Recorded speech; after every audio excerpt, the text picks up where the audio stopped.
Chapter 34:16. Ci Hui glanced at Xian and said with a smile, Xian Tanua didn't tell me the details, but I know the general location. It'll definitely take less than 20 days. Since that's the case, I'll go with Xian Tanua. Hearing that, Gu Zhen made a decision. I just need to return to Jiangli Temple within a month. Good, Xian clapped and said, with an expert like Master Gu Zhen, I'll have more confidence. Gu Zhen waved his hand, I have some useless Buddhist abilities, so I don't dare to hope for any immortal tools. I only hope to obtain the ancient Buddha Kaili under New Tanua's guidance. Oh, in addition to that, I don't need anything in the forbidden area. I won't ask about the specific distribution. Amitabha, thank you for your help, Grandmaster. Ci Hui knew these words were meant for him, so he didn't dare to neglect and hurriedly thanked him. Since you've decided, we'd better hurry over. Xian urged, we'll try our best to leave more time for you. Benefactor Xian. Xiaohua said with a wry smile, now that things have come to this, you should tell me where you're going, right? Of course. Xian said with a smile, I'm not afraid to tell you that it's Saint River. Even if you know it's Saint River, without my guidance, you won't be able to find the forbidden area. Saint River. Xiaohua was stunned, and so was Gu Zhen. The two of them said almost at the same time. The Saint River of the 3 rivers and 4 seas. Xiaohua blinked his eyes. He had said this sentence, but there was one sentence he did not shout out. Saint Jiang is actually in the Elysium world. Gu Zhen followed Xiaohua and said, is it the Saint River that Saint River hides the Emperor's sword, and the Emperor's sword comes out to suppress the 9 provinces? This is beyond old monk's expectations. That's right, it's that Saint River. Xian said proudly, in the 3 continents, besides the Saint River of the Pure Land world, who else dares to call themselves Saint River? Alas, I go to Saint River almost every year. Why didn't I know there was such a forbidden area at the bottom of the river? Gu Zhen sighed. Ci Hui, on the other hand, was very calm. She smiled and shook her head, Grandmaster, the Saint River crosses the Pure Land world. It is known as the origin of the 2 seas. How did you find the forbidden area in such a huge Saint River? Is the immortal artifact the Son of Heaven's sword? Xiaohua suddenly called out. Xian looked at Xiaohua, rolled her eyes, and said sarcastically, little monk Ti Pu, the sage Jiang Tsang's Son of Heaven's sword is just a legend. Do you think the Tao Sect's immortal weapon can suppress the 9 regions? If that's the case, where would the face of us Confucian cultivators go? Even without the Son of Heaven's sword. Since Saint Jiang is in the Pure Land world of the Buddhism sect, could it be that the origin of the Confucian cultivators is the Pure Land world? Not the hidden immortal continent? Xiaohua seized the opportunity and unceremoniously retorted. Oh. Xian didn't open her mouth, but Ci Hui, who was next to her, was surprised. She said in surprise, if it weren't for junior brother Ti Pu, this little monk would never have thought about this. This Saint Jiang is clearly the name of Confucian cultivators, so why is it still called this in the Pure Land world? Even the name hasn't been changed. It's really puzzling. Speaking to this point, Ci Hui somewhat apologetically said to Xian Tanua, don't blame this little monk for being curious. This little monk has always been engrossed in Buddhist cultivation, so I don't know much about these secular things. Suddenly hearing this today, I feel a bit strange. It's not that I'm being disrespectful to you Confucian cultivators. Xian smiled and said, fellow immortal Ci Hui's attitude is normal. Haggling over every ounce is not good for your cultivation. As for why Saint Jiang is in the Pure Land world and why the name of Saint Jiang is contrary to the name of the Buddhism sect, this involves a great ancient secret. This little one only vaguely heard about it. As for the specific truth, I'm afraid it has long been annihilated in time and space. If even female benefactor doesn't know, then I'm afraid not many people in this world know. Gu Zhen obviously had the same idea as Ci Hui. He also didn't care about Saint Jiang or Buddha Jiang. He casually said, and then looked up at the full moon and urged, since female benefactor doesn't know what that immortal tool is, it's not too late for me to wait until we reach Saint Jiang. Yes, let's hurry on our way. On the way, this little one will tell the two fellow immortals what I know, so that we can carefully plan and avoid any mistakes. Xian naturally echoed. She waved her hand, and the somewhat lazy strange bird in the distance immediately shook its black and white feathers and flew over. Strange, since the Son of Heaven's sword is so powerful and is said to be able to shake the 9 regions, why is it not ranked in the top 10 imperial tools? Xiao Hua's curiosity was greatly aroused. He followed behind Xian and asked, since there is a saying that Saint Jiang hid the Son of Heaven's sword, then is the Son of Heaven's sword in Saint Jiang now? If it's not there, then where is the Son of Heaven's sword? Oh, the Son of Heaven's sword, the Son of Heaven is the Son of Heaven. In this world, who can wield the Son of Heaven's sword? Xiao Hua's question was even more powerful than the Buddhist sect's secret incantation. Hearing it, Xian covered her face and ran away. She jumped on the strange bird and soared into the sky, escaping without a trace. Ai, this is an impatient little girl. Xiao Hua very regretfully stood in the air and shrugged his shoulders. This scholarly family's upbringing is indeed a bit lacking. Don't they know that not answering other people's questions is impolite? He, junior brother Ti Pu. The azure lion flew to Xiao Hua's side. Ci Hui sat upright on top of it and said with a smile, previously, junior brother mentioned Vairocana. This little monk just happened to have some understanding, so I'll discuss it with junior brother now. Very good. Xiao Hua laughed loudly. His figure flew up and landed on the azure lion's back. He sat down cross-legged. The azure lion raised its head and roared.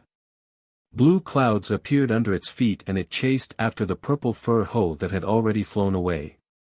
Xiao Hua often heard people say that when drinking with a bosom friend, 1,000 cups were too few, and when talking to a friend, half a sentence was too much. He didn't like spiritual wine very much, so he had never had 1,000 cups of wine competition with others. However, there were quite a few cultivators who didn't get along with him. However, when it came to a monk like Ci Hui, Xiao Hua had never met him before. There was no need to talk about Li Zongbao, who didn't say a single word for a long time. There was also no need to talk about Zhang Qingxiao. Although this guy talked a lot, every word he said didn't deviate from the devil's sect. He was abnormally arrogant. As for the other people, they didn't make Xiao Hua feel relaxed and free. It seemed that in front of Ci Hui, he could talk about anything. He and Ci Hui could debate about the Dharma for several days in a row, citing scriptures and arguments. Sometimes they argued until their faces and ears turned red, but when they talked until their mouths and tongues were dry, they would look at each other and smile. Perhaps no one could convince the other, but the two of them had gained a lot in their hearts. Ci Hui's attainments in the Dharma were very deep, but he was also very humble. In front of Xiao Hua, he didn't have the slightest trace of arrogance. Every time Xiao Hua said something, every question he asked, he would definitely answer, and he would tell everything he knew. This made Xiao Hua's understanding of the Dharma become deeper and deeper in these 10 days. Every time Xiao Hua gained something, he would be exultant and share it with Ci Hui. It was as if he was a real monk. Xiao Hua was close to Ci Hui, so how could Ci Hui not admire Xiao Hua? Seeing that Xiao Hua's Dharma cultivation was getting deeper and deeper, the smile on the corner of his mouth also became more and more intense. He felt very gratified that he had brought Xiao Hua out of the Shaolin Long Temple in the Great Snow Mountain. If such a little monk with the root of wisdom was left on a barren mountain, the Buddhist sect would have one less famous senior monk in the future. Alas, the Buddhist sect is really amazing. This Xiao really underestimated them in the past. On this day, Xiaohua and Ci Hui debated for a while and mentioned a slightly obscure Buddhist principle. Ci Hui didn't know how to explain it for a while, so he closed his eyes and pondered. Xiaohua also temporarily rested. He raised his eyes to look at the purple-haired Ho and the strange bird flying in front of him, then he released his Buddhist sense again to explore the situation below. He sighed endlessly in his heart. This Dharma is broad and profound, and the profoundness within it is endless. Even if there are monks who don't cultivate the Dharma, they can still benefit a lot from it. If compared to Confucian cultivators, Dharma is literature, and Dharma is martial. The two can be separated from each other, but they can also complement each other. If compared to my Tao's sect seems to be much weaker in this aspect. Tao's sect scriptures are mostly about cultivation, about overcoming the heavens with oneself. If this Xiao didn't come to the 3 continents, how could I jump out from the bottom of a well? How could I know the mysteries of Confucian cultivators and Buddhism? Those prejudices against Buddhism from before, presumably also have to be removed. Whether it was Buddhism or Confucianism, there were those who pretended to be sanctimonious, those who pretended to be righteous, those who pretended to be benevolent, those who spoke sweet words but swords at the heart, and those who were cruel and merciless. But at the same time, there were those who were sincere, those who were warm-hearted, those who were open-minded, and those who were kind on the outside but soft-hearted. Didn't they say that the same rice could raise 100 different kinds of people? There are also 10,000 kinds of people under one cultivation sect. This is human nature, and it has nothing to do with the cultivation method. It's just that, since this Xiao is a cultivator, he must cultivate properly. Since this Xiao has the opportunity to learn from others, then he must learn from different cultivators. Learning from each other's strong points is the way of cultivation. After thinking through this, the prejudice against Buddhism in Xiaohua's heart gradually disappeared. He unconsciously relaxed, as if he had broken free from some kind of invisible shackle. Then, he released his Buddhist sense and casually looked at the ground. Previously, when Xiaohua came from the snowy mountain to the 4 Extremes mountain, the road was completely desolate, and it was rare to see people. Not to mention the snowy mountain, which was extremely high and covered in snow, ordinary Buddhist children wouldn't go there. Even the 4 Extremes mountain was very dangerous. If Xian didn't lead the way, Ci Hui might not have been able to find it.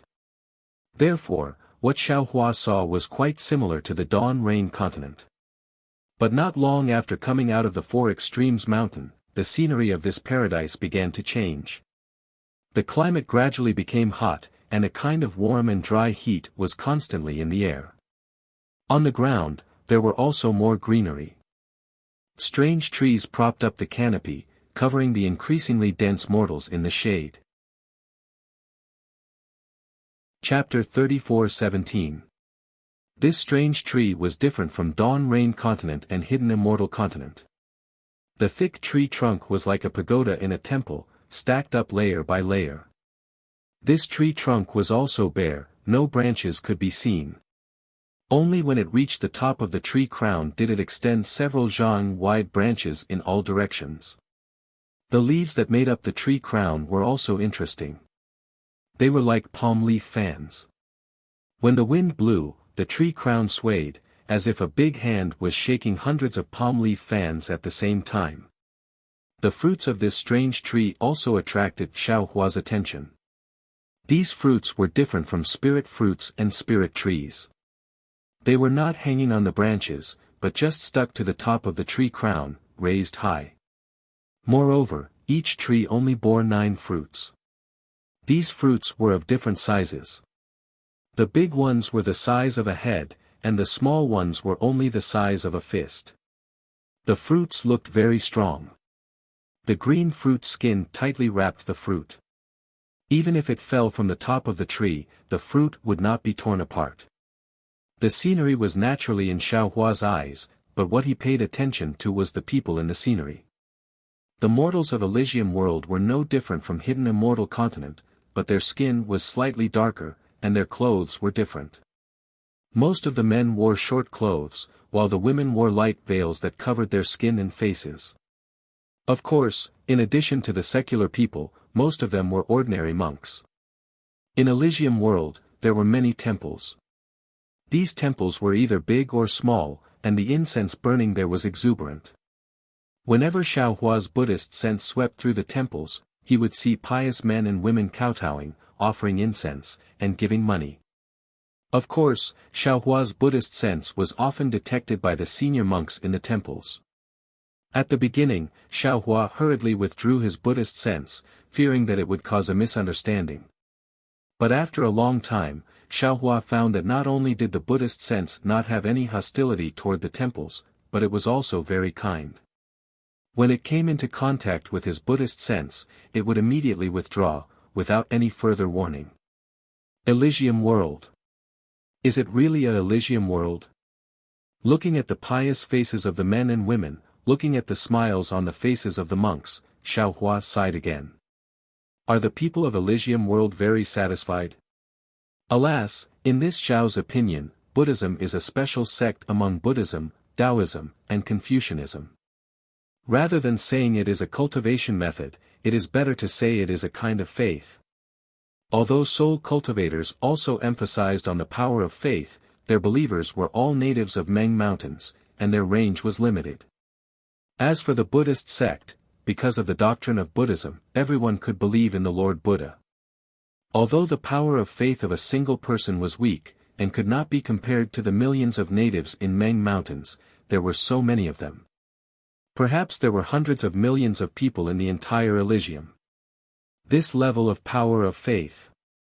Holy shit, it should be enough for the Buddha Lord to become a Buddha. Or perhaps this belief was the root of happiness. Since they were all beliefs, what was the relationship between the 12 great gods of soul cultivation and the Buddha of Buddhism sect? Why does my Tao sect not have a Tao ancestor? Why doesn't our Tao sect have any faith? The more Xiaohua thought about it, the more he thought about it. He had thought about it before, but at that time, it was all doubts and doubts. Now that he saw the prosperity of the Buddhist sect, he couldn't help but think deeply. Cai Hui opened her eyes and saw that Xiaohua was also pondering with his eyes closed. She smiled and asked, "Junior brother Tipu, have you comprehended anything?"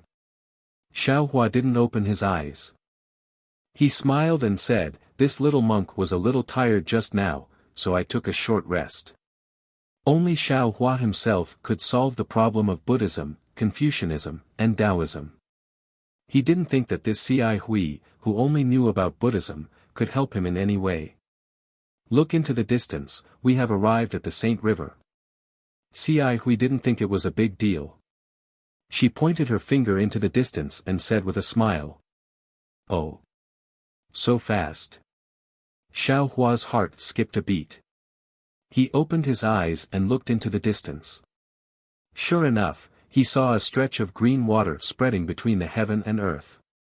One end of the green water was connected to the mountain range and the green shade, while the other end was connected to the boundless sky.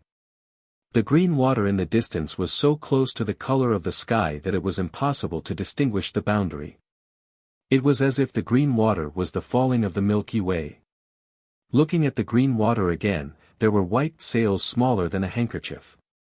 Under the white sails, there were doll-like boats that didn't move for a long time. Xiaohua understood that it wasn't that these boats didn't move, but rather that they were drifting like the big boats nearby. It was just that they were too far away from here. The distance that the big boats drifted over was too small in his eyes. Is this the South Sea or the Saint River? Xiaohua was dumbfounded. Wasn't this river too wide? Nonsense, where is the South Sea? This can only be the Saint River. Cai Hui lightly reprimanded Xiaohua and said, "This Saint River is known as the origin of the two seas. Not only is it vast and magnificent, it crosses the Pure Land world and has thousands of tributaries that converge into it. Wherever the river reaches, there are hundreds of millions of Buddhists. I don't know how many Buddhists rely on the Saint River to survive." "What is that?" While speaking, Xiaohua frowned and pointed his finger in a direction. Oh. Cai Hui didn't understand and followed Xiaohua's finger. She saw that it was a river bay that was several li in size. The Saint River's water flowed slowly, circling and flowing between two hills. The hills were several li in size, forming a very calm river bay. The two hills were ordinary and not very tall. However, on the hills, there were two Buddha statues that were several zhang in size. Therefore, this river bay was different. At this time, on top of the hills, there were many men and women who climbed up with difficulty and piously prostrated themselves in front of the Buddha statues. Below the hills, the river bay was abnormally lively. What Xiaohua said was a group of more than 10 people. Everyone in this group was wearing plain clothes. There were also some women with white flowers on their temples. In front of the group, there were several people carrying something that looked like a flower basket. However, in the flower basket, there were not only flowers, but also an old man who was lying naked in the flowers. The old man's hands were crossed in front of his chest. His eyes were tightly closed and his face revealed a kind of serene smile. This group of people walked to an empty spot at the side of Riverbend and slowly came to a stop. The few people at the front put down the flower baskets, and the 10 people at the back rushed forward. The woman plucked the white flowers from her temples and threw them into the flower baskets. Then, everyone worked together to lift the flower baskets and sent them into Riverbend. Although the river water in the river bay was gentle, it was still flowing. After the flower basket entered the river bay, it immediately floated into the river bay along with the river water. The flower basket was originally made of rattan. Just as it floated out several zhang, the river water immediately rushed in. The river water increased and gradually lifted the old man's body. Then, the flower basket gradually sank. Amitba. At the side of the river bay, the more than 10 men and women had smiles on their faces. Although there were some women with sparkling and translucent tears at the corners of their eyes, they still chanted the Buddhist scriptures in an abnormally pious manner. Following everyone's gaze, the flower basket sank to the bottom of the river bay. The old man's body was indeed half sinking and half floating, moving along with the river flow. It was very obvious that this was the old man's funeral. These more than 10 men and women should be the old man's children and relatives. If it was just this, Xiaohua might not be surprised. Whether it was the cremation of the old monk from the exquisite temple or the burial of the ordinary cultivators from the Xiaoyu continent, Xiaohua had seen them all. This water burial was not considered rare. However, this river bay was more than 10 li in size. Not only were there many people at the side of the river bay, there were also many people inside the river bay. Of the people inside the river bay, some were taking a bath, some were immersing themselves in the water devoutly. Of course, there were also some people who were floating on the water just like that. It was unknown whether they were dead or alive. The people outside the river bay, some were kneeling by the side of the river, kowtowing to the ground. It was unknown what their mouths were muttering. Some were prostrating themselves on the water, devoutly cupping the river water with their hands and drinking it in big mouthfuls. There were also some people who were holding a few boxes in their hands, splashing something into the river water. If Xiaohua was not surprised, it should be the embers of the corpse after the fire. When the old man's corpse slid into the river water, there were still a few people who were wildly drinking the river water. These people only slightly moved to the side. Then, they simply ignored the old man and continued to pour the river water into their mouths. As for the old man's corpse floating by, the people in the river water turned a blind eye to it. They simply did not care. The people in the river water did not pay attention to the old man's corpse. However, the fish in the water and the birds in the sky did. Not long after the old man's corpse floated into the river bay, fat river fish swam over and surrounded the naked corpse in the water. On the river surface, several birds also flew down, either eating the river fish or swallowing the corpse. As for the old man's son on the river bank, not only did he not anxiously chase away the birds and fish, his face was instead filled with joy. These people, aren't they too crazy? Xiao Hua looked at the inconceivable actions of the various people in the river bay and unconsciously became dumbstruck. He whispered, Amitabha. Cai Hui, however, acted as if this was a common occurrence.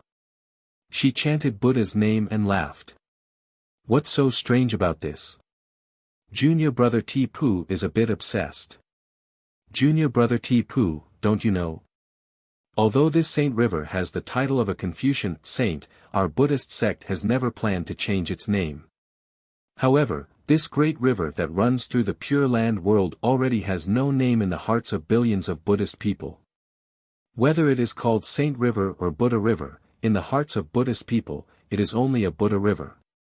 It is a river that is unique in the hearts of billions of Buddhist people. It is a river that is filled with the blessings of Buddha, a river that carries the past life, present life and future life of Buddhist people. Looking at Xiao Hua's slightly frowning appearance, Cai Hui excitedly said. Junior brother Tipu, seeing this scene, could it be that you are not happy? Could it be that you don't feel that this is the eternal state of Buddha's light in our Pure Land world? Do you know that this great river is connected to the land of bliss in the hearts of Buddhist people? The origin of this river is the exit of the land of bliss, the destination of this river is the entrance of the land of bliss.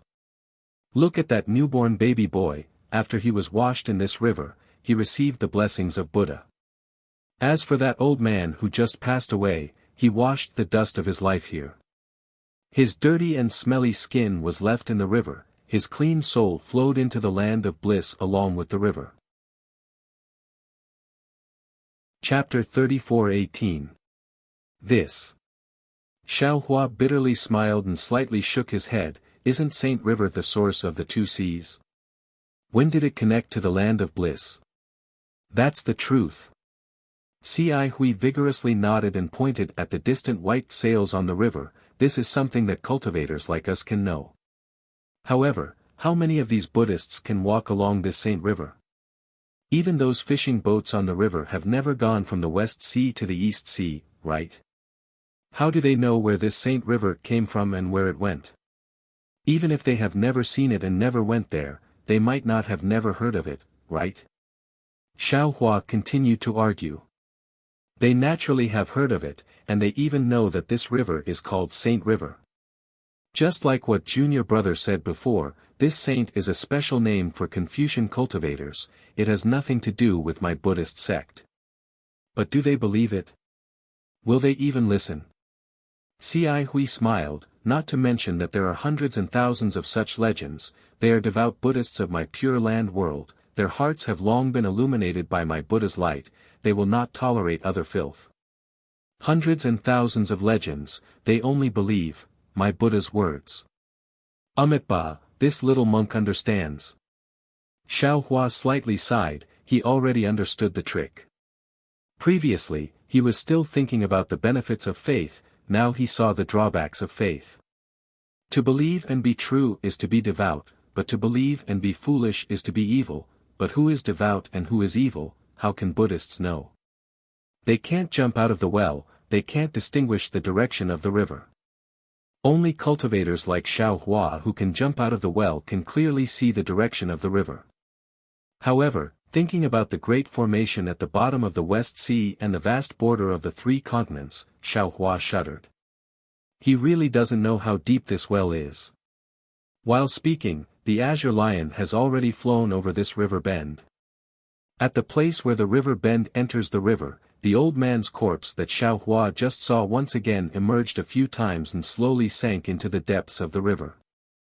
At the place where the corpse sank, a few small whirlpools appeared, these whirlpools also disappeared in a flash. Looking at the place where the whirlpools disappeared, from time to time, a few white bones emerged from the river, it seems to be the corpses that were previously buried in the water. How dirty is this river? Xiao Hua looked, he was too lazy to talk to the excited Cai Hui, his heart felt a chill. Fortunately, as the azure lion flew into the heart of the river, the water became increasingly green, The things that could be seen at the river's edge also disappeared, some fish that were unwilling to be left out also rejoiced, flocks of birds also flew from the side to join in the fun. It made Xiaohua's somewhat gloomy heart. Xian didn't pay attention to Xiaohua and Ci Hui. She rode the strange bird and flew in front of Guzhen. The two of them kept talking about something. They seemed to be discussing how to enter the danger zone. At this moment, she led the three of them straight into the heart of the river. Seeing a strangely shaped reef emerging from the river, she stopped again and looked at it. Then, she patted the strange bird's neck again and flew towards the upper reaches of the Saint River. After flying for half a day, he finally stopped. He turned his head and looked at Xiaohua and Ci Hui who were following behind him. He faintly pointed below and said, "It's here. Here." Before Ci Hui could speak, Gu Zhen, who was standing next to Xian, had a strange look on his face. He seemed to be in disbelief as he said, "Is Xian Tanue wrong? This is the famous Nightmare Reef Bay of the Sage River. How could it be the location of the Dao Sex Array Formation? What's impossible?" Xian smiled and said, "Taoism's array formations are unpredictable to begin with. Moreover, this is a forbidden area passed down from ancient times." "That's right. I'm not denying Taoism's formation, nor am I doubting Tanyu's discovery. I just feel that countless Buddhist seniors have come here to explore for thousands of years. How could they not find any clues?" Gu Zhen seemed to have lost his composure at this moment. His expression became even more anxious as he hurriedly asked. When Xiaohua heard the two's words, he glanced at Ci Hui's frown and lowered his head to look at the river. He saw that the river's surface was completely different from before. The other parts of the river were completely calm. Even if there were some surging waves, they were ordinary waves. After the waves passed, the river's surface was completely flat. The river had a circumference of a few miles, and was filled with whirlpools of different sizes. These whirlpools were letting out strange moaning noises, and gusts of strong wind were blowing in and out of the river, wreaking havoc in this area.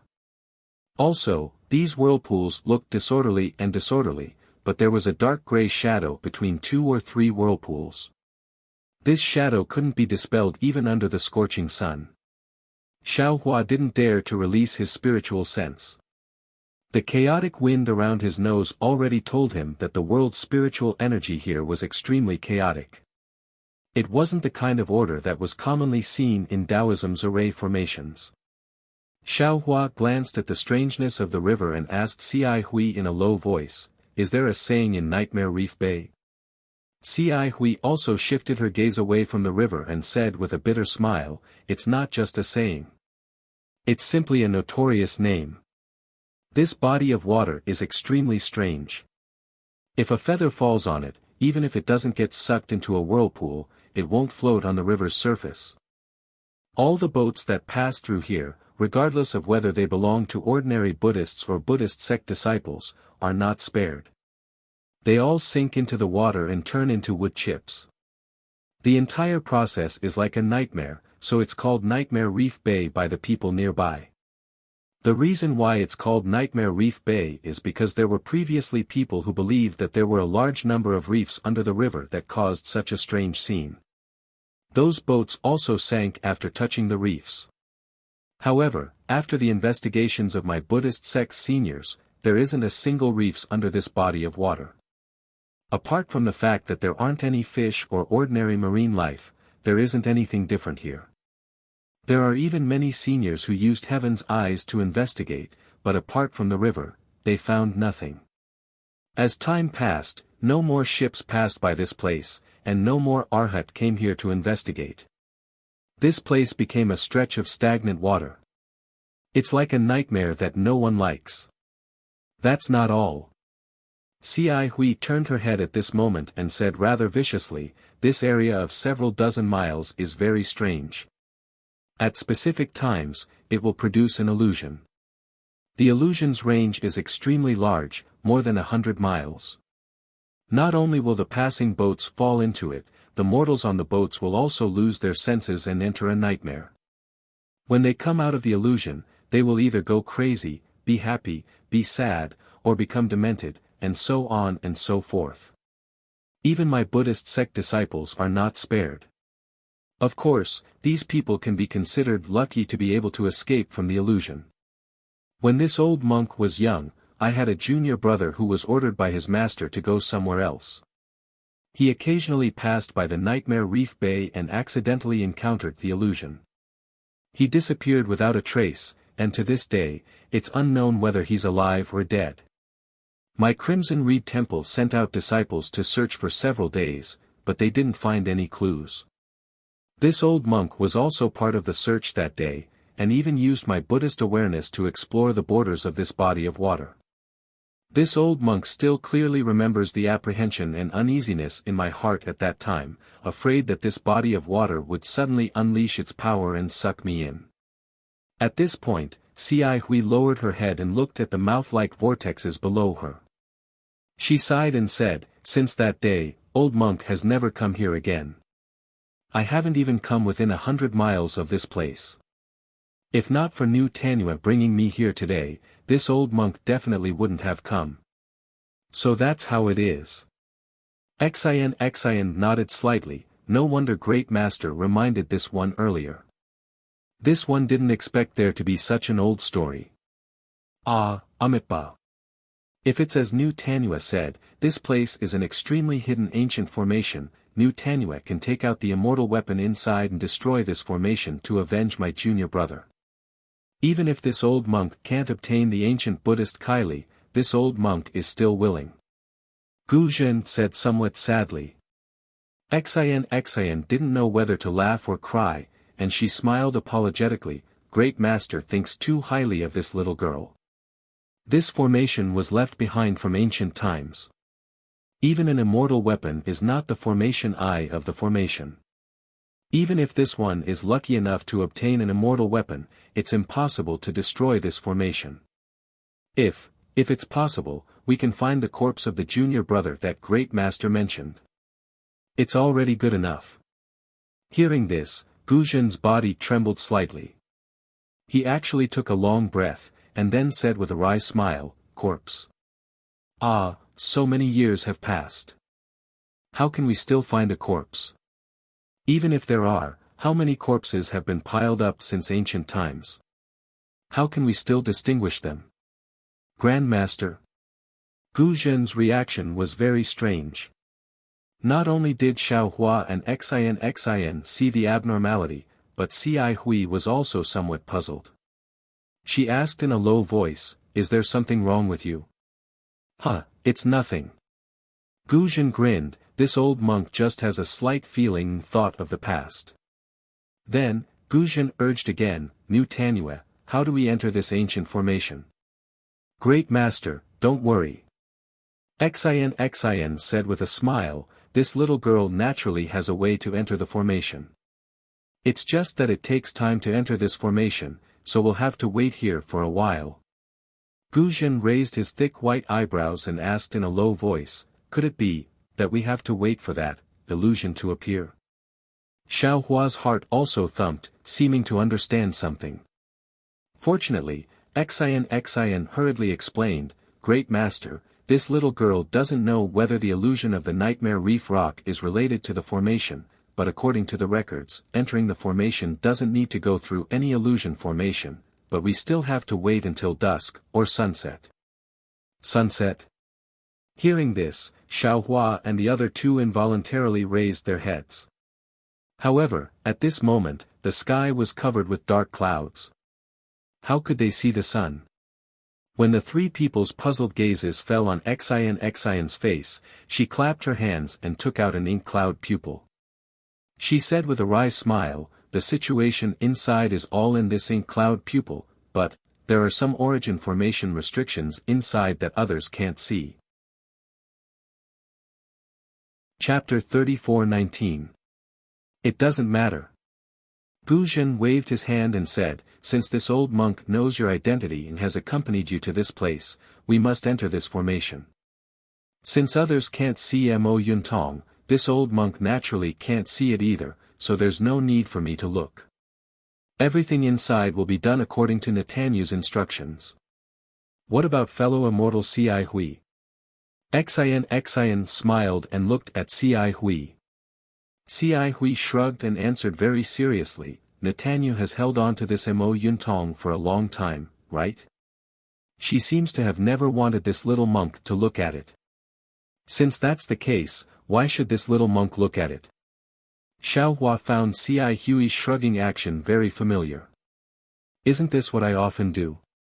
I don't know when monk Ci Hui secretly learned it from me. However, Xiaohua just looked and didn't say anything. He blinked his eyes and looked at the water below him. In his opinion, Xian must be treating him as nothing like before. Little monk Ti Pu, unexpectedly, Xian raised her hand and held the Mo Yuntong in front of Xiaohua's eyes. She smiled and said, "Do you want to take a look?" Me? Xiaohua was slightly stunned. He looked at Xian in disbelief and said, "Benefactress still remembers this little monk. This little monk thought you wouldn't ask about it like before. How could that be? Everything before didn't involve entering the formation. Now that we're going to work together to enter the forbidden area, how can this one not ask for your opinion?" Xian said seriously, "Although the result is the same as not being able to see it, this one still has to ask. My little monk master wants to take a look." From what Benefactress said, Buddhist awareness can't see through this Mo Yuntong. Xiaohua said with a smile. Xian frowned and said, "That's right. This one already said it before. What if this little monk can see it?" Xiaohua stretched out his hand and was about to grab the Mo Yuntong in Xian's hand. Just as Xiaohua expected, Xian didn't withdraw her hand and even stretched it forward a bit. She smiled and said, "It's best if this little monk can see it, so that I won't have to say anything in the future and fellow immortal Ci Hui can rest assured." Xiaohua withdrew his hand as soon as he touched Mo Yuntong. He looked at Xian's dark and rough face and said with a smile, "Since Buddhist awareness can't see it, why should I? Even senior brother Ci Hui is at ease with you, so why can't this little monk be at ease?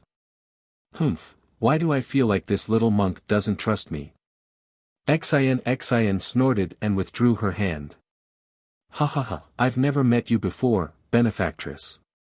I've just shaved my head and entered Buddhism, but you've already tricked me into leaving the mountain. Who knows what you're up to?" Xiaohua placed his hands behind his back and laughed loudly. "Now that we're about to enter the ancient array formation, what's wrong with this little monk asking a few more questions and probing a few more times? Don't tell me that I, the Arhat of Buddhism, am someone who can be easily fooled." Cough cough. Without waiting for Xian to say anything, Ci Hui coughed twice and said in a low voice, "Junior brother Ti Pu, pay attention to your image. You are now a disciple of my Buddhist school. Speaking nonsense will damage your merit." Cough cough. Hearing Ci Hui's reminder, Xiaohua couldn't help but cough. This was going deep into the ancient array formation. Their lives could be in danger at any time. According to Xiaohua's knowledge, Ci Hui didn't seem to know Xian's origin and background. They were just friends. How could Ci Hui trust Xian so much? She didn't even ask about the situation inside the array formation and wanted to follow her in. If she was used as a cover or something, wouldn't her death be in vain? His probing like this didn't seem to be excessive, right? Could it be that this Buddhist disciple's behavior and sitting posture were more important than her life? Xiaohua smiled bitterly. He looked at Ci Hui and then at Xian and said, "There's still some time before dusk. If Benefactress Xian has the heart, you might as well tell this little monk and others the details of this ancient array formation in Mo Yuntong.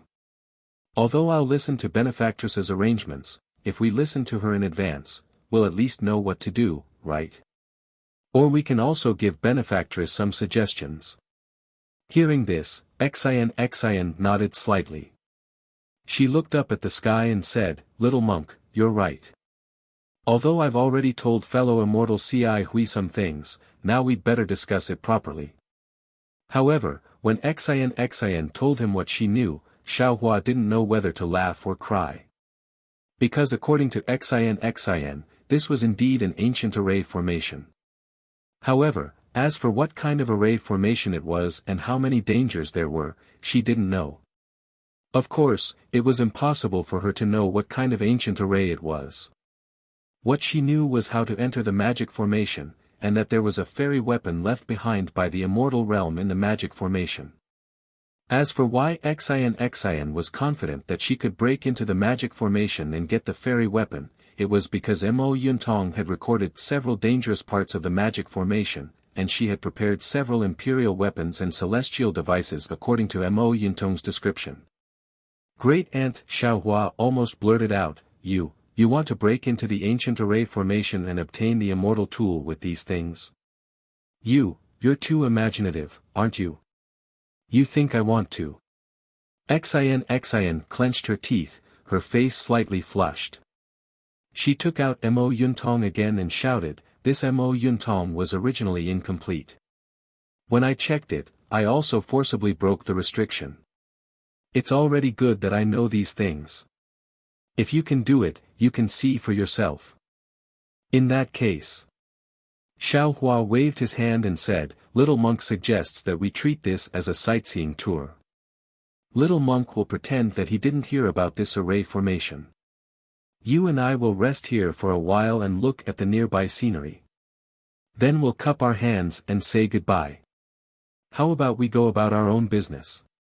Junior brother Di Pu, Ci Hui said with a smile, "Could it be that you didn't want to enter this array formation before? Aren't you interested in the ancient Buddha's fortune inside?" Xiaohua shrugged and said with a smile, "Benefactor Xian said it well. Little monk was originally here to join in the fun. If there was Master Fontian's magic tool, little monk wouldn't have come.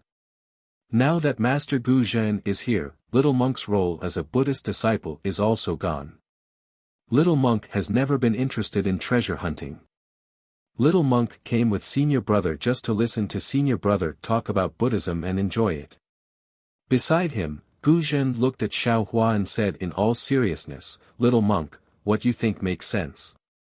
However, if it was another array formation, little monk might persuade Xian to stop. But this is the Nightmare Reef's array formation. Even if Xian stops now, little monk, will still try it." "Ah. Why?" Ci Hui wanted to persuade Xiaohua, but when she heard Gu Zhen's words, she couldn't help but be stunned. Could it be that the junior brother mentioned by Master Xian's face was green and red because of Xiaohua's words. She was a little angry. Now her heart was moved and she said anxiously, "Could it be Master's?" "Yes." Gu Zhen raised his head and sighed. Looking at the gloomy clouds, a trace of tears actually flashed in the corner of his eyes. That junior brother of this old monk, is this old monk's younger brother. When Ci Hui said this, everyone's heart was heavy. Xiaohua had already felt that this junior brother might have some connection with Gu Zhen, but he didn't expect them to be so close. "When this old monk was young, my family was poor. Before my younger brother was born, my father passed away. This old monk was only 4 years old at that time. My impression of my father was very shallow. After father passed away, mother was the only one who took care of old Na and my younger brother. Life was extremely difficult. When old Na was 10 years old, our family encountered a rare flood. Even now, old Na can still clearly remember that day when the waves reached the sky. Mother only had time to remove a door plank before the entire house was engulfed by the flood. That door plank was very small and could only fit this old monk and my 6-year-old younger brother. My mother could only hold the corner of the door plank with her hand."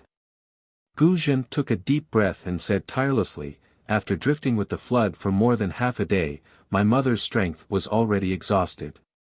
But this old monk was young at that time and didn't know about this. Plus, The flood had already overflowed and I had already lost my cool. When my mother told me to look after my younger brother, this old monk didn't think the worst of it and only nodded. But, before her mother could finish her warning, a fist-sized beam came along with the flood and smashed her mother into the flood. This old monk was stupefied. My younger brother cried and wanted to crawl under the flood under the door plank. It was at that moment that this old monk knew, that in this life, I was the only one my younger brother could rely on. This old monk seemed to have suddenly grown 10 years older. I hurriedly held my younger brother in my arms and coaxed him, saying that it was mother who went to the bottom of the river to catch fish for us. See. Even Xiao Hua, who was used to seeing life and death parting, felt his nose sour. Beside him, Xian's eyes were even redder. Fortunately, when the middle of the night passed, the masters of Jianglu Temple and other places had already arrived. The lucky survivors were all rescued. Because this old monk and my younger brother had no home to return to, we followed our masters to Jianglu Temple. After a few more years, this old monk and my younger brother shaved their heads and became monks at the same time. This old monk's Buddhist name was Gu Zhen and my younger brother's Buddhist name was Gu Nian. Gu Nian was exceptionally intelligent since childhood, far surpassing this old monk by 100 times. At a young age, he cultivated into the mortal realm. Therefore, he obtained the favor of the Sutra Depository Elder, who prepared to accept him as a disciple and personally instruct him. It was on the eve of the apprenticeship ceremony that this old monk received the abbot's decree to deliver a letter to a place. This matter was originally this old monk's, but this old monk was naturally reciting Buddha's Diamond Sutra and became lazy. When Gu Nian saw this, he volunteered to go in this old monk's place. At this time, Gu Zhen's emotions were already somewhat out of control. Who knew that once he left, he would never come back? Later, not only did the seniors of the temple search for him many times, this old monk also secretly sneaked into this place. However, they also found nothing. From then on, whenever this old monk thought of mother's entrustment and thought of Gu Nian dying for this old monk, my heart would ache. After that, this old monk even made a vow in front of Buddha, that in this life, I would find Gu Nian's corpse and comfort my mother's spirit in heaven. For this reason, this old monk ignored my master's advice and stepped into the guardian domain. I learned the power of the Diamond Sutra and cast the body of Buddha, eliminating evil and protecting Buddha. This is because I want to rely on my Buddhist divine ability to one day enter deep into the nightmare reef. Chapter 34:20. At this point, Gu Zhen looks at Xiao Hua, then at Ci Hui and Xian. He says word by word, previously, I didn't dare to face it because I didn't have the confidence. Now that Buddha has used your hands to lure me here, how can I not take the risk and fulfill my wish? Hiss. Xiao Hua gasps and murmurs, Amitabha, it can't be such a coincidence, right? After hearing this, Ci Hui's face turns solemn. She looks at Gu Zhen and says, Martial ancestor, although this little monk's Buddhist cultivation is shallow, I have some attainments in Buddhist magic. This little monk is not talented, but I'm willing to follow martial ancestor inside to explore. Xian clenches her teeth and says in a low voice, sad things all have similar reasons. Since we're all in the same boat, this little girl is also willing to accompany Great Master inside. Although this little girl doesn't know much about arrays. At this point, Xian suddenly realizes something. She turns to look at Xiao Hua and scolds, little monk. How dare you make fun of me? Seeing that Xian scolds him without waiting for him to express his determination, Xiao Hua becomes furious. Little girl, what do I have to make fun of you? If you want to go, then go. If you don't want to go, then don't go. Junior brother, pay attention to your manners. You're now a Buddhist disciple. Ci Hui hurriedly says, don't violate the precepts of anger and make Buddha unhappy. Who said that you have to understand the array thoroughly before entering? If Mo Yuntong explained the array clearly, then how could the immortal tool still be inside? Xin stared at Xiaohua and said, just like you said, if we can explain the details of the array clearly, then we'll be going on a sightseeing tour. It's because you don't want to go in, that's why you're accusing me. Hee hee. Xiaohua smiles, showing his snow-white teeth. Xin's words are reasonable. As long as there's a danger zone, it's already good to have some information about it. How can you understand the situation of the danger zone in detail? The reason why Xiaohua doesn't want to go in is that he doesn't want to be a shield for others. And now, Gu Zhen was determined to go in, for the sake of his heart, not for the sake of his long-cherished wish. Xiaohua would definitely help such a kind person. Moreover, this was the Dao sect's formation. Even if Xiaohua was not proficient in formations, he was still a genuine Dao sect disciple. With him around, wouldn't the three of them have a greater chance of survival? Seeing Xiaohua smiling and not answering her question, Xin felt embarrassed. She stamped her feet in the air and said, "Little monk, are you going or not? If you're going, then let's get it over with. If you're not going, then hurry up and leave." Xiaohua faintly smiled, looked at Cai Hui and said, "Senior brother Cai Hui, do you think this little monk should go or not?" Cai Hui smiled but did not answer. She used her index finger to point at her own chest. Cruel and unscrupulous. Xiaohua stared blankly and asked curiously. Cai Hui's figure swayed slightly, and she managed to stand firm in midair. She said angrily, "Ask your conscience." "I do have a conscience, but I can't find my moral integrity." Xiaohua stretched and said, "When you need this little monk, tell this little monk. If you don't, then this little monk will hide behind senior brother." Hee hee, this little monk has a glib tongue. Why is he so similar to those pale-faced scholars of Confucian cultivation? Xin smiled, "Don't worry, with Master Gu Zhen here, you won't be needed. You can just follow along and watch the show." "I hope so." Xiaohua shrunk his neck. Fellow immortal Cai Hui. Xin rolled her eyes at Xiaohua, and said to Cai Hui, "This one remembers that you know Buddhism's heavenly feet, and your cultivation is quite amazing."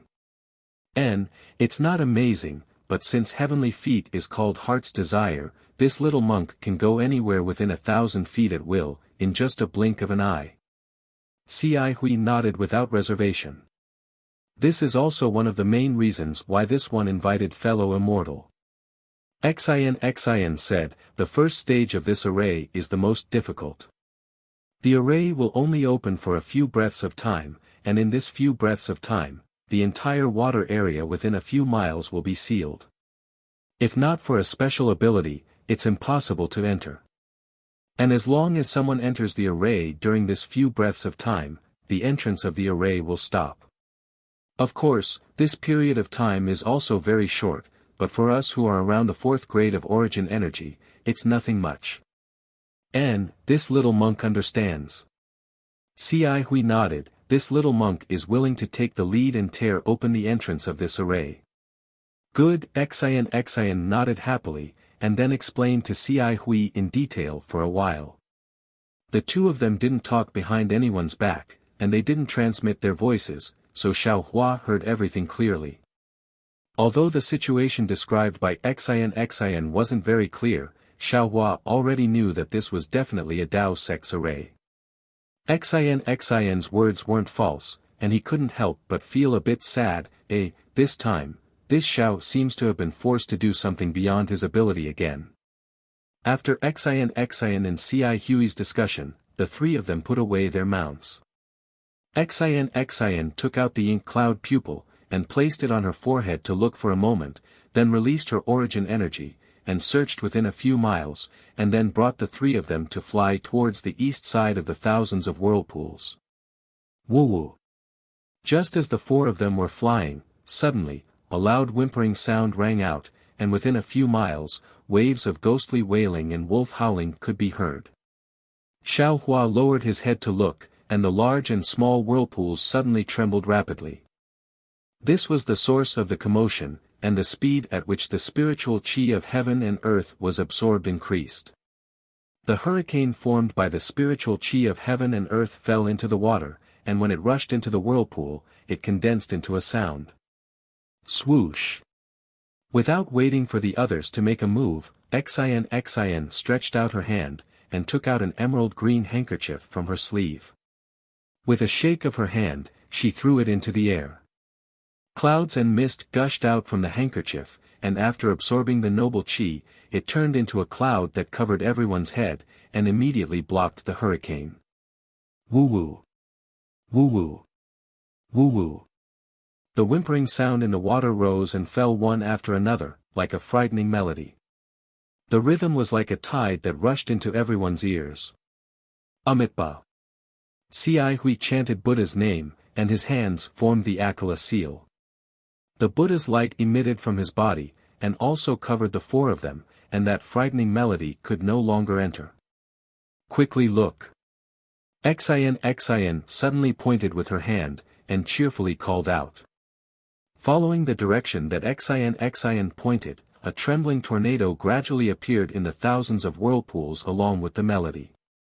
These tornadoes gradually gathered, and when they reached a height of 100 zhang, they suddenly whistled, like a wind dragon rushing to the western horizon.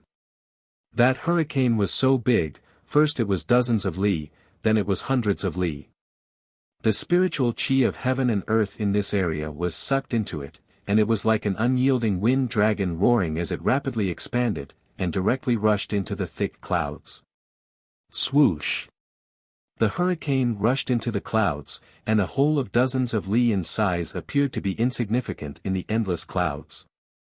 However, it was also very mysterious.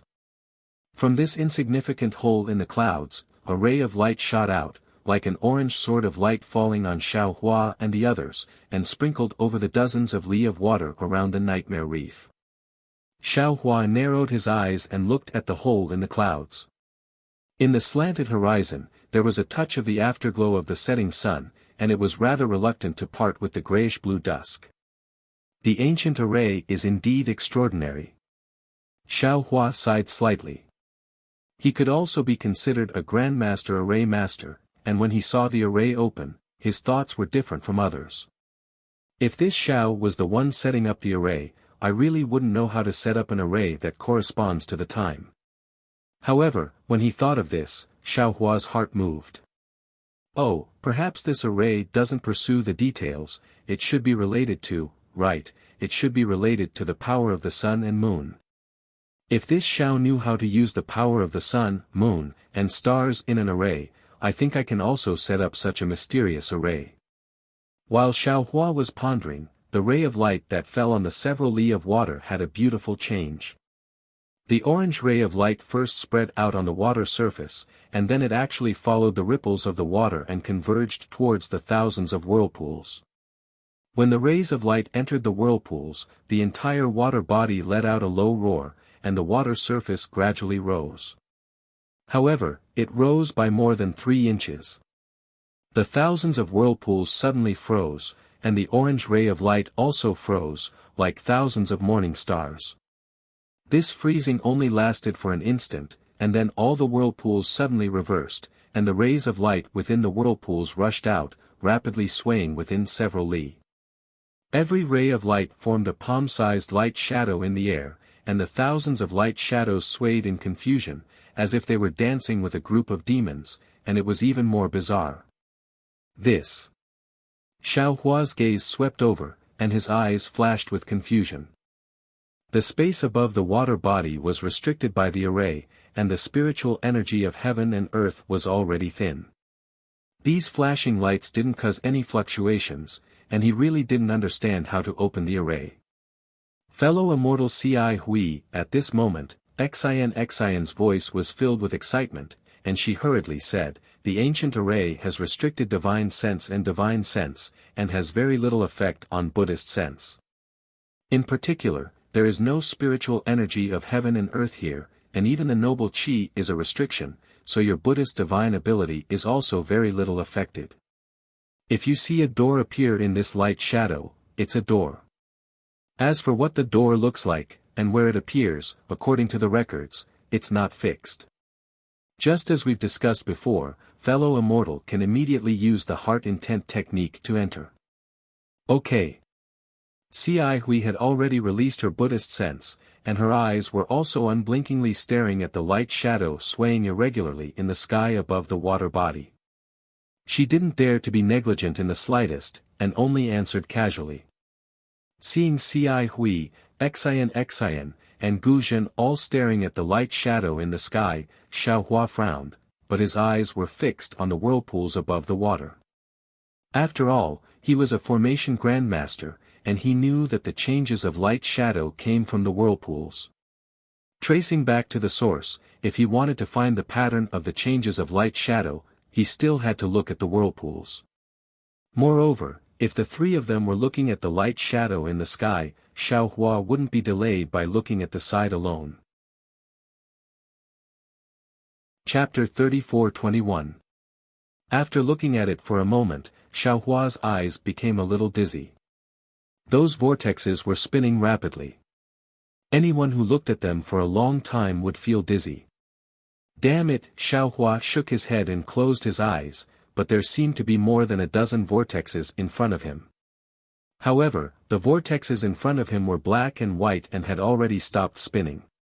Suddenly, Xiaohua's mind lit up and he almost cried out, spinning. Since the light shadow was in the vortexes and the vortexes were spinning, then the spinning was naturally the source of the light shadow. Thinking of this, Xiaohua raised his eyes and looked again. He saw that the more than a dozen vortexes were spinning at different levels, at different heights, and at different speeds. He couldn't see any pattern at all. Xiaohua looked for a moment and seemed to see something. The rotation of the more than a dozen vortexes was changing at every moment, and every change affected the light shadow in the air. However, after Xiaohua looked for a moment and even released his Buddhist sense to carefully observe for a while, he had no choice but to give up. After all, there were tens of thousands of vortexes. There were tens of thousands of spinning vortexes inside, and each rotation seemed to have an extremely subtle pattern. When these tens of thousands of patterns were put together, it wouldn't be an exaggeration to say that it was a mess. Wanting to find a way to enter the array formation in a short time was indeed somewhat unrealistic. When Xiaohua raised his head and looked at the light shadow and the three people who were concentrating, Xiaohua smiled bitterly. Alas, this Xiao is a bit of a dead end. This Xiao isn't here to set up the array, let alone to break it. I just need to find a way to enter the array. Since this Xiao knows that the light shadow is spinning, I don't need to look at the changes of the light shadow like them. However, I also don't need to find the pattern of the rotation of these vortexes. With this thought, Xiaohua closed his eyes. His Buddhist sense fell on the water like a cool breeze, and it was as if Xiaohua's heart had calmed down. Xian had been paying attention to Xiaohua. Seeing that he wasn't looking at the light shadow and was looking at the water instead, she had already frowned. Now that he saw that Xiaohua had actually closed his eyes and only released his Buddhist sense to scan the water, he was even more puzzled. A trace of vigilance appeared in his heart. He looked at the light shadow and then looked at Xiaohua. Xiaohua's origin was a bit strange. Xian had also asked Ci Hui about it through voice transmission.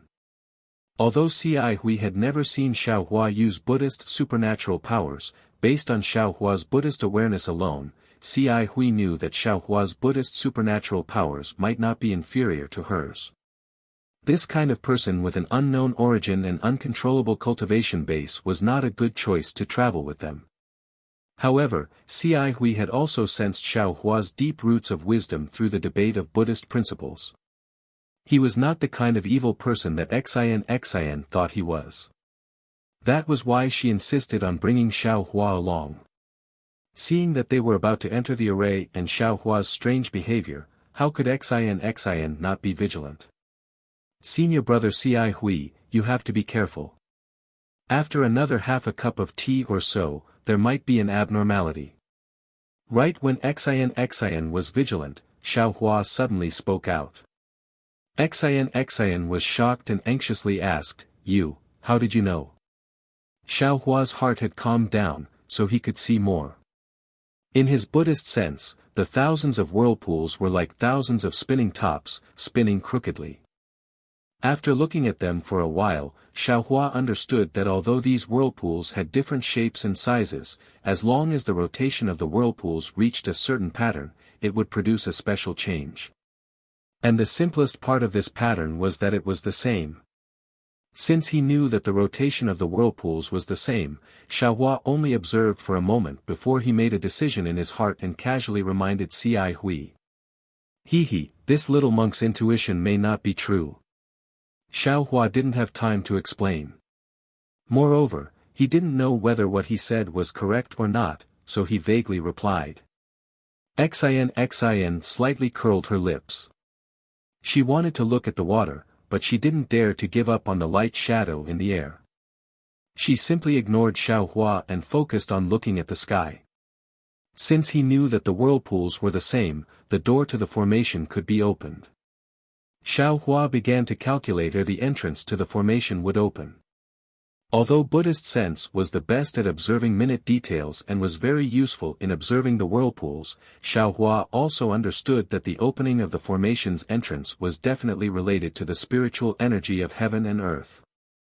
If he wanted to know the location of the entrance, he could only use his divine sense to observe the changes in the spiritual energy of heaven and earth, or even use his transcendence vision.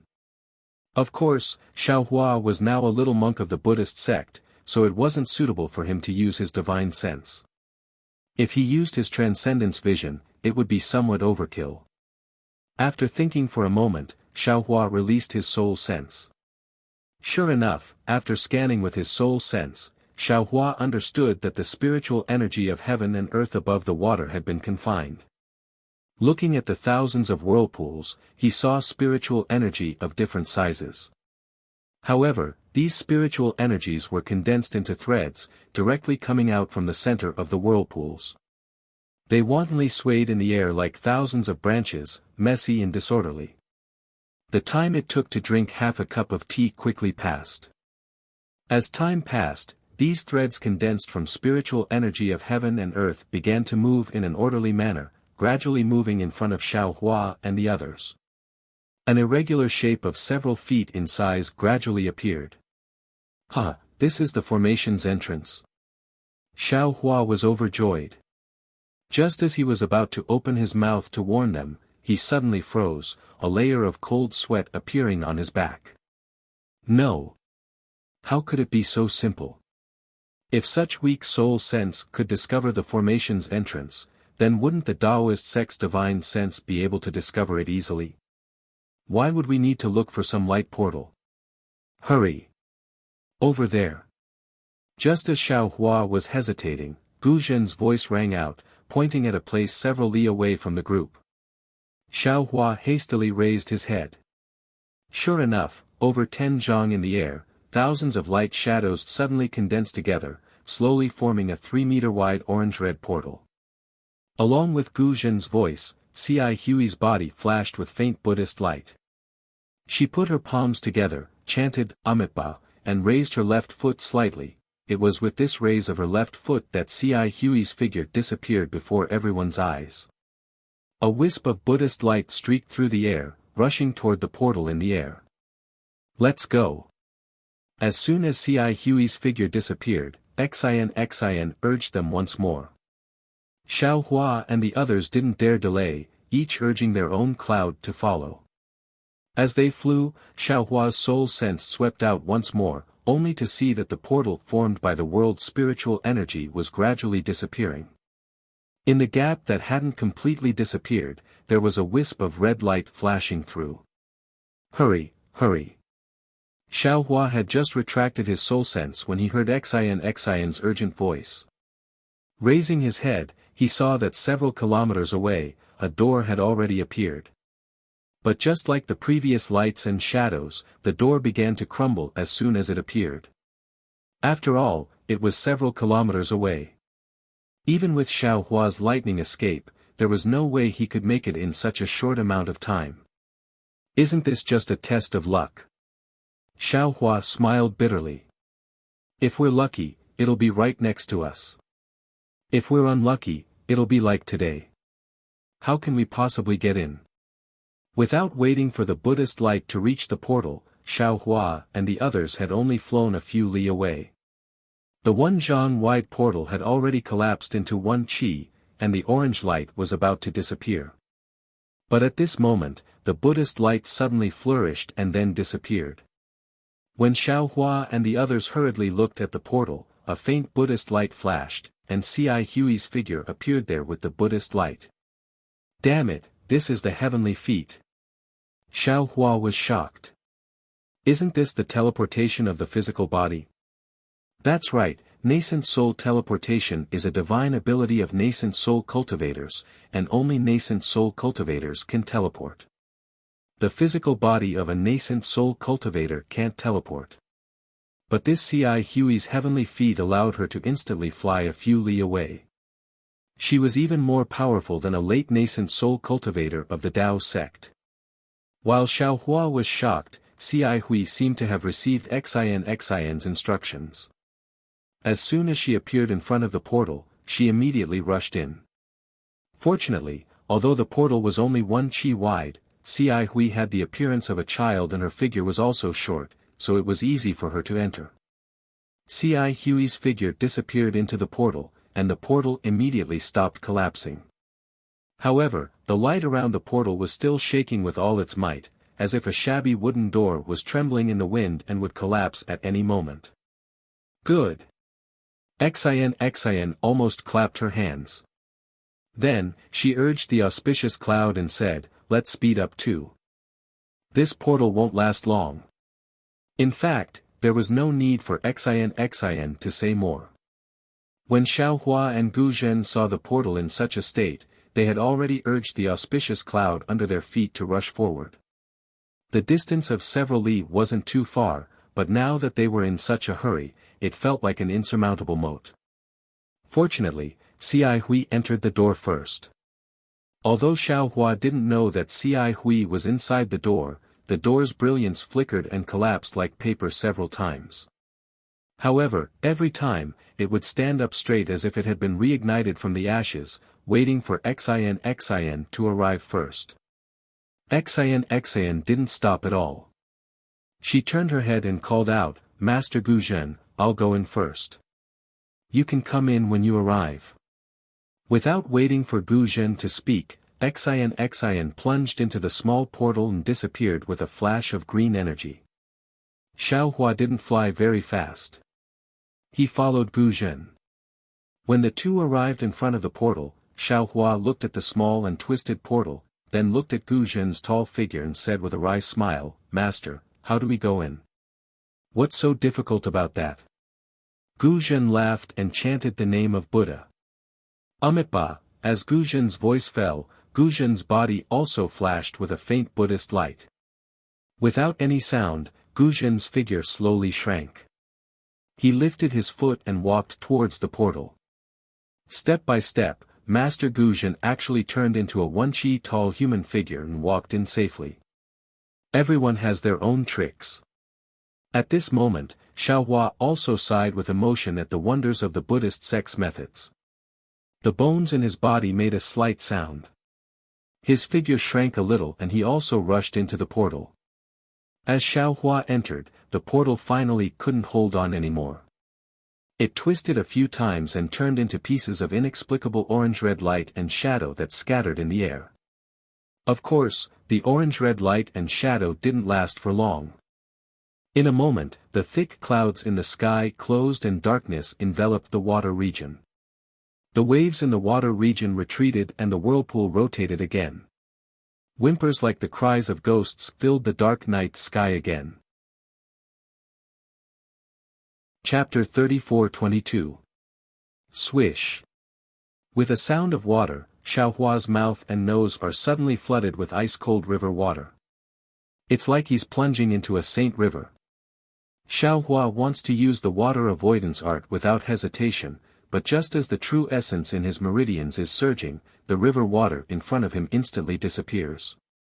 Not far away, Xian is holding a goose egg-sized bead in her hand. That bead is emitting a blue brilliance, blocking the river water within 100 feet. It's a water avoidance bead. Standing on the left side of Xian is Gu Zhen, whose body has transformed into the size of an ordinary person. Sitting on the right side of Xian is Ci Hui, whose face is dark red. On the contrary, Xian's gaze falls on Xiao Hua. Her eyes flash with a pensive expression. She says faintly, "Little monk, I have to thank you.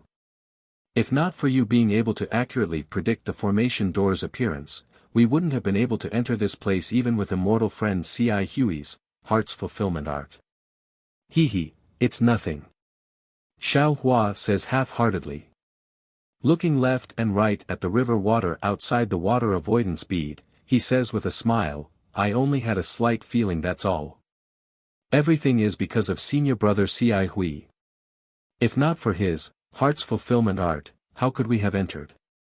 Senior brother Ci Hui's contribution is naturally great, but, if not for your reminder, we wouldn't have been able to concentrate on finding the door in advance." Xian stares at Xiao Hua and says again. At this moment, Ci Hui also opens his eyes and says with a forced smile, "Indeed, when junior brother Di Pu reminded me, I already activated my mental force and prepared myself. Junior brother's reminder is the finishing touch." Xiao Hua looks Xian up and down. He says with a smile, "I've always felt that I'm a burden. Being able to lend senior brother a hand today, my heart naturally feels at ease. There's no need to mention anything about claiming credit.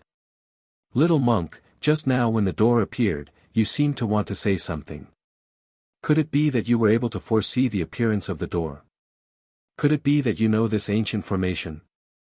Gu Zhen seems to have thought of something and says.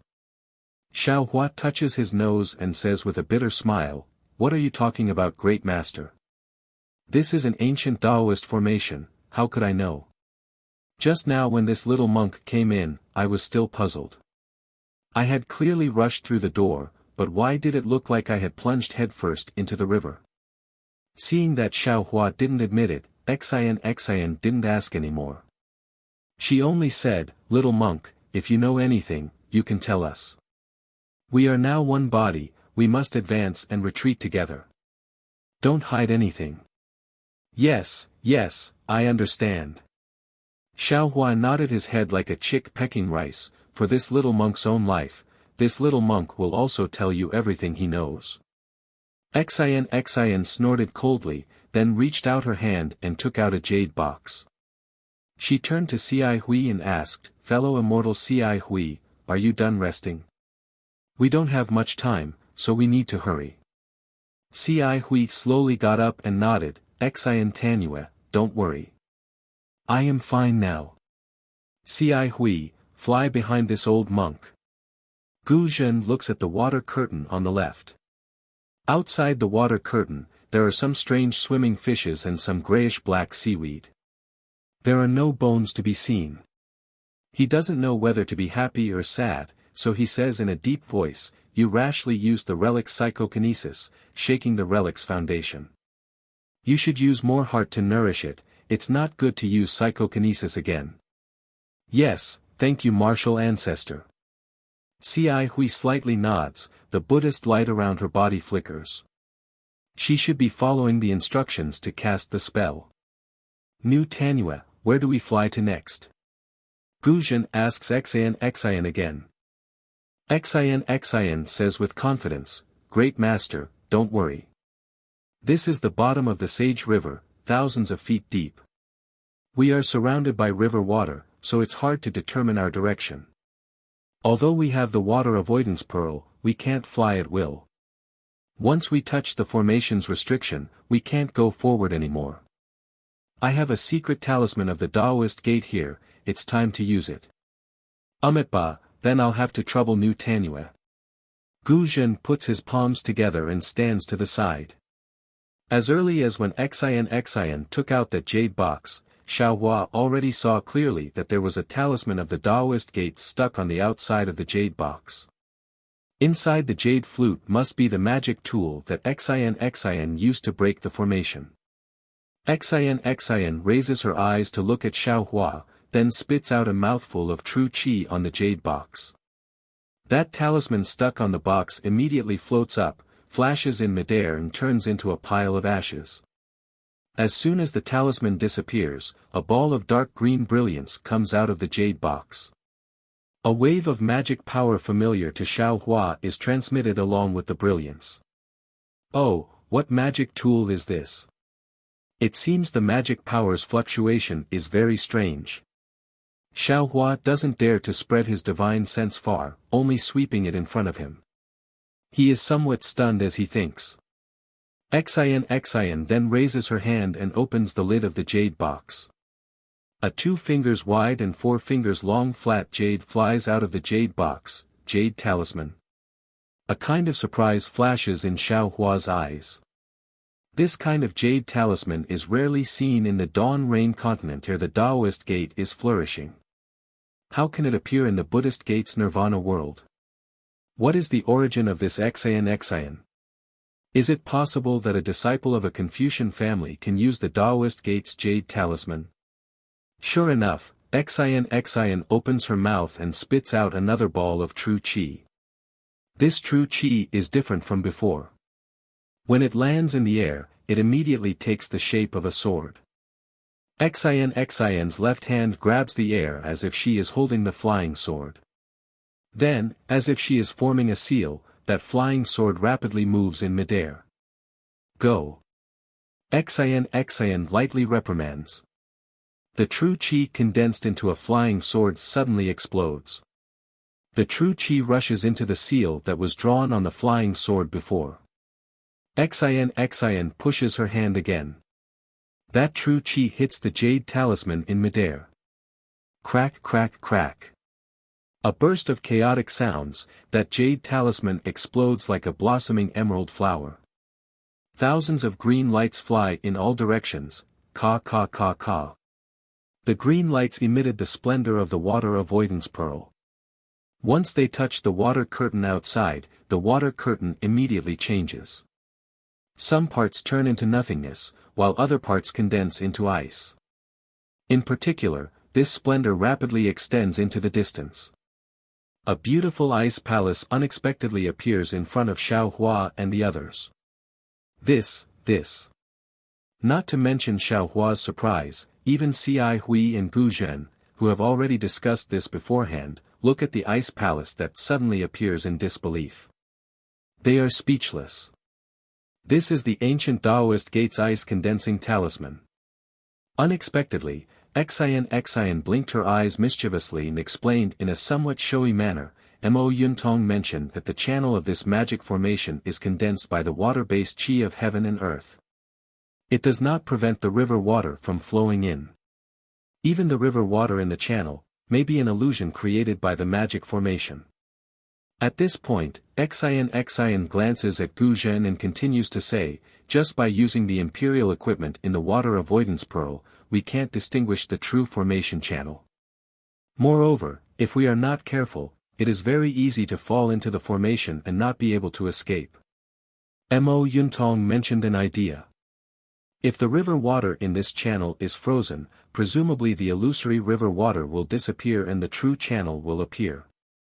However, this method has very high requirements for the cultivator who uses the ice sealing technique. Not only must they have enough Dharma power, but they must also control the technique to the smallest detail and not touch the formation. Coincidentally, I have seen a Taoist gate's ice sealing talisman. This thing itself is a water-type talisman. It is of the same origin as the formation in this river. Therefore, I don't need to know any ice sealing technique, I only need to use this talisman. Even more coincidentally, Xiaohua can't help but say, Benefactress also knows how to use the Taoist gate's talisman with Confucian cultivation's true qi. Say, how can things in this world be so coincidental? It really is. Xin smiled proudly and pointed to the depths of the ice palace. It's such a coincidence. Now, we only need to fly inside and not touch the walls of the passage, and we will be able to find the trace of the immortal artifact. Alas, Xian Tanua is indeed well prepared. Cai Hui sighs again. If it was someone else, even if they came in, they would have to touch the formation's restriction sooner or later. Let's go. It seems to be very big inside. My true chi has already been suppressed. Your Buddhist senses can't go very far, right? We still have a long way to go. Xian flies up first. She has already put away the water avoidance pearl, but still holds the flexible sword in her hand. Seeing Xian fly up, Guzhen glanced at Cai Hui and followed behind without saying anything. Cai Hui smiled and said to Xiao Hua, "Thank you, junior brother Tip, for covering the rear for us. It's no problem. This is the safest place. This little monk can't ask for more." Xiao Hua raises his hand and asks Cai Hui to fly first. The four people fly up, with Xiao Hua at the back. He tries to release his Buddhist senses. Sure enough, it is extremely suppressed and can't go more than 10 feet. Moreover, the formation channels in the four walls also block his Buddhist senses, so it can't go out at all. But fortunately, Xiao Hua feels that his soul sense is not suppressed too much. If it can go very far. These are bones. Not long after flying out, Xiao Hua is trying to use his soul sense. In front of him, Xian calls out with some hesitation. Xiao Hua looks up. On the ice channel several feet away, there is an area densely packed with hundreds and thousands of bones. These bones are already scattered. It is impossible to tell what kind of bones they are. Moreover, the size of the bones is also different. Some are half a foot long, some are several feet long. They are obviously not human bones. Alas, Amitba. Guzhen's slightly sorrowful voice rises, "Thank you for the reminder. This old monk has already seen it. Although this old monk is already prepared, when faced with these bones, my heart is complicated. This formation must be the skeleton of my younger brother. This formation is so miraculous. With this old monk's current cultivation, this old monk can't deal with it. How can he escape at that time? Forget it.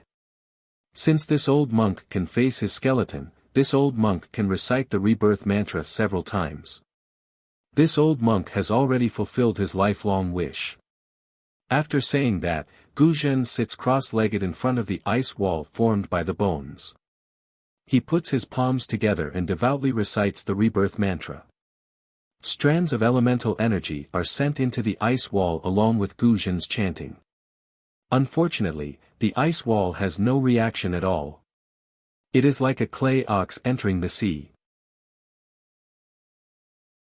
Chapter 34-23. When a drop of crystal-clear tear flowed out of Guzhen's left eye, it slowly slid across his slightly rough face and condensed on his chin. Xiao Hua's suspicion in his heart completely disappeared. Xiao Hua really didn't dare to believe that a Buddhist disciple who practiced Dharma protector, Han Zhu, was a typical example. Guzhen revealed his true feelings. His so-called story of his brother's disappearance should be true, then his purpose of entering the formation should be normal. Guzhen's chanting was gentle and sad, far from the chanting of an ordinary monk. Xian and Cai Hui also felt sad in their hearts, standing there silently. Xian didn't urge Guzhen to hurry up, but from time to time, she looked at the ice wall covered with white bones. She knew that the ice wall must be the water curtain of the formation before it was frozen. These white bones didn't rush into the Saint River but stayed in the water curtain, so they must be imprisoned. She was afraid that Guzhen's psyche power would touch these white bones and trigger the restriction.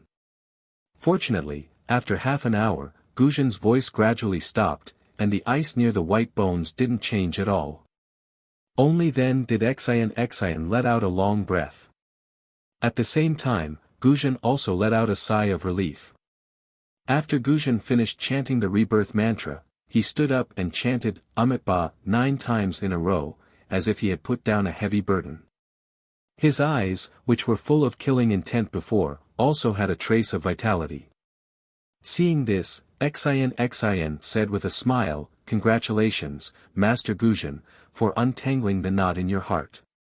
Thank you, Xin Tanue, for fulfilling my wish." Guzhen hurriedly tidied his monk robe, put his palms together and bowed solemnly, "If I didn't meet you, I don't know when I could be free." "This is Buddha's mercy," Xin said with a smile, "Master, you have contributed a lot to Buddhism. Buddha saw that you were burdened by the knot in your heart, so he pointed out the supreme path for you, but it has nothing to do with me. Heavenly flowers with others, lingering fragrance in my hand." Cai Hui also said with a smile, "Buddha used Tanue to help Guzhen become Grandmaster Guzhen. Tanue also has boundless merit." "Ha, I don't dare, Xin replied, "If Master Guzhen has nothing else to do, can we move on?" Let's go. Guzhen said with a relaxed smile, "I'm fine. In the future, I will listen to Tanue's instructions." Good. Xin controlled the auspicious cloud beneath her feet and continued to lead the way.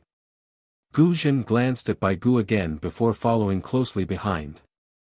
The ice cave's passageway was similar to ordinary mountain paths, and was even more difficult to distinguish than mountain paths. After Xiao Hua and the others flew forward for half an incense stick's worth of time, many forks appeared. These forks were no different in Xiao Hua's eyes, and even their shapes were exactly the same. Even Xin often stopped and took out her ink-cloud eyes to carefully examine them. Finally, Xin's ink-cloud pupil was no longer useful when she saw 3 different paths in front of her. She of Guzhen's of a man, Tanue's of a man, Tanue, and her, Tanue, and then, Tanning, Tanue. Tanue's, Sans, S, Tanue's, Yuntong, Tanyong's, San, S, Tanue, Tain, S, Tanue's, Tanue, was, Tanue, S, and, S, Tanis's, I's SS, Tong. I've made preparations in advance, but I want to see if there are any clues. It's best if we don't use the prepared means.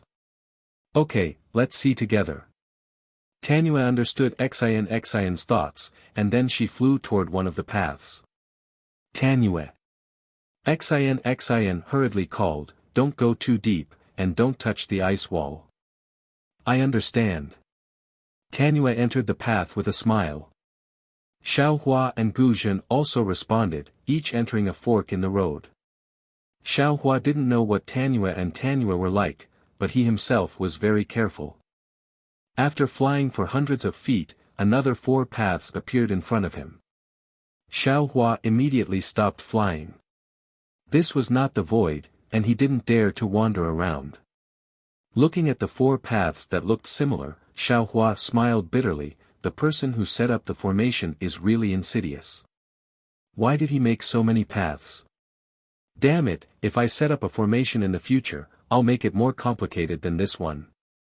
After venting his anger, Xiao Hua turned around and was about to fly back, but when he turned around, a huge shadow pressed down from above his head. Who? Xiao Hua was surprised, and without hesitation, he waved his hand and held the wishful staff in his hand. However, when he took a closer look, he laughed again. He saw that outside the ice wall above his head was the water of the Sage River, and the huge monster was a huge river fish that he had never seen before. The river fish swayed its huge tail slightly, and it didn't notice Xiao Hua in the formation below. Ha! Xiao Hua looked at the river fish's leisurely appearance, smiled slightly, put away the wishful staff, and continued to fly back. However, after flying for a while, he began to mutter in his heart, "This formation is really strange. Not to mention that it's completely arranged at the bottom of the Sage River. The passage in this formation is so close to the river water, and there's something strange about it. If I were to encounter danger and desperately break through this ice wall, wouldn't I be able to escape the formation? However, is this formation so easy to break through?" Xiao Hua thought as he flew, and soon saw Xin's figure. Suddenly, Xiaohua's heart lit up, and he realized, Grandma, I was almost fooled again. How can I directly see the formation outside? Outside this ice wall must be an illusion of the formation, which is to lure people into the river water. Once they touch the formation, they will definitely die. Alas, thanks to Xian's frozen talisman. Right, speaking of the frozen talisman, this jade talisman is really powerful, even stronger than my fire talisman. I just don't know if the Xian family has a refining method. Little monk. When Xiaohua's heart was filled with greed, Xian raised her voice, have you found a way out? No. Xiaohua smiled and shook his head, this little monk's luck has always been bad. I only encountered 4 forks and turned back, not daring to go forward. Huh, it's already good.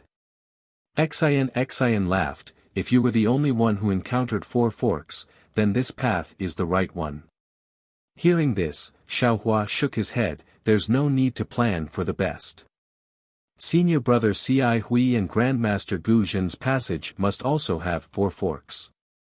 Oh. Xian raised her eyebrows, not forgetting to probe, could it be that this little monk knows how to set up a formation? TCH. Xiaohua pursed his lips, even a child would understand this kind of little trick, how could the person who set up the formation not know? Do they still need this little monk to know how to set up a formation? Sure enough, not long after, Ci Hui and Grandmaster Gu Zhen also returned, explaining one by one. The two of them were a bit stronger than Xiaohua, so they each chose 2 passages and went deeper. However, later on, they both returned. It was really as Xiaohua said, they also encountered 4 forks. After hearing this, Xian smiled bitterly, saying, actually, if we patiently explore these forks, we may be able to find a way out. Unfortunately, we have only just entered the formation, the difficult part is still inside, we can't waste time here. As she spoke, she reached out and took out a purple object that was only 3 inches long. That object was similar to sandalwood, emitting a faint trace of a meaty aroma. There was also a burnt black color on it, as if it had just been extinguished. 6 Directions Divine Concealment Incense. Xiaohua's eyes lit up, the name of this ancient object very easily appeared in his mind, at the same time, some other memories appeared. Ah! Immediately after, Xiaohua raised his eyebrows, secretly surprised, then he suddenly understood. These memories were all given to him by the ghost cultivator Huang Yi, but before the spiritual energy was not clear, the spiritual cavities were not completely opened. Now, these memories, along with the understanding of the green-robed Xiaohua and the other primordial spirits, were being absorbed by Xiaohua at an accelerated rate. This. What is this? Ci Hui naturally did not know, and asked in a low voice, somewhat surprised, it seems to be my Buddhist sect sandalwood. This object is called Divine Concealment Incense. Xian raised her hand, and said with a smile, although it's called incense, in reality, it has nothing to do with your Buddhist sect, it's a secret technique of the Tao sect. I don't know what this object is made of, but after it's ignited, the incense can protect the primordial spirit. After the primordial spirit escapes, as long as the incense itself is not extinguished, no restriction can prevent the primordial spirit from escaping. Escape Technique. Hearing this, Xiaohua immediately understood that this was the Tao sect's escape technique. As long as the divine concealment incense was not extinguished, its incense could provide a passage for the escaping primordial spirit. No matter where, the primordial spirit could return. Hearing this, Gu Zhen frowned, and said, could it be that Xian is also proficient in the Tao sect's escape technique? Xian said with a smile, I can't be considered proficient, I only know a little. Following Xian's smile, her gaze swept over Xiaohua with interest. Damn it! Instantly, Xiaohua wanted to stomp his feet, is there a need? If you can understand the Tao sect's magic, why can't this young master understand it? Although this young master is a Buddhist sect disciple, isn't it better to learn from others? You can't just let the state officials set fires and not let the common people light lamps, right? That's right. Previously, Xiao Hua did not care about looking at her a few more times and insinuating a few more times. He also did not know where he had exposed himself, but now that he heard Xian's words, he naturally knew that this Confucian woman had already seen through the signs of his Tao sect cultivation. Of course, it could also be said that this woman was somewhat suspicious. That's not possible. Xiao Hua did not look at Xian. He lowered his head and thought to himself, even if she has Tao sect cultivation, this Xiao did not use any Tao sect divine ability. Oh, I understand. The moment this Xiao entered the formation, this Xiao seemed to have activated his true essence. Perhaps at that time, she would have been able to sense the fluctuations of true essence. Alas, this little girl is still worried about this Xiao. At this moment, Cai Hui frowned, and said, in that case, Tanyue is preparing to use the escape technique of his primordial spirit to explore the path. To be precise, he is using a trace of his primordial spirit. Xian said with a smile, the Tao sect has a secret technique that can release a trace of his primordial spirit for the time it takes for an incense stick to burn. If the primordial spirit is of the same mind, it can travel thousands of miles in an instant. The time it takes for an incense stick to burn is enough for this one to explore these three paths. Chapter 34-24. Xian Tanyue, be careful. Cai Hui didn't quite understand and only instructed. Xian opened her mouth and spat out a mouthful of true qi onto the incense. The tip of the incense flashed brilliantly and ignited. A faint wisp of smoke shot straight into the air. Grandmaster Gu Zhen, please protect this little girl. Xian's cherry lips parted slightly. She immediately sat down in the air and formed a spell that Xiao Hua was unfamiliar with. Her eyes were tightly shut. Hearing this, Gu Zhen waved his hand and placed the huge demon subduing pestle in front of his chest. His eyes widened and he vigilantly patrolled the surroundings. Xiao Hua didn't open his transcendence vision so he couldn't see anything. He only saw that the incense suddenly split into three and rushed straight into the three forks. Then, the entire passage was filled with a faint smell of meat. Oh! Xian actually split into three primordial spirits. Xiao Hua's eyes brightened. This guy is from a scholarly family. How does he know so many Taoist secret techniques? Even this young master doesn't know this secret technique. Just as Xiao Hua was filled with envy, jealousy, and hatred, a beastly roar came from the left side of the tunnel. Soon after, the entire frozen tunnel shook. Looking at Xian, who was sitting cross-legged, a strand of golden true energy rushed out from the top of her head. In an instant, it completely protected her. The part of her face that was not covered by the true energy turned dark red. Not good. Gu Zhen hurriedly said, I'm afraid Xian Tanyue's primordial spirit is in danger. Just as he was speaking, the fragrance of the incense grew stronger. A gust of wind blew out from the other two passages and rushed in front of Xian, extinguishing the incense in an instant. Let's go. At the same time the incense was extinguished, Xian opened her eyes. Her eyes were filled with fear. Without waiting for her to stand up, auspicious clouds immediately appeared below her and carried her towards the passage that Xiao Hua just explored. There's an essence-devouring demonic beast in that passage. Hearing the name of an essence-devouring demonic beast, Gu Zhen's expression changed. He waved the demon-subduing pestle in his hand and flew with Xian. Xiao Hua accompanied Cai Hui and followed behind. At this time, Xian Shinrua was also familiar with the path in front. Encountering a fork, she didn't hesitate. The four of them quickly flew for another incense stick's worth of time. Senior brother Cai Hui, what is this essence-devouring demonic beast? Xiao Hua asked in a low voice when he saw that Xian had already slowed down. Alas, this essence-devouring demonic beast is an extinct demonic beast from ancient times.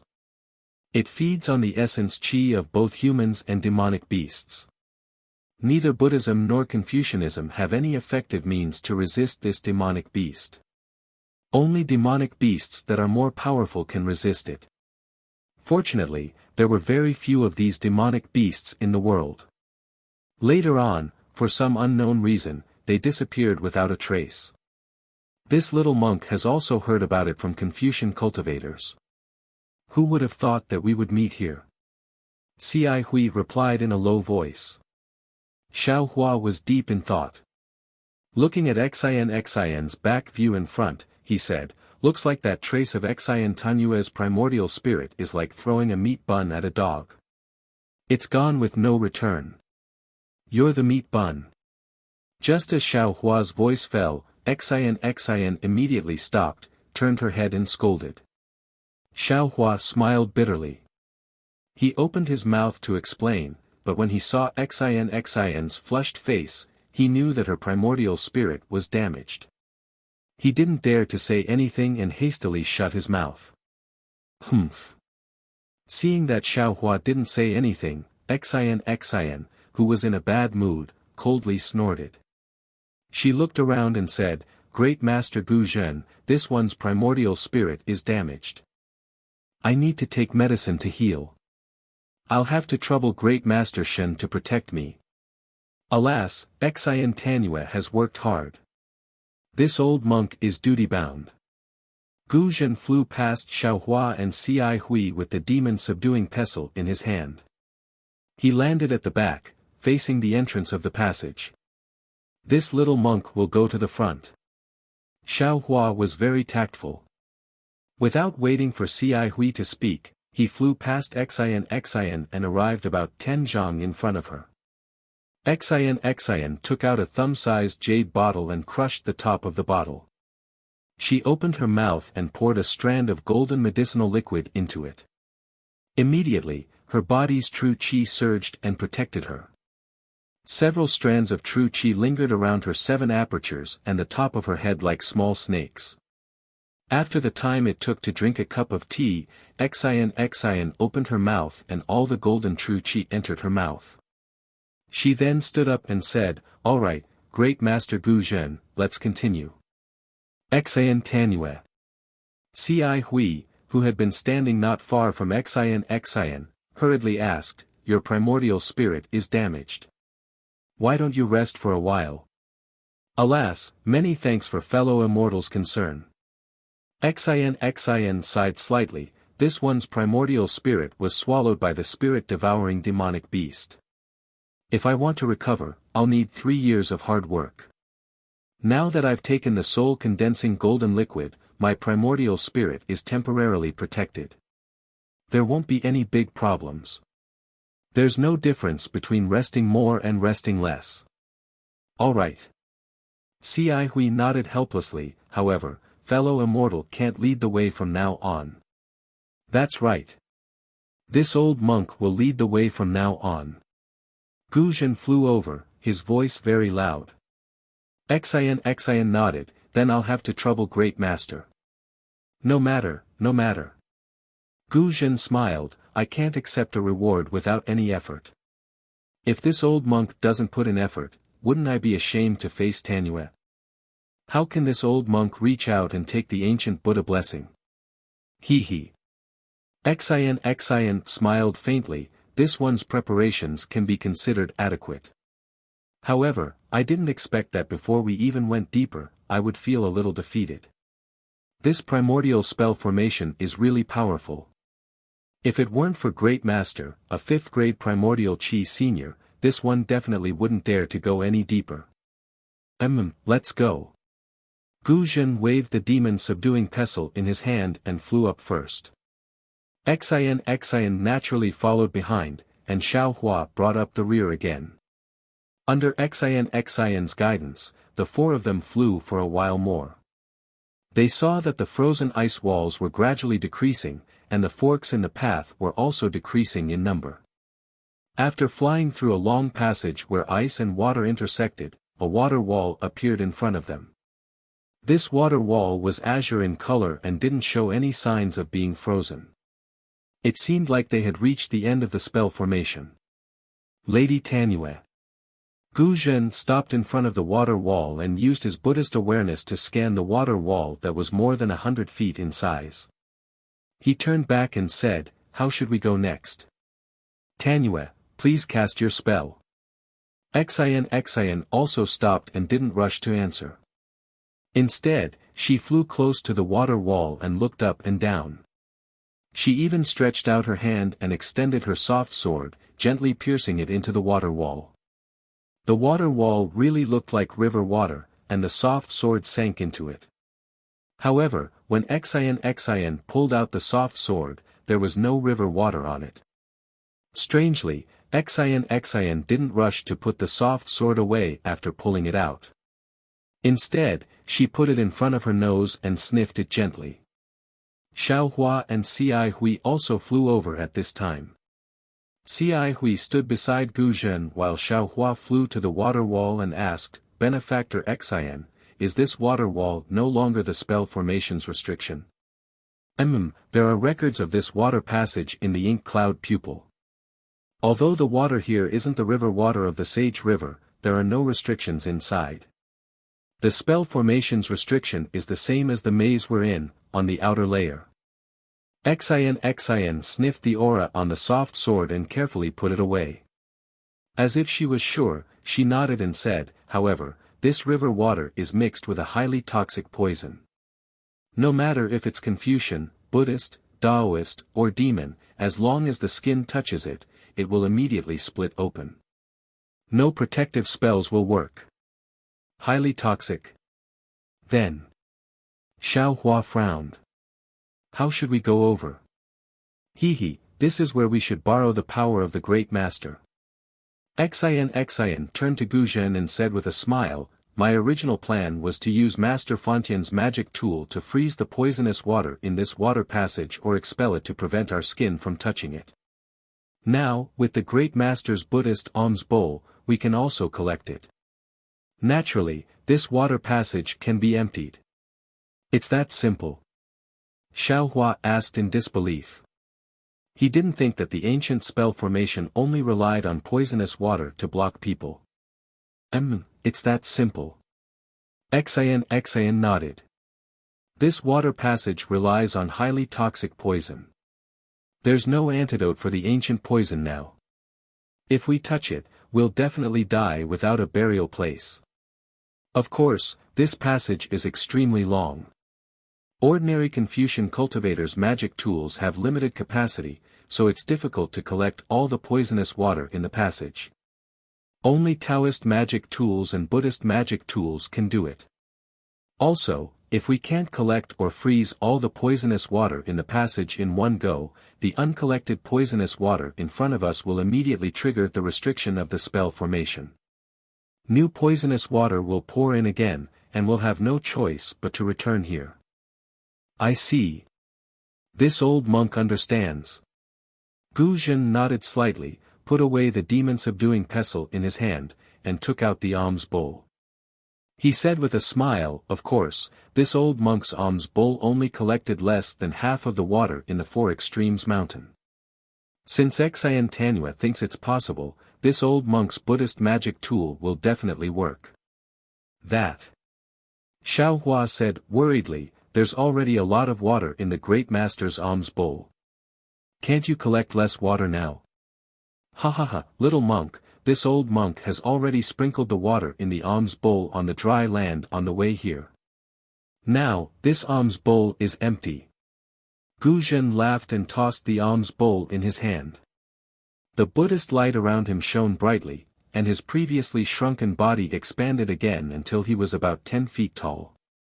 Then, he formed a seal with both hands, and the Buddhist seal hit the alms bowl.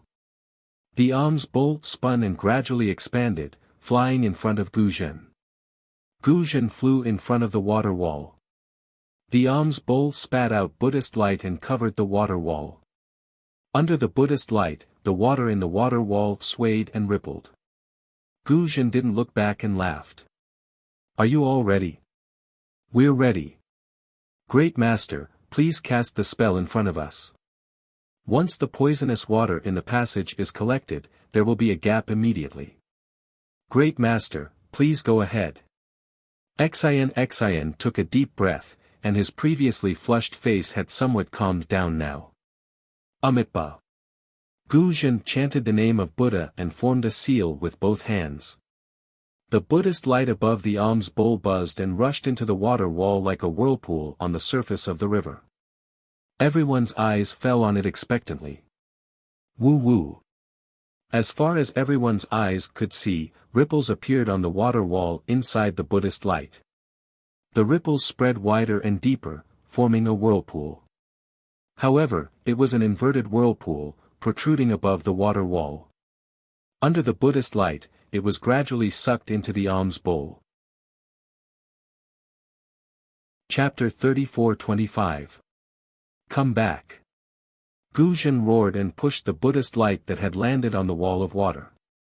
The entire wall of water shook, and the water ripple that had protruded a few inches and hadn't fallen into the alms bowl was grabbed by a big hand and stuffed into the bowl.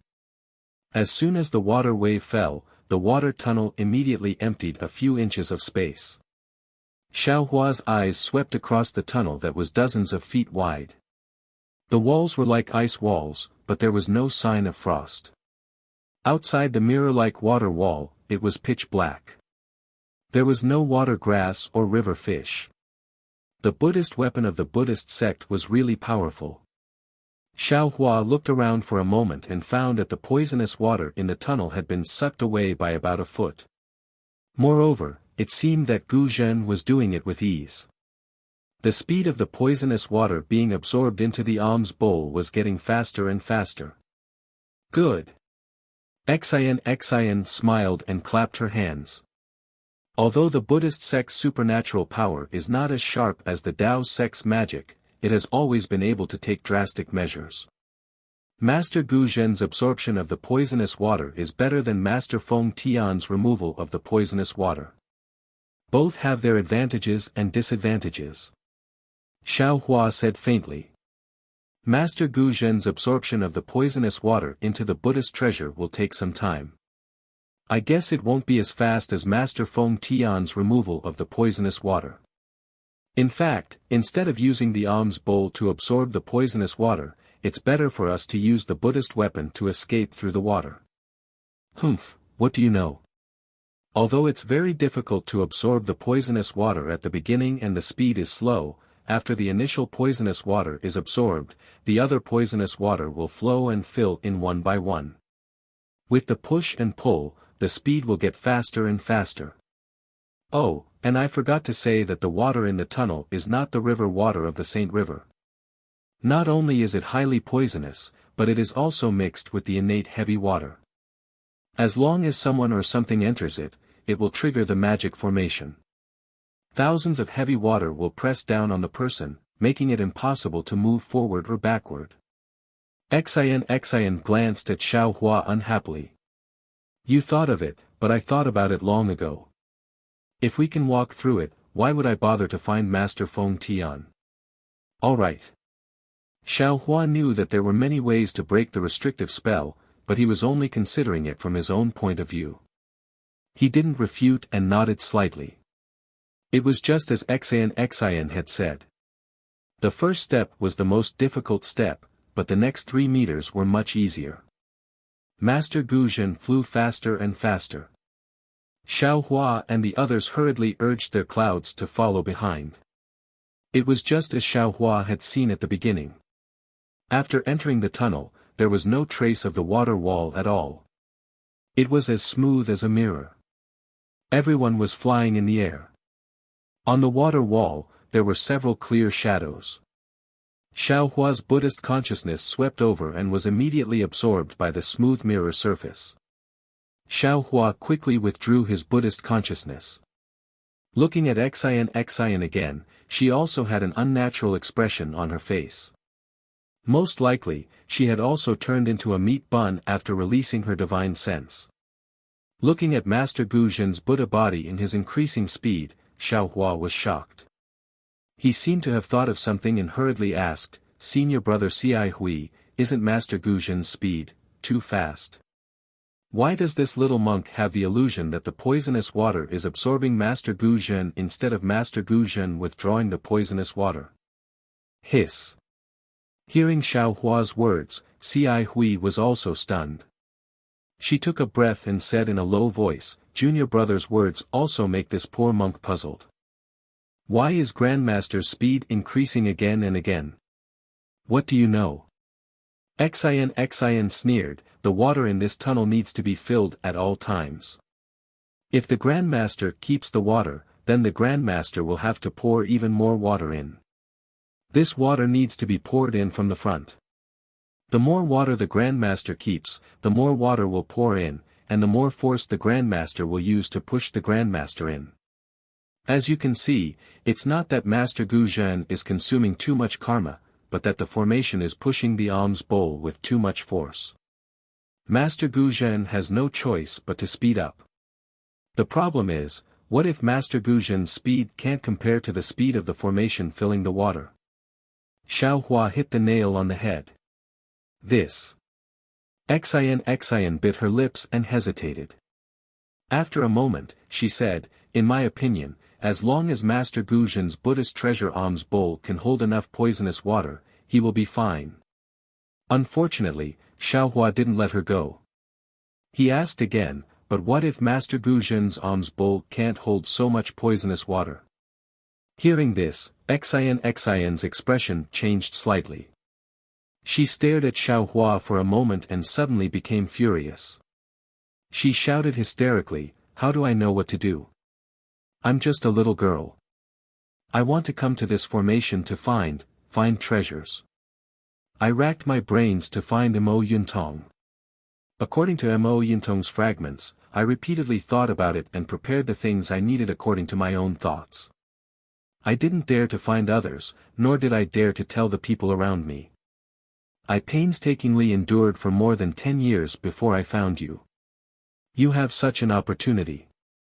Not only did you not thank me, but you also pointed here. If you have the ability, go find Mo Yuntong. If you have the ability, go find an ancient formation. You want to ask what will happen if the poisonous water comes in again? Well, then I'll tell you. I've thought about this poisonous water for a long time.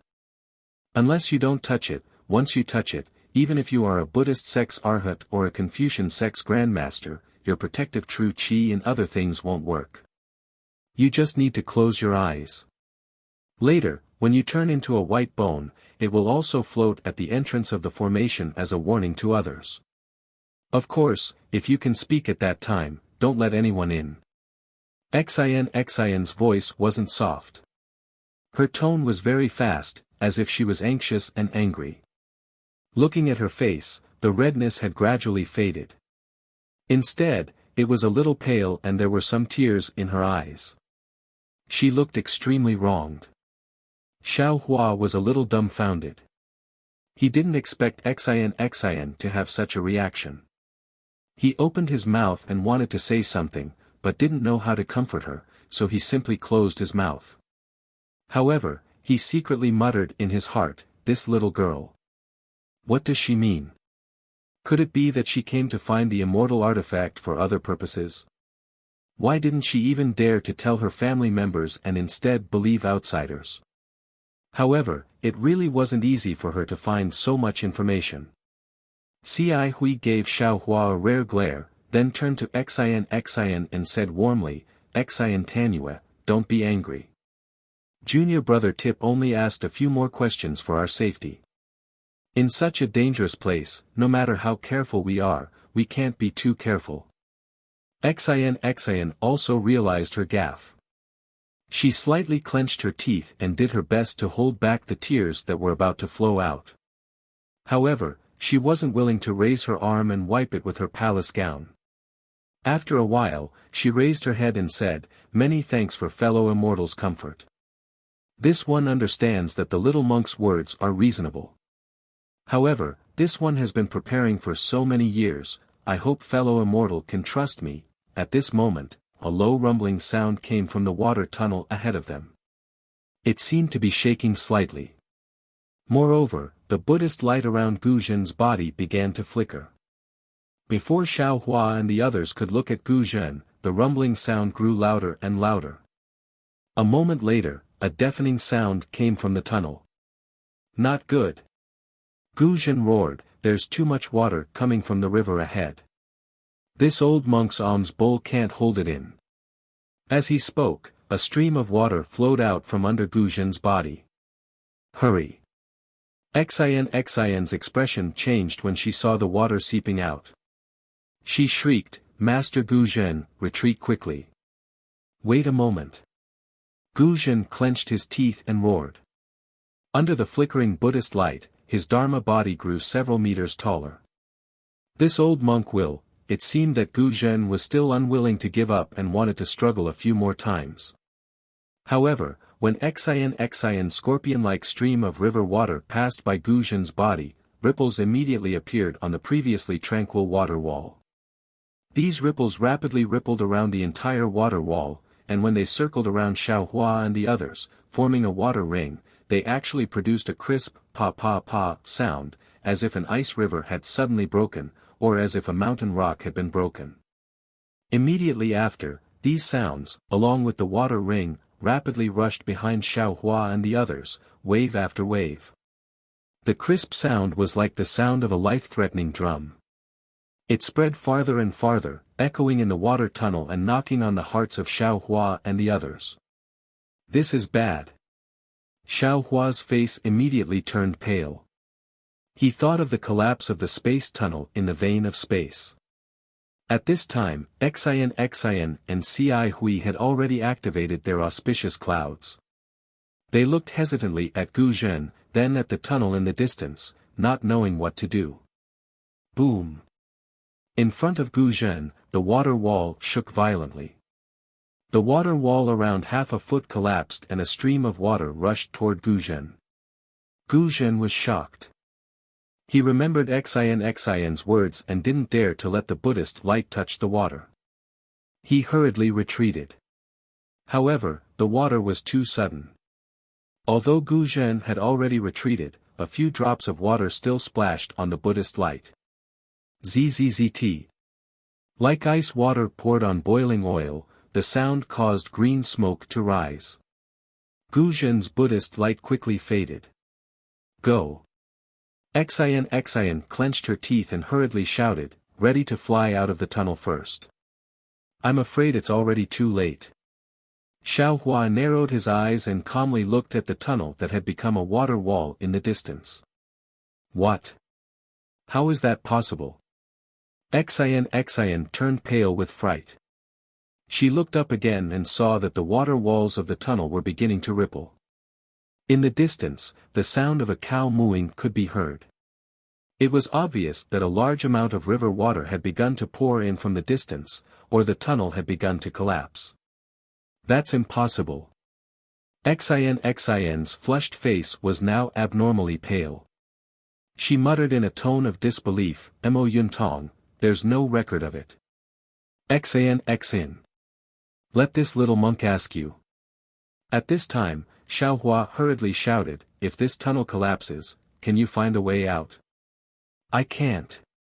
Xian shook her head absent-mindedly, there's one thing I didn't say before.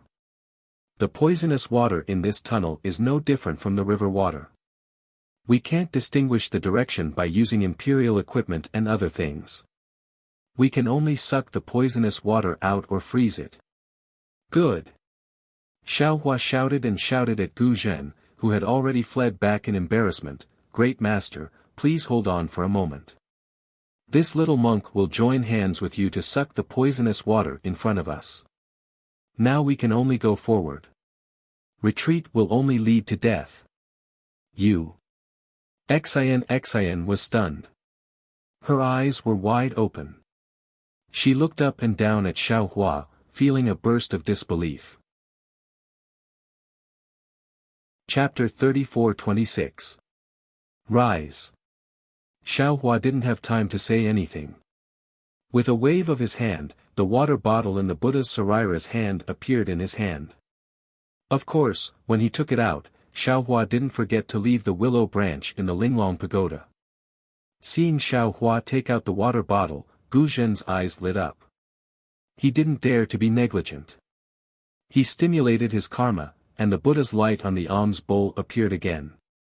He tried his best to collect the poisonous water that had begun to overflow. Collect. Xiao Hua held the water bottle with one hand and formed a seal with the other hand. A pure Buddha's light came out of the water bottle and turned into a lotus seed pod that covered Gu Zhen's back. The poisonous water that gushed out of the water wall and seeped through the water wall was all sucked into the water bottle. When the threat of the poisonous water dripping into Gu Zhen's Buddha's light was removed, the Buddha's light from the water bottle rushed in front of Gu Zhen again. The huge suction force was even stronger than Gu Zhen's alms bowl.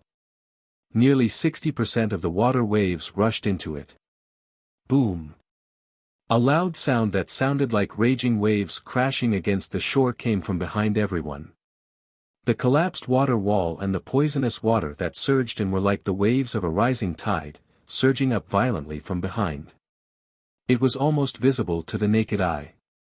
Great Master Gu Zhen, you take the lead, I'll take the back. Let's work together. Xiao Hua's hand formed a Buddha's seal, and he called out in high spirits. Gu Zhen seemed to be infected, and he roared, as you wish. Let's go. For a moment, the entire water tunnel was filled with Buddha's light. The previous vast and surging water was obediently subdued by the two Buddha's light. Like a python, it rushed into the two Buddha's treasures. The strange thing was, after the poisonous water was collected, the water wall on the left immediately turned into a flat mirror without the slightest ripple or crack. However, Xiao Hua and the other three flew over. In just a few breaths, the collapsed water ripples behind them reached them. These flat mirror surfaces immediately broke, and the water waves surged again.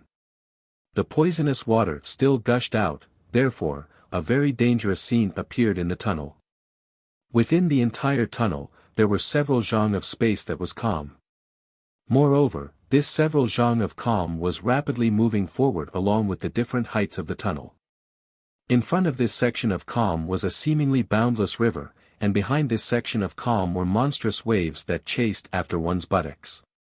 This situation was extremely similar to the collapse of the tunnel that Xiao Hua encountered in the void. Even though the situation was very dangerous, the sound of the wind stirred up by the poisonous water chasing after them was already whistling in their ears. However, Gu Zhen who was in front had Xiao Hua's help, so the situation was already very good. Especially since Xiao Hua's water bottle obviously had a stronger suction force than the alms bowl, so it could contain more poisonous water. Gu Zhen only needed to grasp the right direction and guide the Buddha's light from the water bottle. For the time being, the lives of Xian and the others would not be in danger. However, after Xiao Hua and Gu Zhen flew for the time it took for an incense stick to burn, the surging poisonous water seemed to be endless. Even someone as strong as Xiao Hua's arm felt sore and numb. The water bottle was getting heavier and heavier. The amount of telekinesis required to activate the water bottle was also increasing. At this moment, Xiao Hua finally understood Gu Zhen's previous predicament. The pressure of the poisonous water in front of them was increasing wave after wave, and his telekinesis could only be activated layer by layer. Not only was the water bottle on the verge of breaking out of his control, the suction force of the water bottle was also about to break out of his control. Damn it, the person who set up this formation is really sinister. Xiao Hua unconsciously cursed in his heart. This poisonous water can only be frozen and collected. Collecting is just like right now. However much this Xiao collects, the formation will replenish that amount. Just like what Xian said, this force is superimposed. In the end, it will be unimaginably powerful. If not for this Xiao's astonishing divine power, others would have already been crushed to death by the poisonous water. But what about after being frozen? Escaping through the layer of ice, the person who set up the formation must have some other backup plan. What is this backup plan? When I set up the formation. As Xiao Hua pondered, he actually began to think about how to set up the formation. It must be said that this was the biggest difference between a formation master and an ordinary cultivator. At this moment, Guzhen's slightly tired voice came, "Ti-Pu, this old monk's telekinesis can still support this formation, but my arms are already exhausted. I can't control the alms bowl. What do you think we should do?" "All right." Hearing this, Xiaohua stretched out his hand and flew forward. He shouted, "This junior will take this alms bowl. Grandmaster, you can use your telekinesis as much as you want." As soon as the alms bowl entered his hand, another heavy force pressed down on Xiaohua's arm. Xiaohua's body suddenly fell straight down for more than a few feet. Only then did he stop and continue to fly forward. After flying for another half a cup of tea's time, Xiaohua really couldn't bear it anymore. He roared, "Fellow Taoist Xian, how long is this water tunnel?" Although this little monk's Buddhist treasure can still hold the poisonous water, the impact of this formation is really too great. It's already beyond the range of what ordinary cultivators can bear. This Xian's heart had actually been clenched all this time. Now that she heard Xiaohua's words, her heart sank even deeper. She bit her lips and said, "As for how long it is exactly, I don't know. Perhaps, we're about to reach the end." AI. Xiaohua sighed. Now that he had already boarded the pirate ship, how could he still hold anything back? "Let's talk about it later if we can save our lives." Saying this, Xiaohua's entire body flashed with Buddhist light. He was about to use the heavenly law embodiment technique, boom. A long whimpering sound rang out. It was like the sound of the bellows in an ordinary household being forcefully pulled out. Xiaohua felt that the enormous force in front of him suddenly disappear, and the strength he had gathered suddenly disappeared. Normally, Xiaohua would naturally be able to control it. However, right now, he was using the heavenly law embodiment technique and had to use Buddhist light to conceal it. It was difficult for him to do three things at once. As a result, the water bottle and alms bowl in his hand simultaneously flew out of his hand. Even his body lost balance in midair. Fortunately, it was only a few breaths of time. Xiaohua's body naturally swept forward. He used the ethereal steps and stabilized his body. With a raise of his hand, the water bottle and alms bowl both fell between his two hands. Xiaohua didn't pay attention to it. However, when Xian, who had just rushed out of the tunnel, saw Xiaohua's footwork, her complexion greatly changed. Her gaze revealed a kind of severe expression. However, this severe expression and peculiar expression only flashed for a moment. It wasn't seen by the bystanders. As for Xiaohua, at this moment, he was calm and unruffled. He had the appearance of a naive little monk. He respectfully handed the alms bowl to Guzhen, who had followed behind him. However, just as he sent out his hand, his gaze swept behind Guzhen. He couldn't help but be stunned. He saw that behind Guzhen was a huge space. This space was filled with a kind of soft fluorescent light. Under the illumination of this fluorescent light, a sparkling and translucent crystal palace towered in the middle of this space. This crystal palace was very strange. It wasn't an ordinary palace. Instead, it had the appearance of a triangular tower. Moreover, this triangular tower was inverted. The huge palace that caused people's hearts to tremble stood erect at the top of this space. From the top of the palace, it shrunk layer by layer. In the end, it actually shrunk into a prism-like palace base that was inserted into the waves below everyone's feet. The waves rippled and the fluorescent light flickered. The entire palace seemed to sway in the air, as if it would collapse at any time. Guzhen's back was facing this palace. At first, he didn't care about it. However, Xiaohua's outstretched hand stopped in midair. Xiaohua's gaze passed over him and looked behind him. How could Guzhen not know the situation? He hurriedly released his Buddhist sense, wanting to investigate. However, his Buddhist sense couldn't leave his body no matter what. At this moment, Ci Hui and Xian's eyes also revealed extraordinary splendor. He couldn't help but turn his head. When he saw this situation, he couldn't help but be stunned. The fluorescent light of the inverted triangle was so alluring. It was like the supreme Buddhist light in the legends of Nirvana. Gu Zhen's heart was immediately attracted. Amitabha. Seeing that the huge palace was getting bigger and heavier, Gu Zhen felt that he was about to be suppressed by the entire palace. When he was powerless to resist, a voice that was like the sound of nature came out from his ears. Suddenly, the heavy pressure of the palace disappeared in an instant. Everything in front of Gu Zhen's eyes returned to normal. The inverted triangle palace still flickered with an enchanting fluorescent light in the distance. He was still in the same posture of turning his head. Amitabha. Gu Zhen's face turned red. He knew that his mind had been invaded by the magic circle. He hurriedly turned his head and put his palms together. This old monk thanks you for the reminder. Xiaohua smiled and handed the alms bowl to Gu Zhen. He said, Master has consumed too much psyche power. Now that you are free, naturally your vigilance is greatly reduced. It's nothing. Even if this little monk didn't remind you, you will wake up after a while. Alas, this old monk is ashamed. Gu Zhen knew his own situation and didn't hide it. The knot in this old monk's heart for many years has been untied. It's rare for me to be relaxed. My defense against the magic circle has also been reduced. However, just now in the water tunnel, if it wasn't for your Buddhist treasure water bottle, this old monk would have been buried in it like Xian Tanua and Ci Hui. From this point of view, this old monk also has to thank you. Xiaohua naturally had a guilty conscience. He was afraid that Gu Zhen would recognize the water bottle. Then he thought of Ci Hang. Now that he heard Gu Zhen only said it was the water bottle, he was delighted. He hurriedly waved his hand and said, Master, you're too kind. How can this disciple's cultivation be compared with yours? It's just that this disciple has a handy Buddhist treasure.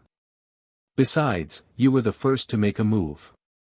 Most of the credit is taken. This little monk is nothing. Master Gu Zhen. On the side, Xian was naturally also captivated by the inverted triangular palace. She didn't wake up until Xiaohua chanted the name of Buddha. She hurriedly took out a small golden box from her bosom. After opening it, she took out a thumb-sized heart-shaped leaf. She interrupted the conversation between Gu Zhen and Xiaohua and handed it to Gu Zhen. She said, stick this on your monk robe first. Jia. Jia Luo golden leaf. Gu Zhen's gaze fell on the golden heart-shaped leaf in Xian's hand. He couldn't help but cry out.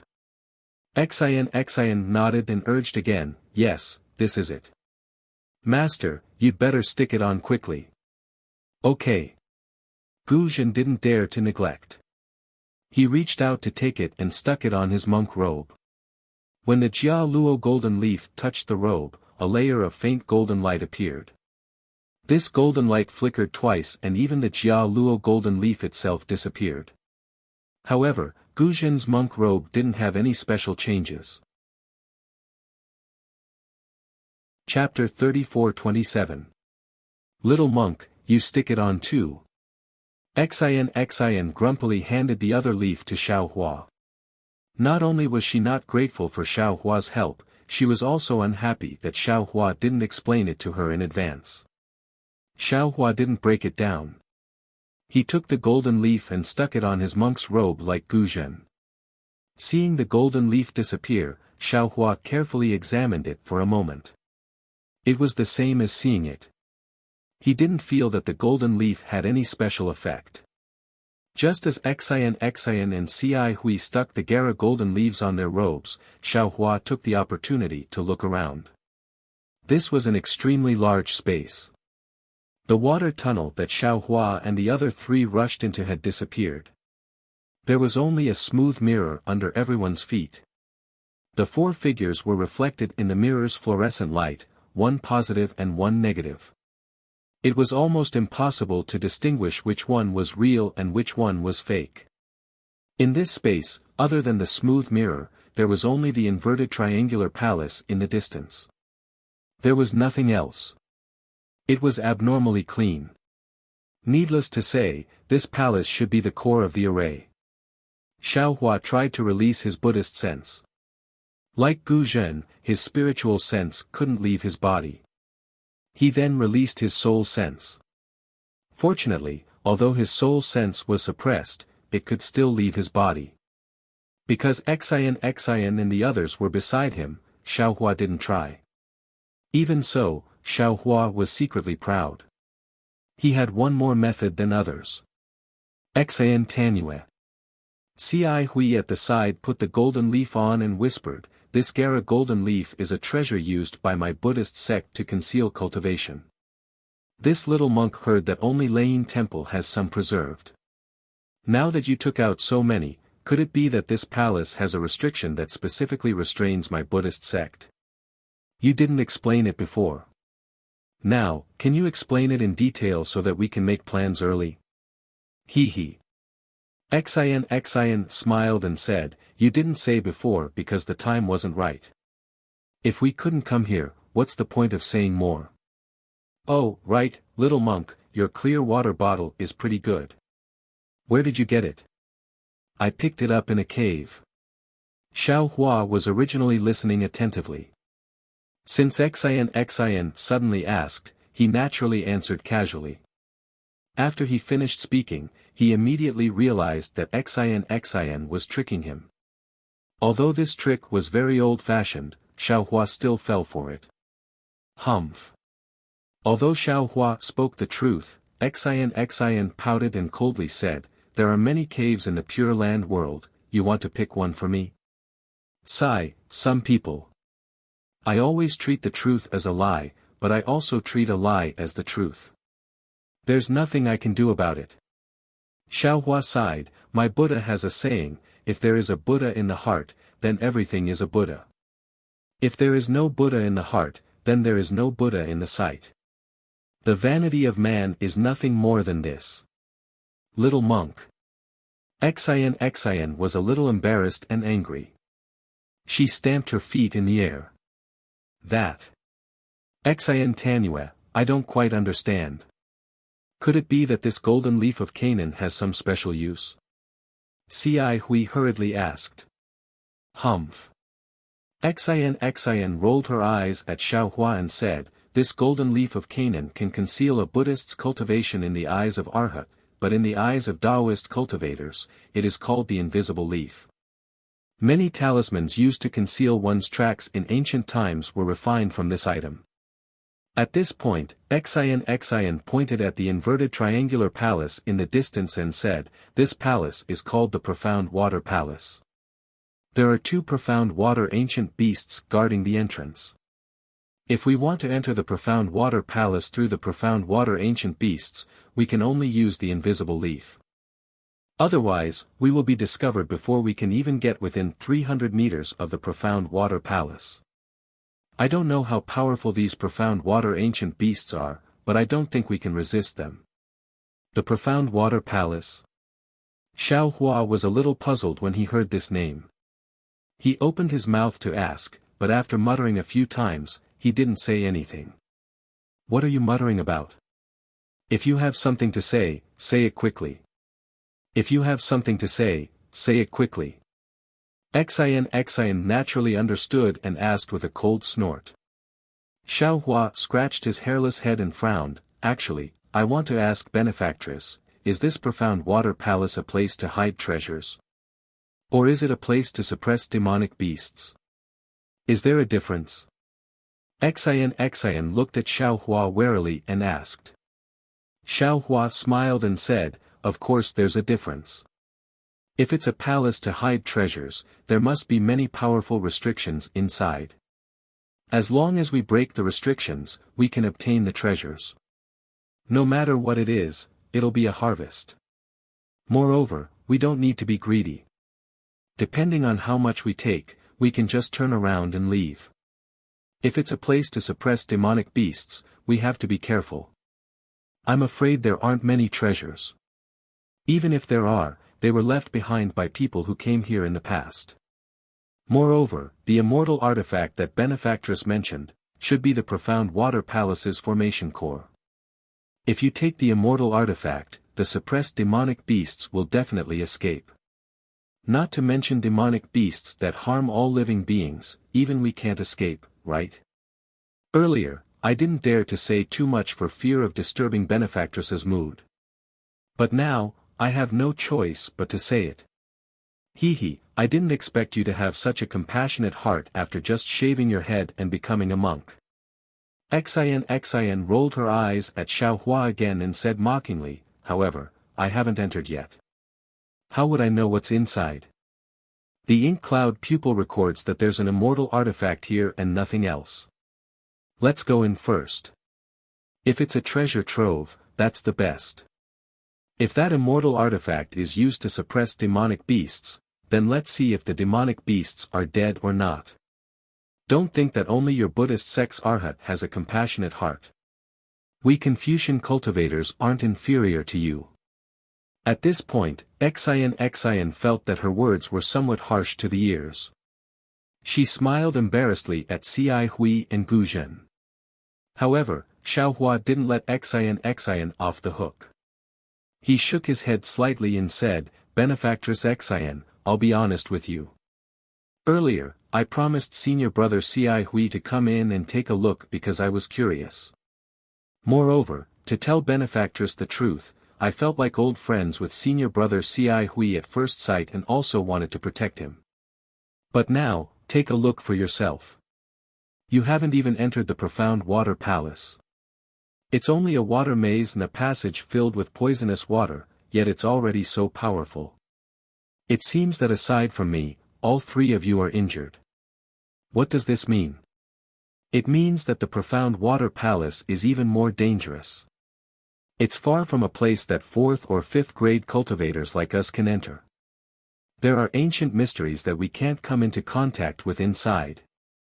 Even if we're lucky enough to enter, that so-called immortal artifact, in my opinion, Benefactress Xian won't be able to obtain it.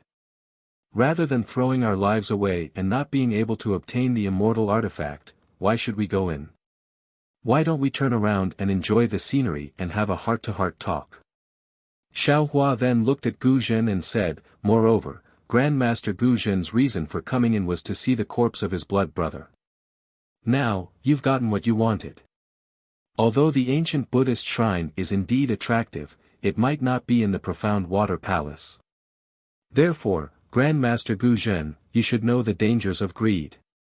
You don't need me to say anything, right? Little monk, what do you mean by that? Xian was anxious and raised her eyebrows. Nothing. Xiaohua smiled and said, Benefactress, if you don't tell me the truth about the Profound Water Palace, I won't enter. Perhaps senior brother Ci Hui is willing to go in with you, but Grandmaster Gu Zhen might not be willing, right? Although Grandmaster Gu Zhen didn't say anything, in Xian's eyes, Gu Zhen's silence meant that his thoughts were similar to Xiaohua's. After all, there were two profound water beasts guarding the Profound Water Palace. Who knew if the golden Canaan leaf would be useful? Seeing Xian's expression fluctuating, Ci Hui said, Xian Sandinyu, junior brother Ti Pu's words are reasonable. The two places from before caused me to be alarmed. I know I can't pass through those two obstacles alone. Of course, since we're already here, why don't we take a few more steps and enter the Profound Water Palace to take a look? However, since we're going to enter the Profound Water Palace, we should at least be aware of the dangers inside, right? Fellow Taoist Ci Hui, could it be that you don't trust me? Xian's face was slightly pale as she spoke softly. Ci Hui smiled and said, it's not that I don't trust you. I feel that Sandinyu might be a little stubborn. Could it be that there's something you don't want to say that affects your judgment and makes you insist on entering the Profound Water Palace while ignoring the dangers inside? If Sandinyu can tell us, then we can also make a judgment. Xian bit her lips and looked at Ci Hui and Gu Zhen, but she didn't look at Xiaohua. Instead, she raised her head and looked at the profound water palace in the distance. After half the time it took to brew a cup of tea, she said, "Actually, I've indeed concealed some things from you. However, please don't worry. I don't have any ill intentions. Moreover, the dangers I told fellow Taoist Ci Hui about before were all recorded in the profound water palace." "Hee, it's fine." Gu Zhen said with a smile, "This old monk has remembered every word of what Tan Yu said to this old monk. This old monk feels that what Tan Yu said is true." Xian bowed and said, "Many thanks for your trust, Grandmaster Gu Zhen.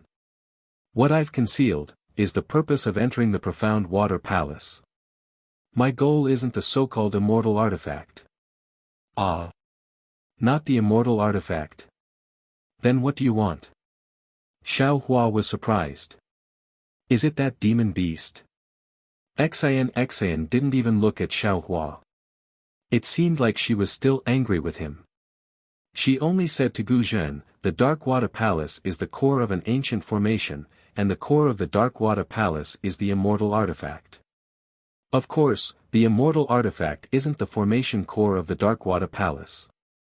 It's even to the extent that the Dark Water Palace isn't a place where treasures are kept. I'm sure of that.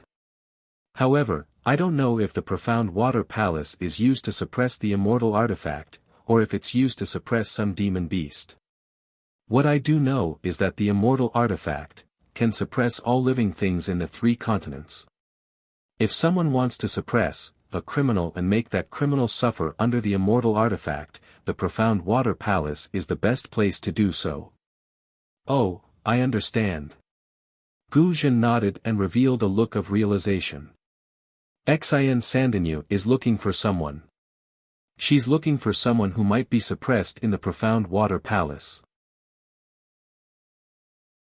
Chapter 34-28. Alas, that's right. Xian looked disappointed. This person isn't a heinous criminal like Venerable Master thinks, nor is he a treacherous person. He shouldn't be tortured like this. Xian paused and smiled wryly. "This matter involves my secrets, so forgive me for not being able to speak of it. My purpose in coming here is to see if this person is here. If he is, I want to see if I can rescue him. That's all. As for the immortal artifact, I'm only at the 4th grade of origin energy. I'm afraid I can't take it for myself, right?" Xian glared fiercely at Xiao Hua and continued, "That's what I wanted to say. If some people aren't satisfied and don't wish to enter the Profound Water Palace, I won't force them. However, if he wanted to leave this ancient formation, the only way out was inside the Blackwater Palace. Of course, if anyone thinks they're strong enough to break the ancient formation, feel free to use your cultivation. I'll wait and see." Xiao Hua didn't know whether to laugh or cry when he saw Xian roll her eyes. Ahem. Ci Hui coughed twice, smiled and persuaded, "Junior brother Ti-Pu, in this little monk's opinion, what Xian Tanua said is right. At this time, they have been honest with each other, she did not hide anything. Think about it, if she didn't want to say anything and only said that the exit was within the Profound Water Palace, I'm sure junior brother would have to enter based on that alone, right? Why would she make up more lies?" That's true." Xiao Hua nodded. He also felt that Xian's words were true since she'd been forced to this point. "Since that's the case, why don't you help her?" Ci Hui felt that Xiao Hua's Buddhist abilities might surpass hers, so she took advantage of the situation and said, "Saving a life is better than building a 7-storied pagoda. Junior brother, don't tell me you don't know this. Isn't she still alive?" Xiao Hua curled his lips. It'll be too late if she's dead." Gu Zhen laughed. Xian Tanua said that there might be a Buddhist treasure within the ancient formation, and even an ancient Buddhist luster. It must be in the Profound Water Palace, right? Xian was about to stomp her feet when she heard Xiao Hua's words. However, she could only reply, "If Mo Yintong's records are correct, it should be in the Profound Water Palace. However, I don't know the exact location." Look, little monk, come with us. You'll benefit from it as well, said Gu Zhen. Xiaohua thought for a moment and said with a smile, benefactress, you just said that you only want to see if there is anyone suppressed under the immortal artifact. Presumably, you have also prepared a method to rescue that person. Yes, this one has indeed made some preparations. Xian didn't hide anything and spoke the truth. It's special. You don't plan on taking that immortal artifact either? Xiaohua immediately asked. What? Junior apprentice brother Tipu, you want to take that immortal artifact? Ci Hui was shocked. What if the immortal artifact is used to suppress powerful demonic beasts? Aren't you helping the evildoer? Hehe, what if the demonic beast is not suppressed? What if this profound water palace is only used to suppress the immortal artifact? Xiaohua said with a smile, can this little monk try to subdue this immortal artifact? Xian coldly looked at Xiaohua and asked curiously, you're just a little monk from a Buddhist sect. What do you want this immortal artifact for? Even if you can subdue it, will you be able to use it? I'm willing. If I can't use it, can't I give it to someone else? Even if I can't give it to someone else, can't I hang it in my meditation room and look at it myself? Xiaohua's neck stiffened as he retorted sarcastically. Greed, oh greed. Ci Hui lectured Xiaohua, you just reminded ancestor Gu Zhen. Now, you're the one who's making the mistake. Forget it, forget it. This little monk was just saying. There's no need to mention it. Xiaohua waved his hand. He also felt that he was being delusional. An immortal artifact was definitely not a spiritual artifact or spiritual treasure. It had long surpassed the scope of his control. Since that's the case, little monk, you've said so much. Has your psychokinesis recovered? Can we proceed forward? Xian asked Xiaohua in a bad mood. Xiaohua shrugged and smiled, this little monk has more or less recovered.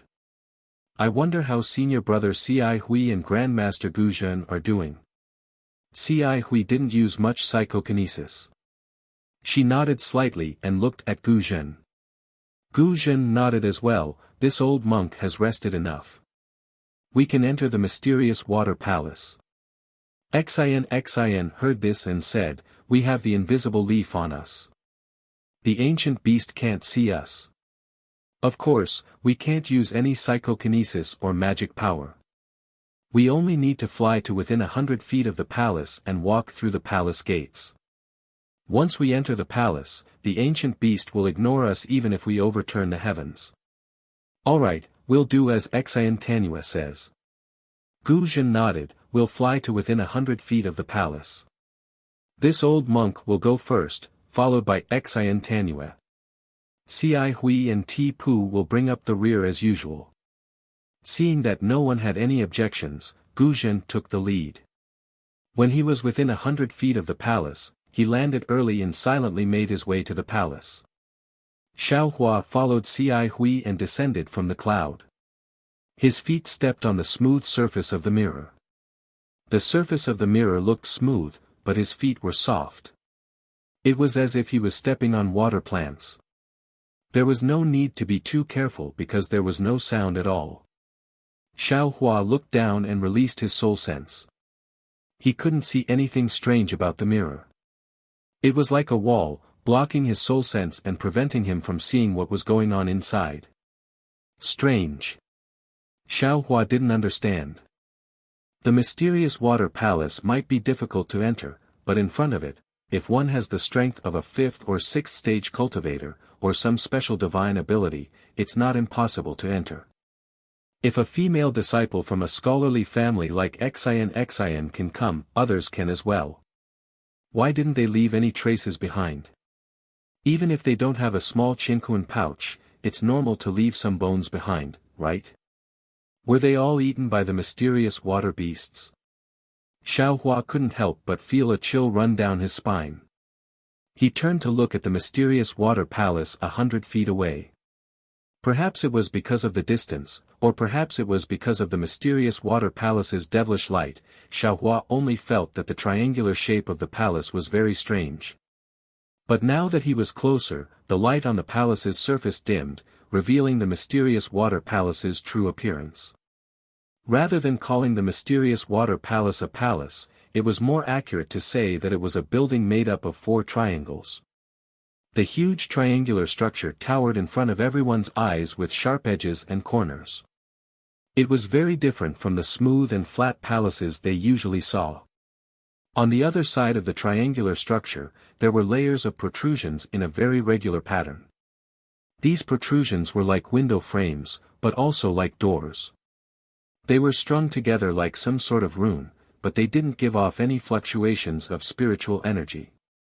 The only thing that did give off fluctuations was the faint, watery light that flowed over the protrusions. The light was made up of very strange runes, like flowing water that constantly flowed between the protrusions. The dazzling light was also emitted by the flowing runes.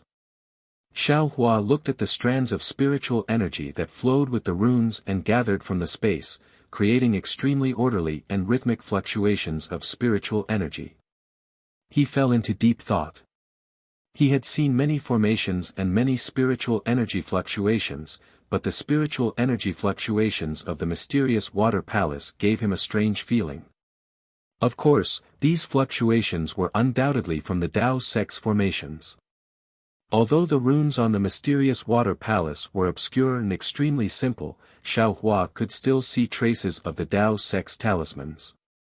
However, the seemingly smooth flow of runes made Xiaohua feel as if there was a fishbone stuck in his throat.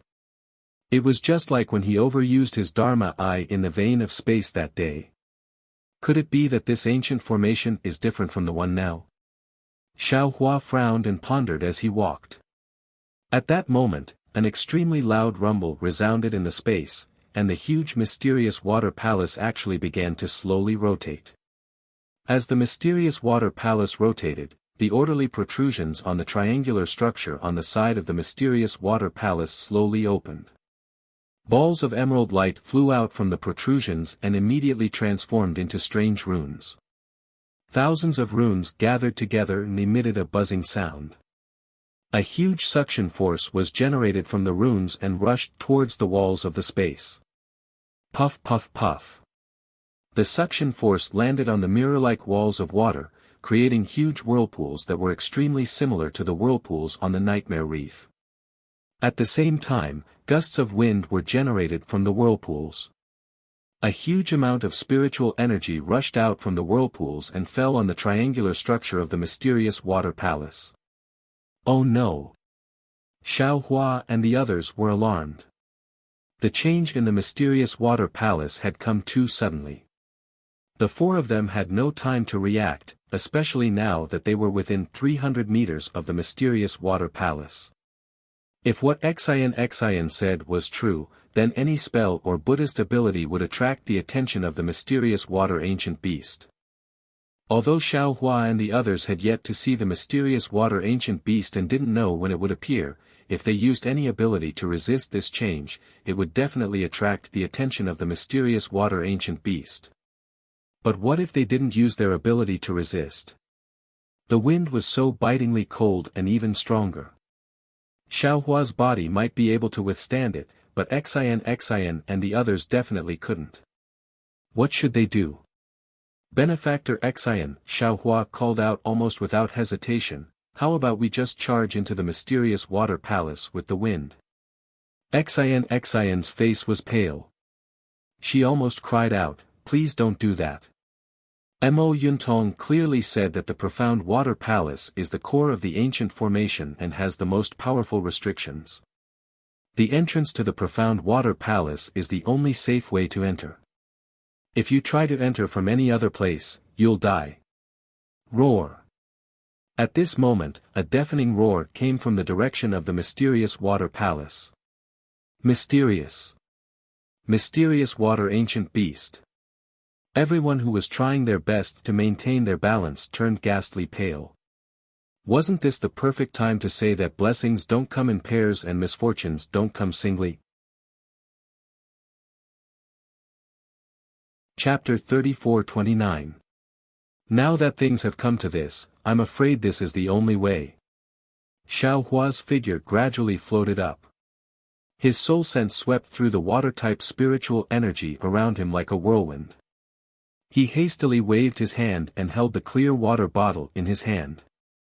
He had no choice but to risk being discovered by the ancient beast. He formed a seal with his right hand and hit the clear water bottle. With a light sound, a faint blue color rushed out of the bottle. Xiao Hua hastily shouted, "This is innate primordial water. Everyone, don't look directly at it." Xian and the others were originally flustered, hesitating whether or not to use their divine abilities. When they saw Xiao Hua take out the clear water bottle, they also looked at it with their eyes. When the innate primordial water appeared, the three's gazes had already fallen into it. Their minds stagnated, and their faces revealed absent-minded expressions. Fortunately, Xiao Hua's shout came in time. Everyone was shocked and hurriedly focused their minds.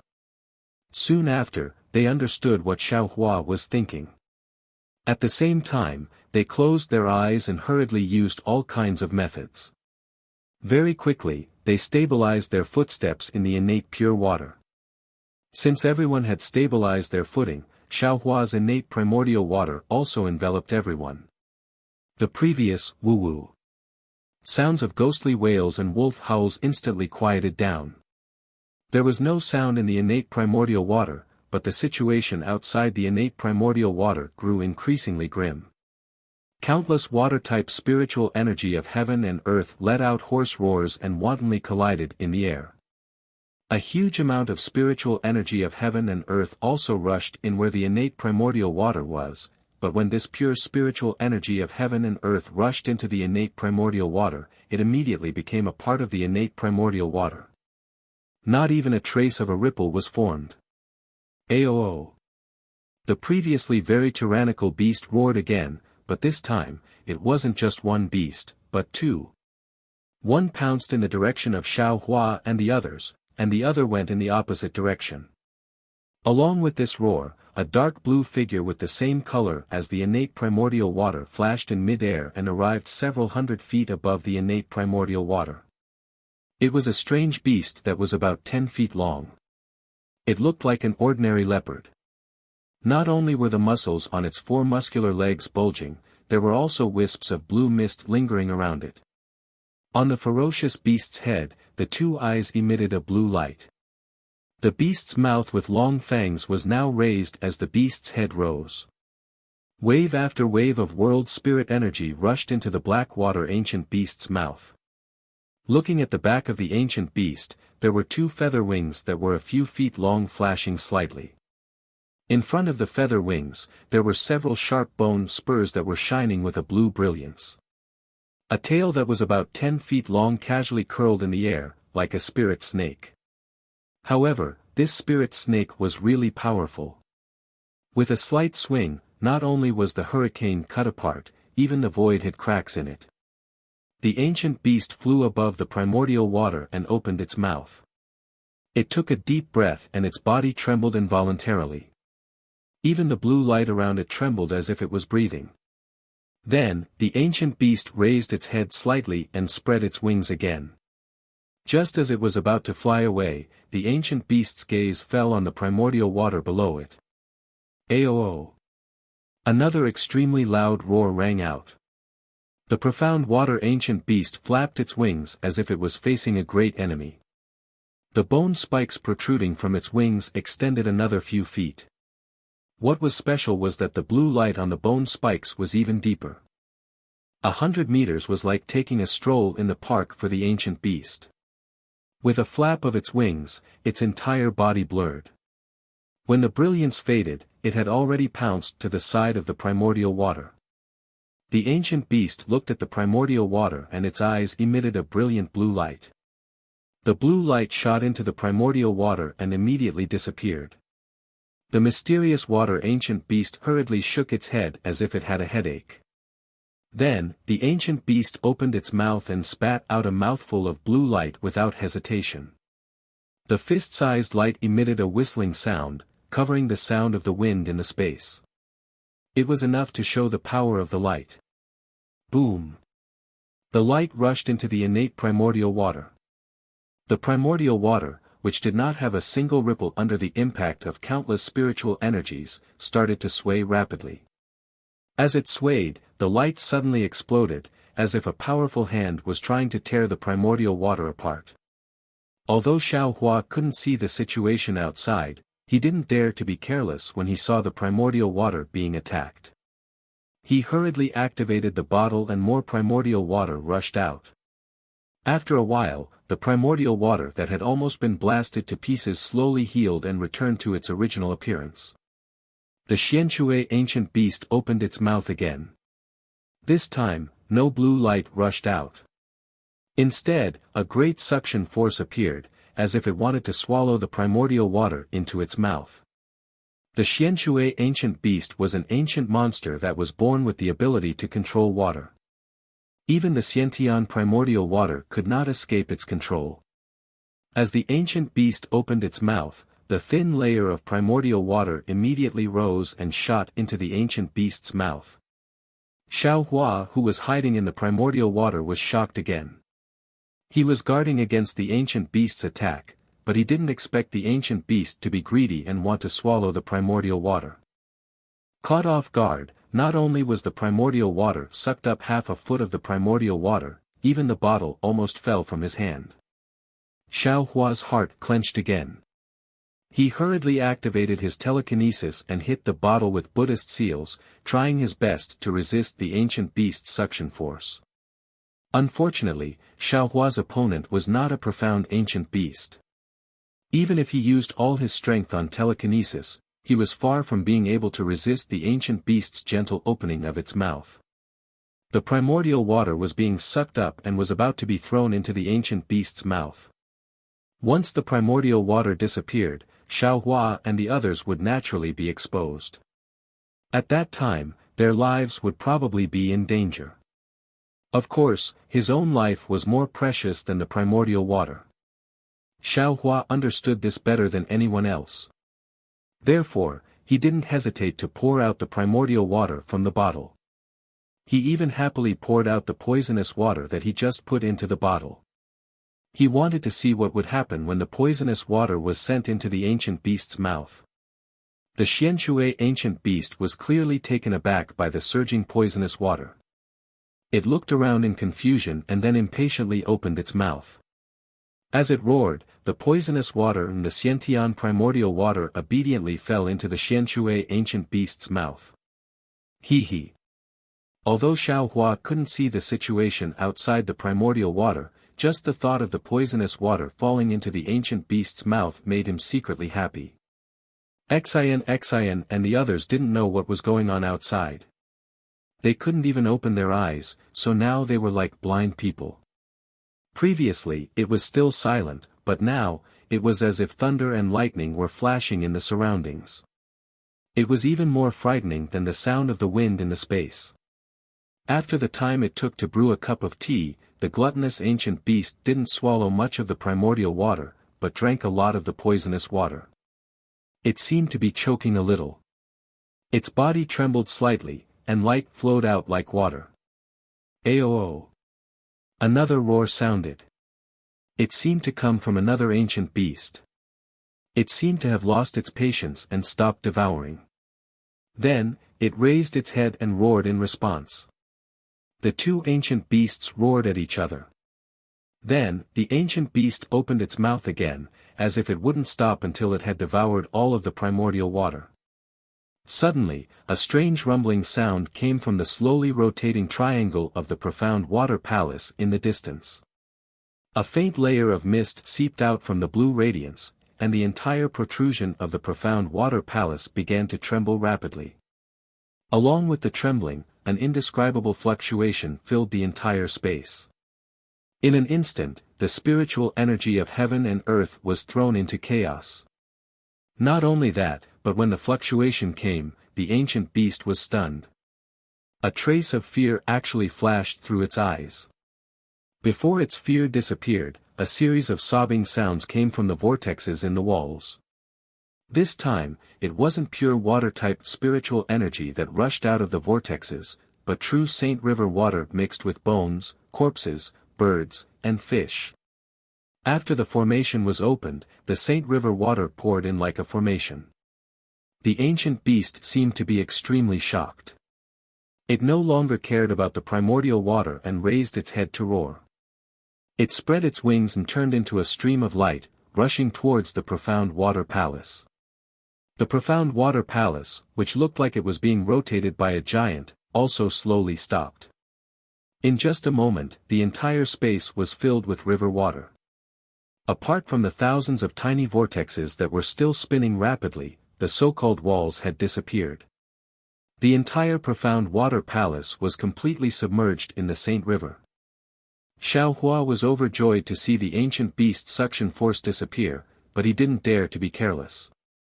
He still carefully urged his telekinesis to control the suction force of the clear water bottle, preventing the ancient beast from launching a sneak attack. Junior brother Ti-Pu. Cai Hui closed his eyes and didn't dare to release his Buddhist awareness, but he still keenly sensed the change in Xiaohua's telekinesis. He didn't speak when Xiaohua's telekinesis was at its peak, but now that he felt much calmer, he said softly, "Is the ancient beast nearby? Can the primordial water stop the ancient beast? Did the ancient beast attack the primordial water just now?"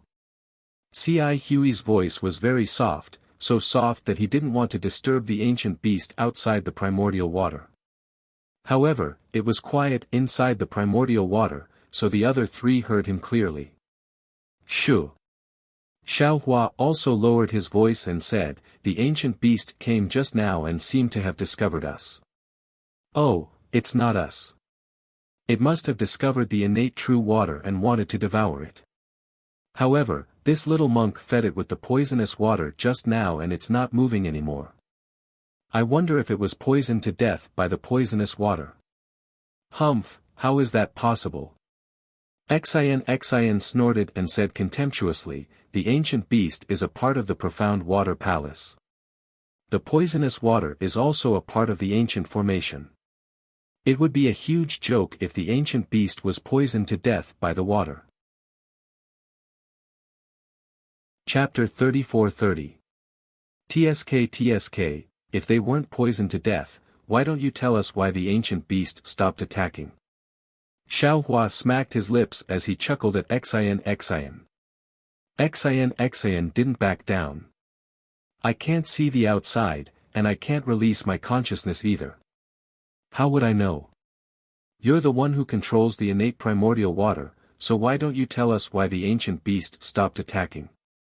"Nonsense, would I not tell you if I knew?" Xiaohua scoffed at Xian's argument. "I can't see anything just like you."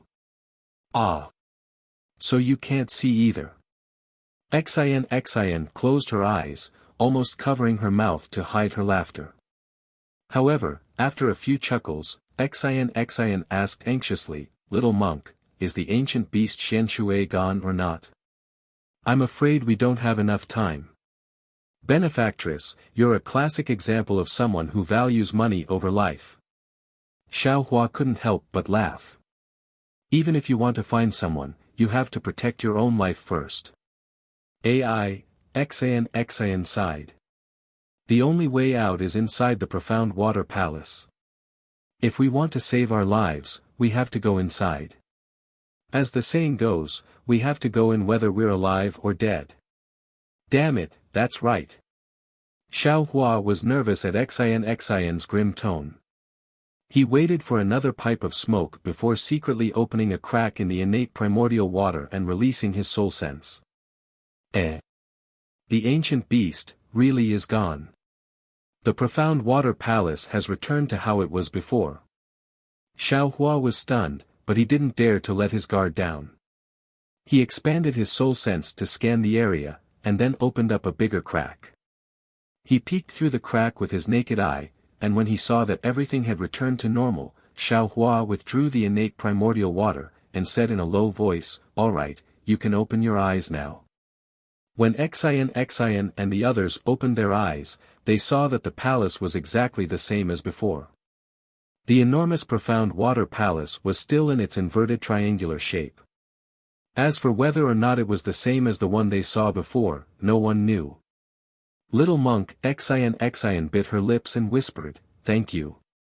"Shoo." Xiao Hua whispered back.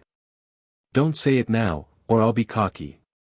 If the ancient beast sees us, we'll be in trouble." Xian paused, then covered her mouth. Her face was a little red, as if she wanted to laugh but didn't dare. It was difficult to hold it in. Cai Hui looked helplessly at the two. "Xian Yenue, let's talk inside the palace first." Xian covered her mouth and led the way. After walking for several dozen meters, she turned back and whispered, "That profound water ancient beast is right in front of the profound water palace's entrance. Normally, it won't be more than 30 meters away from the entrance. Now that we're here, we can't speak or use any telekinesis. Otherwise, we'll attract the beast's attention." As she spoke, Xian took a look at the golden leaf of Canaan that was stuck to her body. After testing it a little, she felt relieved and tiptoed forward. "TT, the ancient beast is at the gate." Xiao Hua was stunned. He couldn't help but look below the profound water palace. After all, Xiao Hua had already checked the surroundings. He didn't seem to have seen any ancient beast.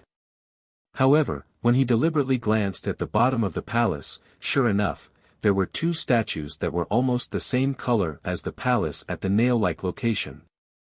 So these are the ancient beasts that attacked the innate primordial water. Xiao Hua stared straight at the motionless statues for a moment, thinking in his heart, weren't they abnormally fierce just now? Why are they standing there now? Why do they look like dead statues? Sigh, that's right. The profound water palace is so huge, and the ancient beasts are so small and motionless. Who knows if they're profound water beasts? At this moment, the profound water beasts really stood there like clay statues. Their eyes, which were as bright as stars, were abnormally dim. There was no light at all. However, Xiao Hua and the others only glanced at the beasts. They didn't dare to meet their eyes. They even gradually approached the profound water palace. Looking at the two beasts that looked exactly like the statues in front of the temple, they couldn't help but feel a sense of absurdity. Yes, if they hadn't heard the profound water beasts roar earlier, if they hadn't experienced Xiao Hua using his innate primordial water to resist them with his innate primordial water, and if they didn't have the records of profound water beasts in the ink cloud pupil, they would never have thought that these two lifeless statues were real ancient beasts. Suppressing the indescribable fear in his heart, Xiao Hua raised his head and looked at the profound water palace that was even more oppressive than a mountain. Under the huge inverted triangle was a pillar that was dozens of meters tall. A pillar that was dozens of meters tall would be considered huge if it were anywhere else. However, under the profound water palace, it seemed so thin and fragile.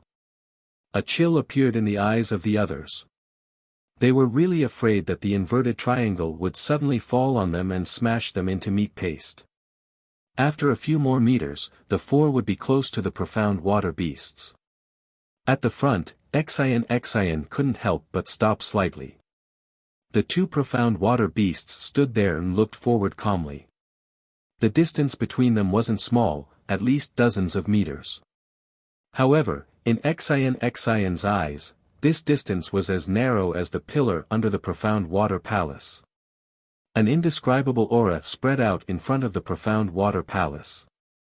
Perhaps it was the residual power of the profound water beasts, or perhaps it was the formation's restriction after the profound water palace absorbed the energy of heaven and earth.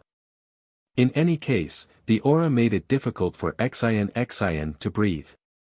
In the face of such a scene, Xian was secretly regretting in her heart. She felt that she had underestimated this ancient formation. However, this regret only lasted for a moment. A wave of stubbornness rose from the bottom of her heart. Humph, this place is so dangerous. You actually imprisoned me here. Since you're so heartless, then I don't need to think anymore. With this thought, Xin's trembling legs became firm. Step by step, she walked past the profound water beasts and arrived in front of the profound water palace's pillar. Fortunately, Xin's actions didn't attract the profound water beasts' attention. They remained motionless and didn't even release a trace of their innate spirit. Seeing that Xin didn't attract the profound water beast's attention, Gu Zhen and the others calmed down and followed her to the pillar. Hee, this profound water palace is so strange. Xiaohua walked past the Blackwater ancient beast and unconsciously looked back at the Blackwater ancient beast's folded wings and the coiled tail on the ground. He thought to himself, are these the two Blackwater ancient beasts from just now? Why don't I look at them? If they were living things, then I'd be fine with them standing there like statues. But why are their tails coiled up in the same way? That's not possible, is it? Xiaohua probed with his soul sense and carefully scanned the profound water beast's tail on the left a few times. Before Xiaohua could use his soul sense to check out the rest of the profound water beast's tail, Xin stopped again. Xiaohua didn't have time to check the Xianshui ancient beasts. He turned his head and saw Xin raise her hand and take out 4 blue beads from the sleeve of her palace dress. She waved her hand and the 4 beads silently stuck to the pillar. Then, Xin looked back at the 2 Xianshui ancient beasts with lingering fear. She opened her mouth and 4 golden streams of Jin Qi hit the 4 beads at the same time like 4 flying swords. Shua! The 4 pearls simultaneously emitted a blue ripple of brilliance. This brilliance overflowed several times above the pillar, and the pillar also produced a blue brilliance. At the same time, this blue brilliance also swayed along with the brilliance of the pearls, just like layers upon layers of water ripples. When she saw the ripples appear, Xin took a few steps forward and reached her hand into the ripples. Her fair and soft hand sank into the ripples. As Xin lifted her hand, it was as if she had lifted a bead curtain.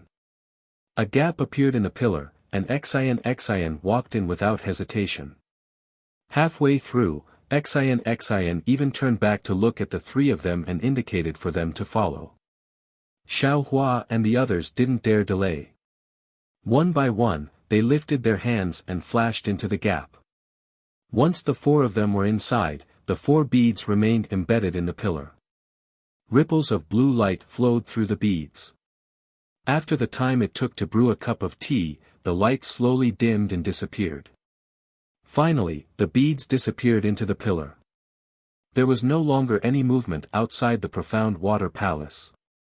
The 2 profound water beasts stood there for tens of thousands of years. It was as if the entire space had returned to normal. However, this calmness only lasted for a few breaths of time.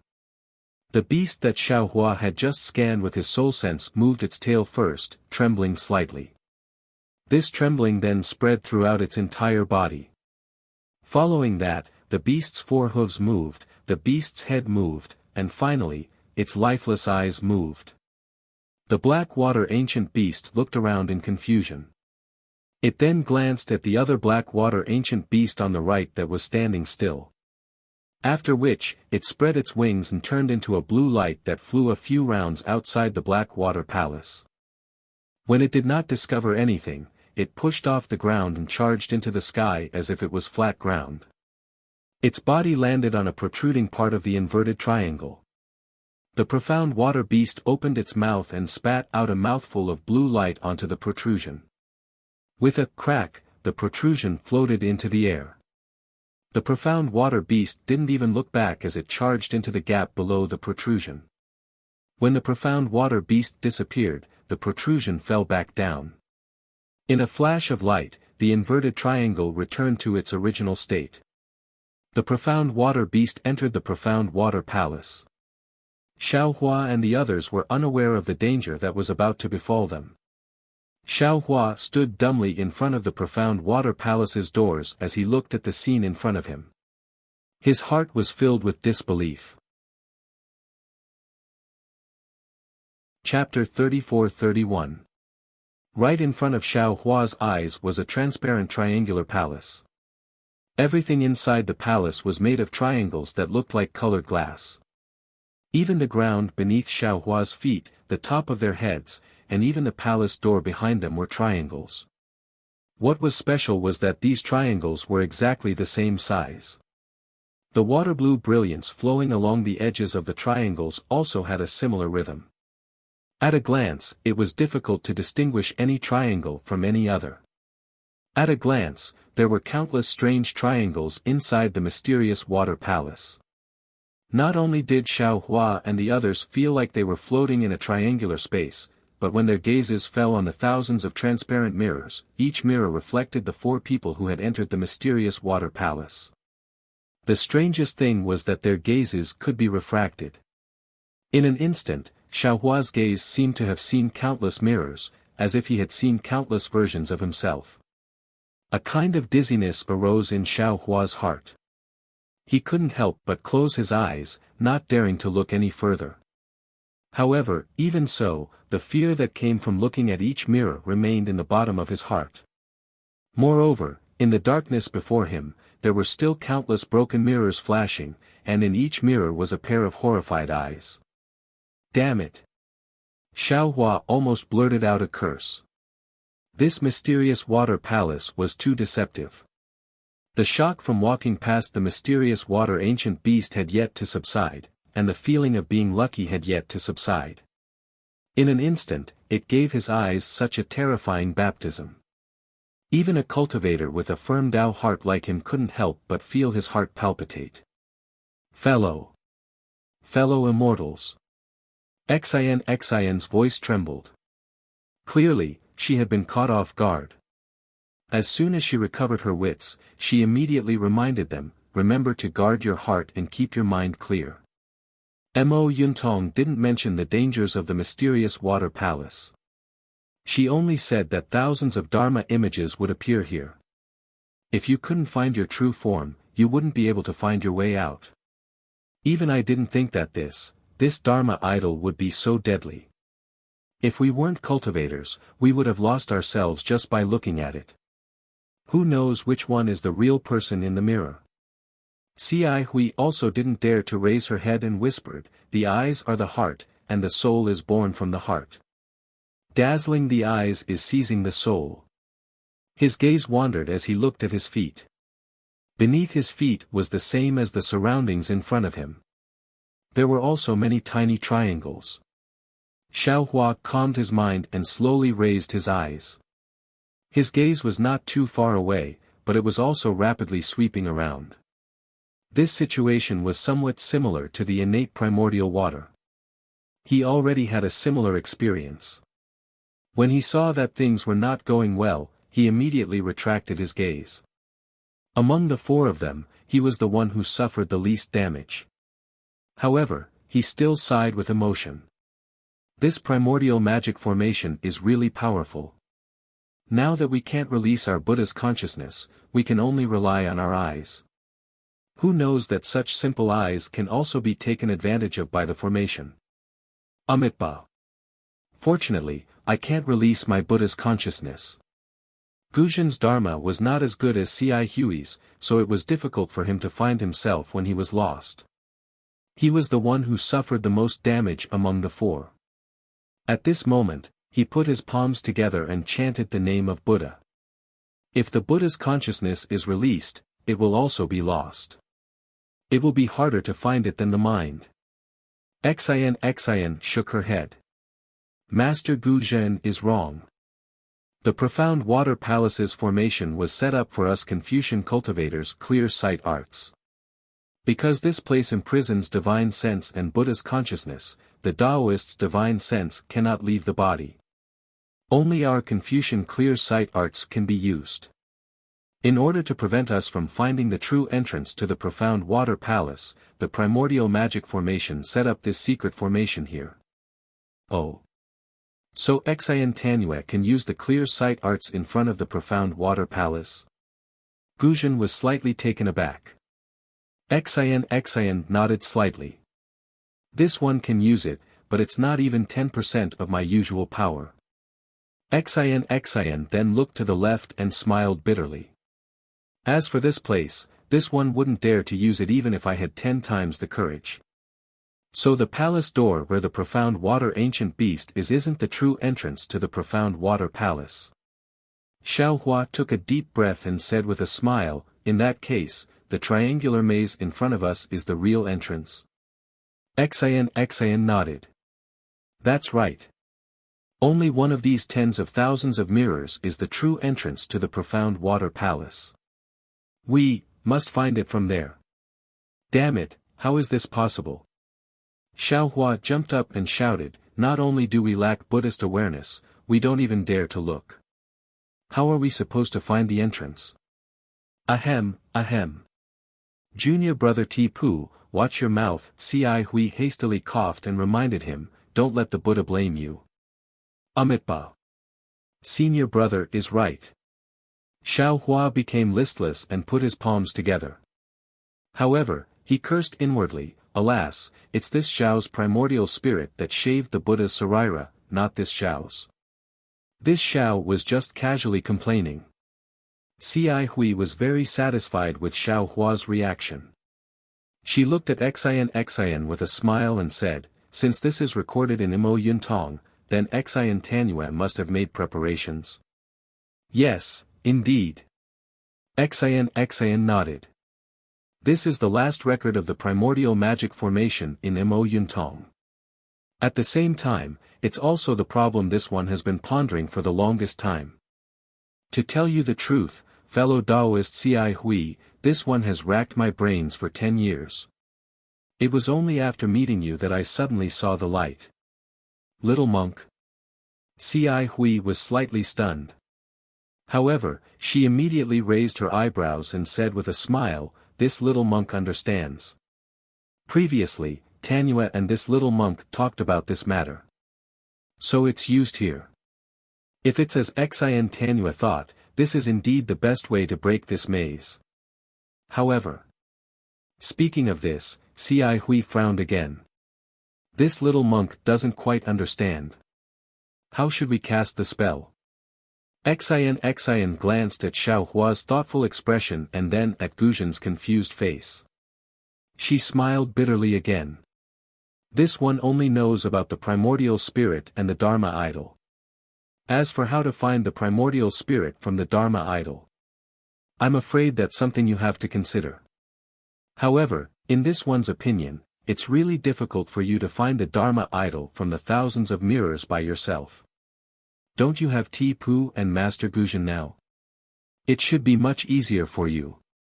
After hearing Xin's words, Xiao Hua understood a little. The so-called primordial spirit was naturally the physical body. There were thousands of triangular mirrors in the maze of the mysterious water palace. Each mirror could reflect the intruder's shadow. However, there was only one real mirror. All the other mirrors were illusions of the maze. It was precisely these mirrors that had the effect of bewitching the mind.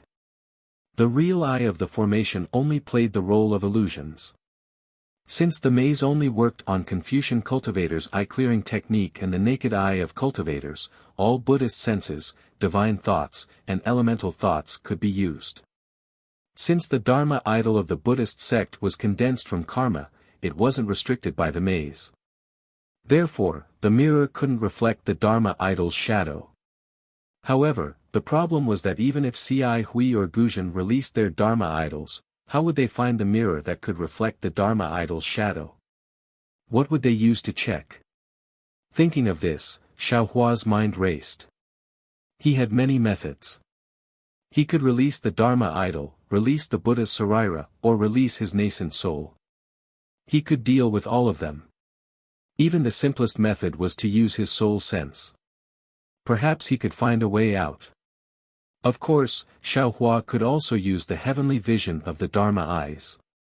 However, he couldn't be sure if his Dharma eyes could defeat this ancient formation. Although Master Guzhen wasn't proficient in Buddhism, he understood after hearing this. He said loudly, Ci Hui, if there's anything you need this old monk to do, just tell me. This old monk doesn't understand Buddhism, but I do know some Buddhist divine skills. They can be of help. Ci Hui thought for a moment and said tentatively, Grandmaster, this disciple doesn't understand the Dharma idol technique. However, the Saraira that I cultivate, does have the image of a Dharma idol. How about this disciple release the Saraira first to see its effect? Grandmaster, why don't you use the Dharma idol technique? I'll listen to you. Guzhen naturally had no objections. Xiao Hua's heart skipped a beat. He thought to himself, the Saraira of a Dharma idol? Isn't this the Buddha's Saraira? This monk Ci Hui really has some background. However, Buddhist light surged around Ci Hui's body. After a moment, it slowly disappeared. Ci Hui's expression was somewhat unnatural.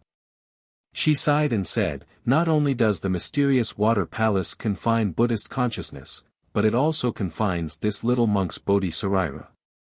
It seems this little monk can't do anything. Bodhi Saraira. When Guzhen heard Ci Hui's words, he couldn't help but reveal a shocked expression. He cried out involuntarily, Ci Hui, you actually cultivated the Bodhi Saraira? This. Looking at this grandmaster who couldn't refine karma to form a Saraira, Ci Hui's expression was somewhat uneasy. She smiled and said, all right, Grandmaster knows. This disciple was lucky enough to refine the Bodhi Saraira in this life. However, the golden body has yet to form, so I dare not embarrass myself in front of Grandmaster. Alas! Ci Hui couldn't hide the disappointment on her face. She sighed and didn't speak again. Xian raised her eyebrows and said with a smile, fellow immortal Ci Hui, I've known you for so long, but this is the first time I've heard you talk about refining the Bodhi Saraira. This is second only to the Buddha's Saraira in your Buddhist sect. With this Saraira, not only will you be able to attain the golden body of a Bodhisattva in this life, but you'll also be able to attain the supreme golden body in the future. Ci Hui hurriedly put her palms together and humbly recited the name of Buddha. She said, Amitabha, this is the karma of this little monk's several lifetimes of cultivation. There's nothing to show off. Perhaps this little monk was like Grandmaster Guzhen in the past, specializing in the lineage of Dharma protectors. Later on, this little monk obtained an opportunity and gained the favor of Buddha. Today, I can finally fulfill my wish. Xian looked so excited that she almost forgot that she was in the mysterious water palace. She cupped her hands and said, fellow immortal, you're too humble. Being able to refine the Bodhi Saraira isn't something that can be exchanged with several lifetimes of cultivation. If it weren't for the profound Dharma and profound opportunities, how could it be possible? I didn't expect this little girl to be acquainted with a Bodhisattva of the Buddhist sect. It's truly fortunate. Chapter 34-32. Ahem. Before Xian could finish, Ci Hui coughed twice and even winked at her, interrupting her. Xian Tanua, no matter what kind of relic it is, it can't be used in the profound water palace. What's the use of that? It's not as useful as Ancestor Guzhen's golden Buddha statue. That's true. Xian suddenly came to her senses. Her eyes narrowed and she almost covered her mouth with her hand. She hurriedly covered it up. Everyone has their shortcomings and strengths. That's right. To the side, Xiao Hua frowned. He knew that if Ci Hui's Bodhi relic couldn't be used, then his Buddha relic wouldn't be able to leave his body. Since his relic couldn't leave his body, then his nascent soul couldn't either. Perhaps he could only use his soul sense and heavenly law embodiment technique. Thinking of this, Xiao Hua was about to quietly release his soul awareness. Roar! Guzhen roared and clenched his fists. Buddha light flashed all over his body. Guzhen's originally tall body grew bigger and bigger. In a moment, a Buddha statue of several zhang tall slowly appeared, majestic and awe-inspiring. Clang, clang, clang. Just as ancestor Gu Zhen's golden Buddha statue appeared, countless sounds came from the profound water palace's mirrors. When Xiao Hua looked up, he saw that many of the previously dazzling mirrors had turned into black holes. The sounds came from the shattering of the illusionary mirrors. A golden Buddha statue can restrain an ancient formation. Xiao Hua was aghast. However, before he could shift his gaze away, the familiar rumbling of magical treasures resounded. Rays of aqua-blue light appeared once again. Xiao Hua hurriedly shifted his gaze away. Immediately, waves of strange magical energy fluctuations spread throughout the entire mysterious water palace. This magical energy was like a whirlwind, but also like a scorching heat. Gu Zhen's newly formed golden Buddha statue actually showed signs of melting under this magical energy. Strands of golden sweat seeped out of the golden Buddha statue. A trace of pain appeared on Gu Zhen's face, which was flashing with Buddhist light. He cried out, "The mystic water palace's formation is too powerful. I can't hold on for too long. Hurry up and find the entrance." "Yes," Cai Hui gritted her teeth and hurriedly replied. She then waved her hand and said, "Ti Pu, look over here. Xian Tanyu, look over there, okay." Xian didn't dare to be negligent. She quickly turned around and looked in the direction Cai Hui was pointing at. Xiao Hua also did the same. However, Xiao Hua didn't use his eyes, but his soul sense. Xian's idea was very ideal, but reality once again showed the crux of the matter. The naked eye couldn't look directly at the illusory mirrors. Even if they could just glance at them now, Xian and Cai Hui didn't dare to be too careless, for fear that they would miss the mirror with the Transcendent's golden body. However, it was extremely difficult to find a mirror with an image among the thousands of mirrors. Cai Hui and Xian's eyes seemed to be dazzled. Heavy dizziness and discomfort rose from the bottom of their hearts. There were several times when they almost got lost in the mirror. Compared to them, Xiao Hua was in a better state. Although soul sense wasn't as useful as Xiao Hua thought, being able to see through the illusion of the array and see through the array's core with a glance, soul sense wouldn't be reflected by the illusory mirrors, so there was no danger of losing one's mind. However, Xiao Hua was the same as Xian and the others. He also didn't dare to be careless. He also checked the mirrors one by one. As time passed, the magic power fluctuations became more rapid. Xiao Hua could clearly feel the heat in the surrounding air. He looked again and saw that the surface of Master Gu Zhen's golden body had already melted. Just like Xiao Hua's Buddha Sarira, it had turned into golden liquid and flowed down the golden body. When it dripped to where Gu Zhen was standing, it immediately turned into small golden Buddhist lotuses. Gu Zhen's golden body of Buddha is different from Frost Bamboo's great strength Vajra Dharma body. It seems to be transformed from his main body, similar to my heavenly law's embodiment of heaven and earth. As Xiao Hua continued probing, he thought to himself, although this Buddhist divine power is a level higher than Frost Bamboo's, the Dharma array has melted his golden body. That means his body will also be damaged.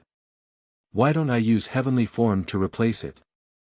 Thinking up to this point, Xiao Hua couldn't help but laugh. No matter what, Great Master Gu Zhen is a Buddhist sect guardian with fifth-grade origin energy. Wouldn't his golden Buddha avatar be more profound than my heavenly law's embodiment technique? Instead of thinking too much, why don't I hurry up and find the entrance? If Master Gu Zhen can't support me at the final critical moment, it won't be too late for me to make such a plan. Roar! After a while, Master Gu Zhen's originally straight waist twisted slightly. A slightly hoarse roar came from his mouth. It was unknown whether it was a painful or angry roar. His movement didn't matter. Pa, pa, pa, several loud pops sounded.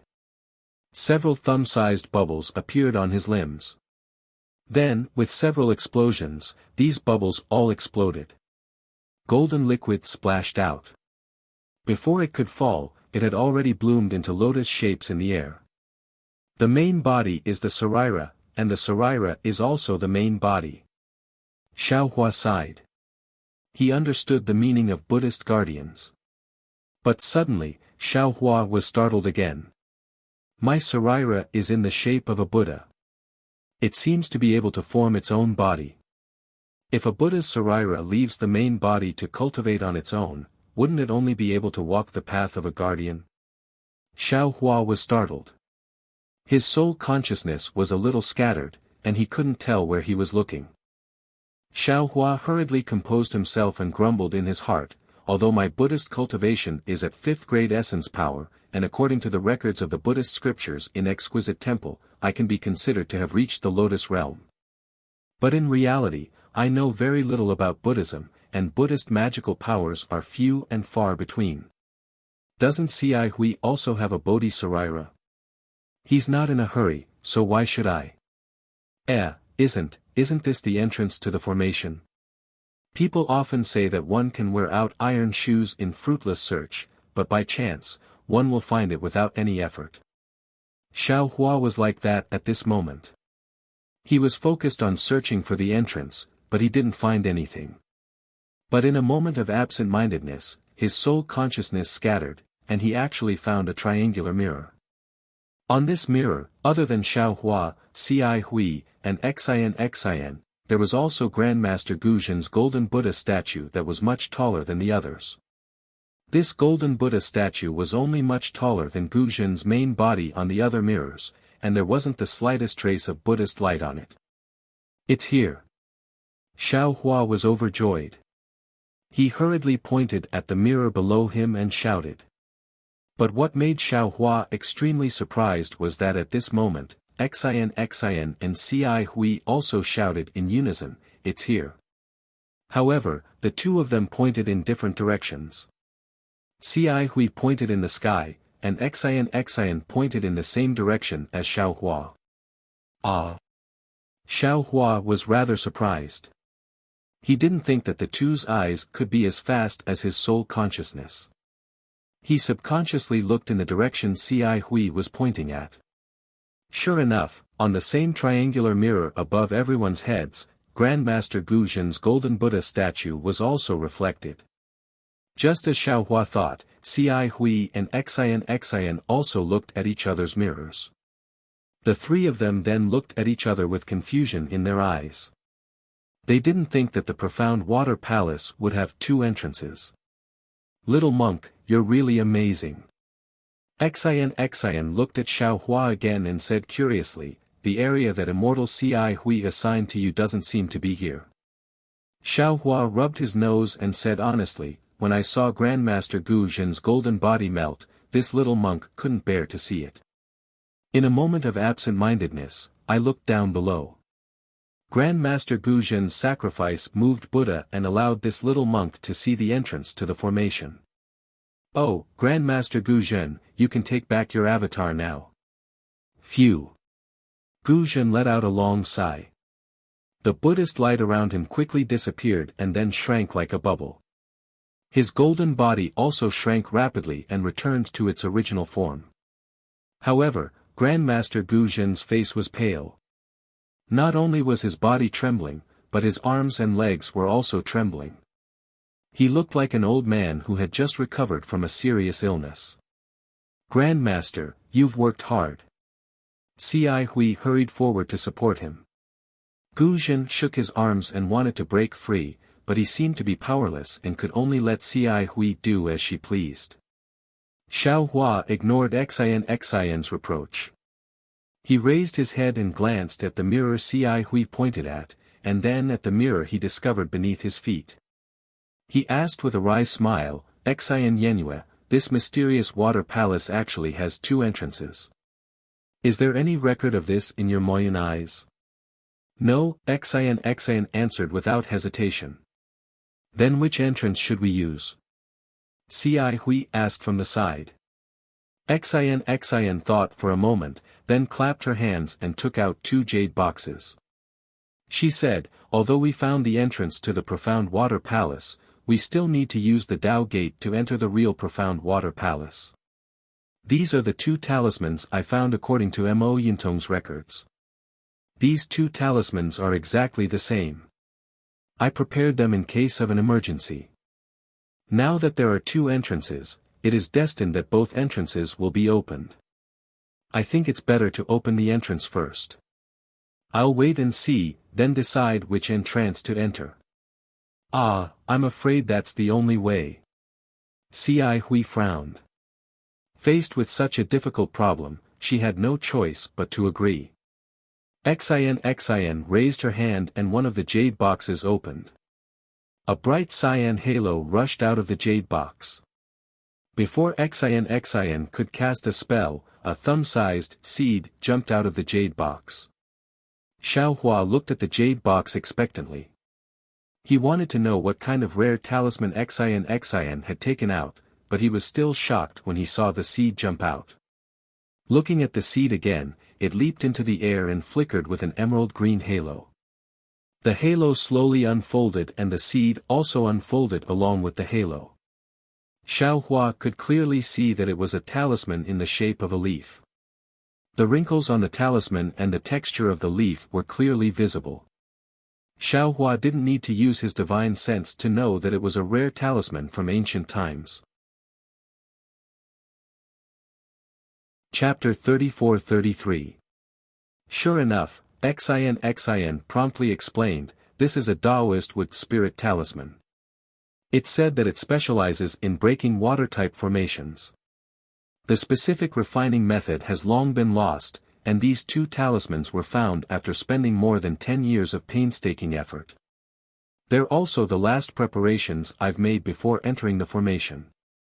I don't know what I'll encounter after entering the profound water palace. Xin opened her mouth again and was about to blow out true energy when she suddenly closed it again. She glanced at Xiaohua and said, "Little monk, can you help me next time?" "Oh. How can I help you?" Xiaohua was somewhat puzzled. "I don't know any Taoist magic, so how can I help you?"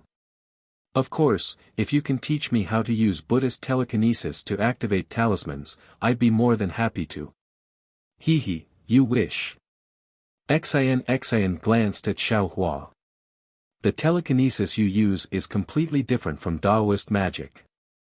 I'm a Confucian cultivator, so how can I know this kind of secret technique?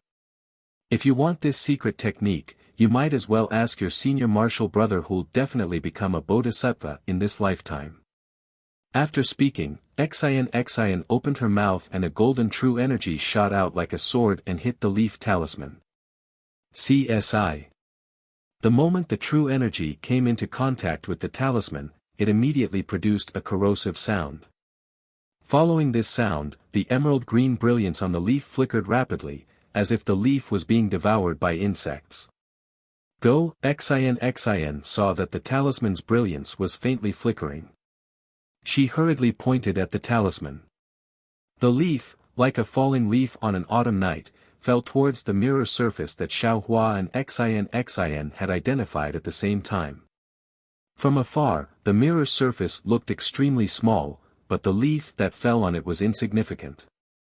However, as soon as the leaf-like talisman touched the mirror surface, a water-blue brilliance flashed and submerged the entire talisman in an instant. The emerald green brilliance completely disappeared. However, in just a few breaths, a wisp of emerald green brilliance emerged from the water blue brilliance like a sharp sword. Moreover, as soon as this light appeared, it immediately swayed and expanded. Strands of water-based heaven and earth spirit chi flashed with blue light and flowed into the emerald green light. Within this emerald green light, a vine-like branch stretched out, wood counters water. Although the wood spirit talisman can't absorb wood-type spiritual energy from the profound water palace, the water-type spiritual energy can still make the wood spirit talisman work. It seems, it's only a matter of time before the profound water palace is destroyed. When Xiaohua saw this situation, he immediately understood in his heart. However, the real situation had exceeded his expectations. In the time it took to brew a cup of tea, the wood spirit talisman had already transformed into vines that completely covered the triangular mirror. When Xin grabbed it with her hand, the vines contracted and instantly shattered the mirror. Behind the mirror, a blue tunnel was revealed. Hiss. Xiao Hua's eyes looked at the blue passage, and a feeling emerged from the bottom of his heart. It was as if there was a call coming from the passage with the wind. Xiao Hua couldn't help but suck in a breath of cold air. He didn't know what this feeling meant. However, no matter what this feeling meant, there was one thing he was certain of. This entrance was definitely the real entrance. Xiao Hua was certain of this. However, Xiao Hua only glanced at it and didn't say anything. He quietly waited for Xin to attack again and shatter the other mirror above everyone's heads. Seeing the mirror shatter, before Xin could say anything, Ci Hui's face revealed a look of astonishment. She asked curiously, "What? What does this mean? Why did this little monk feel a call? There seems to be a voice coming from inside. Could it be that this entrance is the real entrance? Damn, how is this possible? How can Ci Hui feel the same as me?" Xiao Hua frowned as he looked at the passage that also flashed with blue light. His heart rippled. If one of the passages produced a call, then it would be fine. There must be something attracting this Xiao. However, the two passages produced two different calls. The biggest possibility is, there's something fishy about the profound water palace. Little monk, what about you? Xin didn't answer Ci Hui's question. Instead, she looked at Xiao Hua with eyes full of interest. Xiao Hua shook his head slightly. This little monk didn't feel the call from the passage. Moreover, contrary to senior brother Ci Hui, this little monk has a subtle feeling about the other entrance. What about Grandmaster Gu Zhen? Xin turned to Gu Zhen. Gu Zhen's face revealed hesitation. After pondering for a moment, he said, "This old monk's thoughts are similar to Ci Hui's. The entrance above us should be real. After all, this is the lowest level of the profound water palace. If there is an entrance, it must be facing upwards." Xin's expression turned grave. She glanced at Xiao Hua and said, "Although the profound water palace is above us, the entrance might not be. This little monk's feelings are similar to yours. I feel that the entrance below us is real." Ci Hui's expression changed. She said anxiously, "This is bad. Could this be the profound water palace's trick? The purpose of this formation is to separate the four of us. Anything is possible." Xin nodded. "We only have three choices. Either all four of us go up, all four of us go down, or we split into two groups and go our own way." This. Ci Hui was truly hesitant. However, she still insisted, "This little monk feels that it's better to go up. This little monk feels that it's better to go down." Xiao Hua originally wanted to go up like Ci Hui, but he was somewhat unwilling. His perception had always been accurate. Today, there was no reason for it to be wrong. Thus, he also insisted. This little one has heard that formations that have been set up for a long time will give birth to a formation spirit. Could it be that this ancient formation has already gained sentience?" Xin laughed. "I don't think that's likely to be strange. However, this little one feels that these two entrances might be different methods leading to the same result. Although the paths inside are different, they will eventually converge at the same place. Yes. As the saying goes, infinite scenery lies at the peak of a dangerous mountain. These two different directions might be a kind of fate and opportunity for us." Gu Zhen said. "No matter what you choose, this old monk has decided to go through the entrance above us." With that, Gu Zhen flung his hand, wanting to shake off Ci Hui who was supporting him. However, Ci Hui didn't pull her hand away.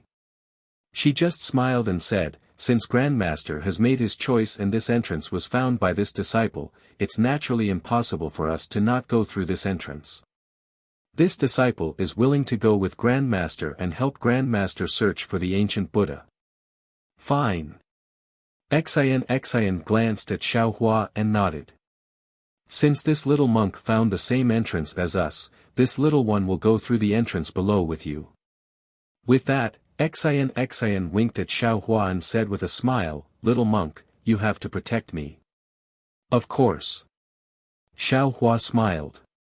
This little monk was most protective of women before he entered the Buddhist sect. Cough cough.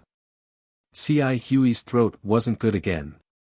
Once the assignment was completed, C.I. Hui supported Gu Zhen and the two of them slowly flew towards the entrance above the four people's heads.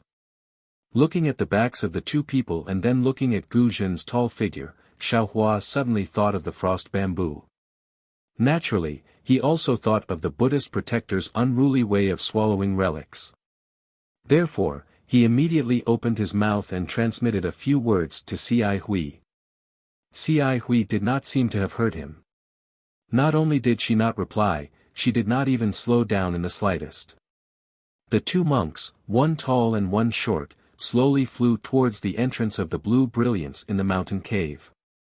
When the two people's figures disappeared, the brilliance flickered slightly and a flat mirror surface appeared there. Now, even if Xiaohua and Xian wanted to follow C.I. Hui, it was too late. "Little monk, let's go. We'll go in too. Don't worry about C.I. Hui. Grandmaster Gu Zhen isn't as despicable as you think." Xian waved her hand and landed first. How could Xiaohua dare to be negligent? He hurriedly flew down with Xian and said with a flattering smile, "The ancients said that one shouldn't have the heart to harm others, but one must guard against others.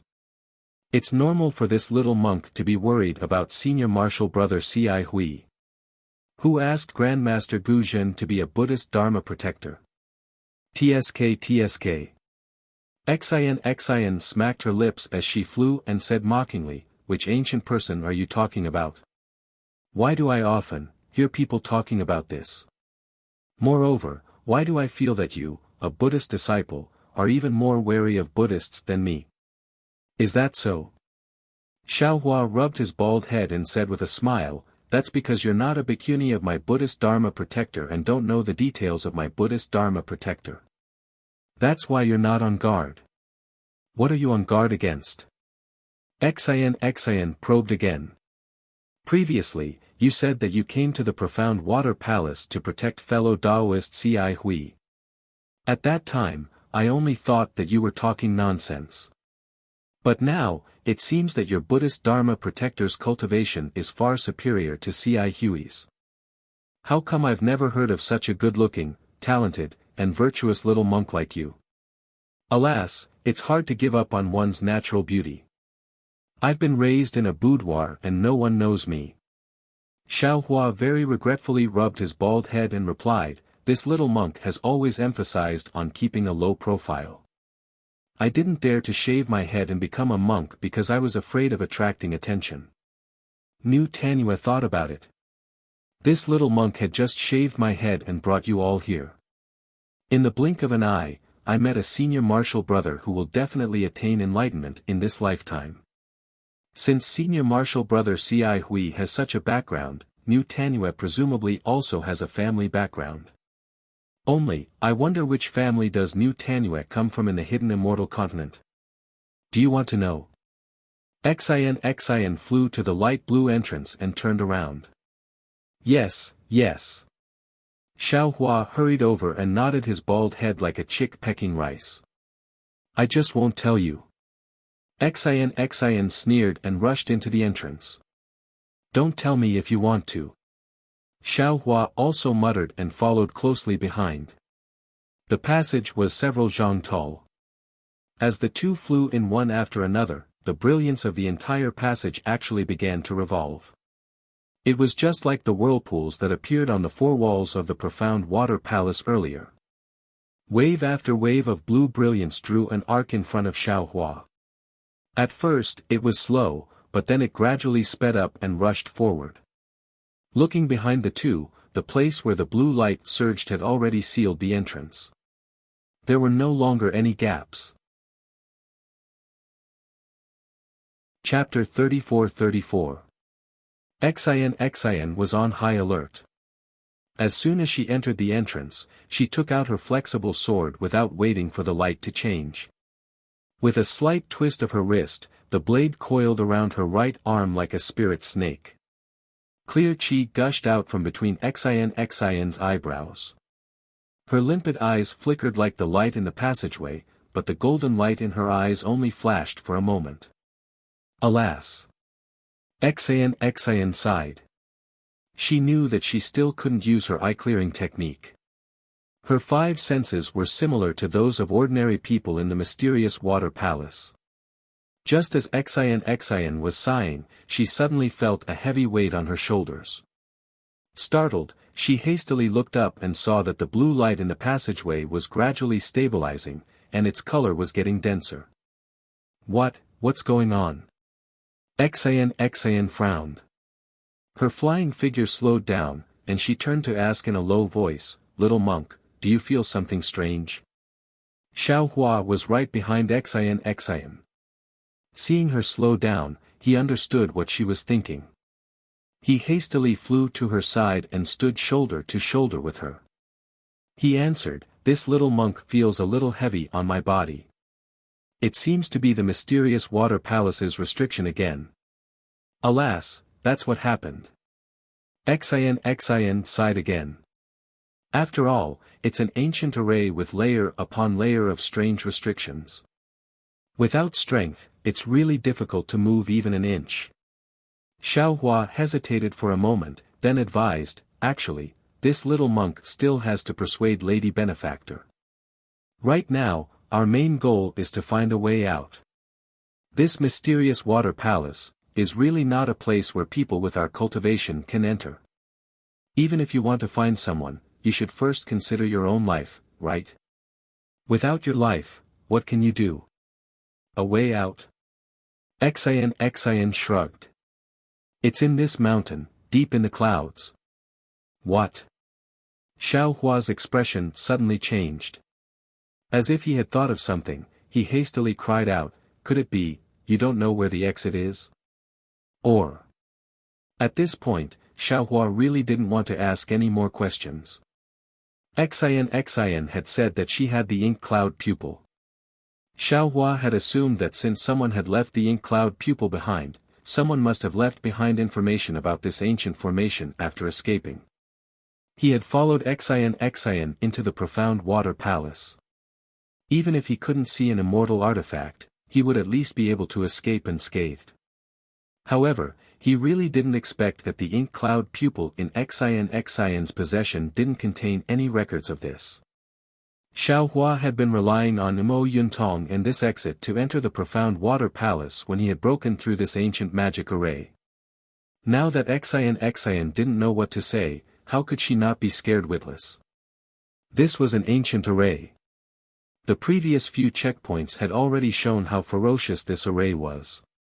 And that was only the outer perimeter of the profound water palace. Now that he had truly entered the profound water palace, the passageway once again gave off a heavy feeling. Who knew what he was about to encounter? He had originally thought that he would be able to find a way out if he braced himself and forced himself through this passageway. Who knew? Xiao Hua couldn't help but want to cry. Before Xiao Hua's tears could fall, the heavy feeling on his body increased again. Xiao Hua glanced at Xin. This strange woman was flying with her head held high, looking like a dead pig that wasn't afraid of boiling water. He didn't bother to say anything more. His head drooped as he flew forward with Xin. At this point, he had already made up his mind. Self-preservation was self-preservation. Apart from self-preservation, he didn't care about anything else. Immortal artifacts, prisoners, nothing. He didn't believe that with his divine abilities, he couldn't protect himself. The pressure on his body increased even more. In half the time it took to brew a cup of tea, Xiao Hua and Xin had only flown a few dozen meters. Although there was nothing tangible in the passageway, Xiao Hua felt that the entire passageway was like a quagmire. He was currently wading through the water. The quagmire that was difficult to walk through was definitely not too far away. Sure enough, as Xiao Hua expected, the blue brilliance suddenly changed when it reached the depths of the passageway. Strands of blue blossomed from the deep blue, as if the blue had surpassed the blue. They rapidly rotated within the blue passageway, similar to the blue light that appeared when Xiao Hua had just entered the passageway. Oh no! Feeling the heavy pressure on his body increase again, Xiao Hua came to his senses and shouted, "Xin Xin, hurry up and leave. The pressure in this passageway is increasing layer by layer. In the end, it will crush our bodies into minced meat." As he spoke, Xiao Hua no longer dared to conceal his cultivation. He activated his transcendence energy and displayed the wind escape technique, rushing towards the front of the passageway. Who would have thought that it would be fine if Xiao Hua didn't activate his transcendence energy, but the moment he displayed the wind escape technique, an enormous force crashed into Xiao Hua's body along with his transcendence energy. Caught off guard, Xiao Hua's entire body fell with a whoosh sound, directly reaching half of Xin's waist. This. Xiao Hua's body sank. His eyes narrowed slightly as he looked at the passageway in the distance. He understood in his heart that this was the Tao sect's formation. The method to restrict the Tao sect's disciples was naturally easy to use. At this moment, he had to either give up on using the Tao sect's divine ability or forcefully rely on the Tao sect's divine ability to charge out. Otherwise, he could only continue to use the Buddhist sect's divine ability and deal with the myriad of changes by remaining unchanged. Xin naturally also felt the pressure increase. However, before she could activate the auspicious cloud, Xiao Hua suddenly fell down. At this moment, she also looked at Xiao Hua strangely. "Let's go." Xiao Hua didn't explain in detail. He activated the auspicious cloud and rushed forward while rising up again. However, after flying for the time it took to brew a cup of tea, the azure brilliance deepened once more and the pressure doubled once more. Not only did Xiao Hua not reach the same height as before, he even became half a foot shorter than before. Naturally, Xin's expression changed greatly and she also fell down like Xiao Hua. "Little monk, I'm afraid we can't touch the brilliance of this passageway."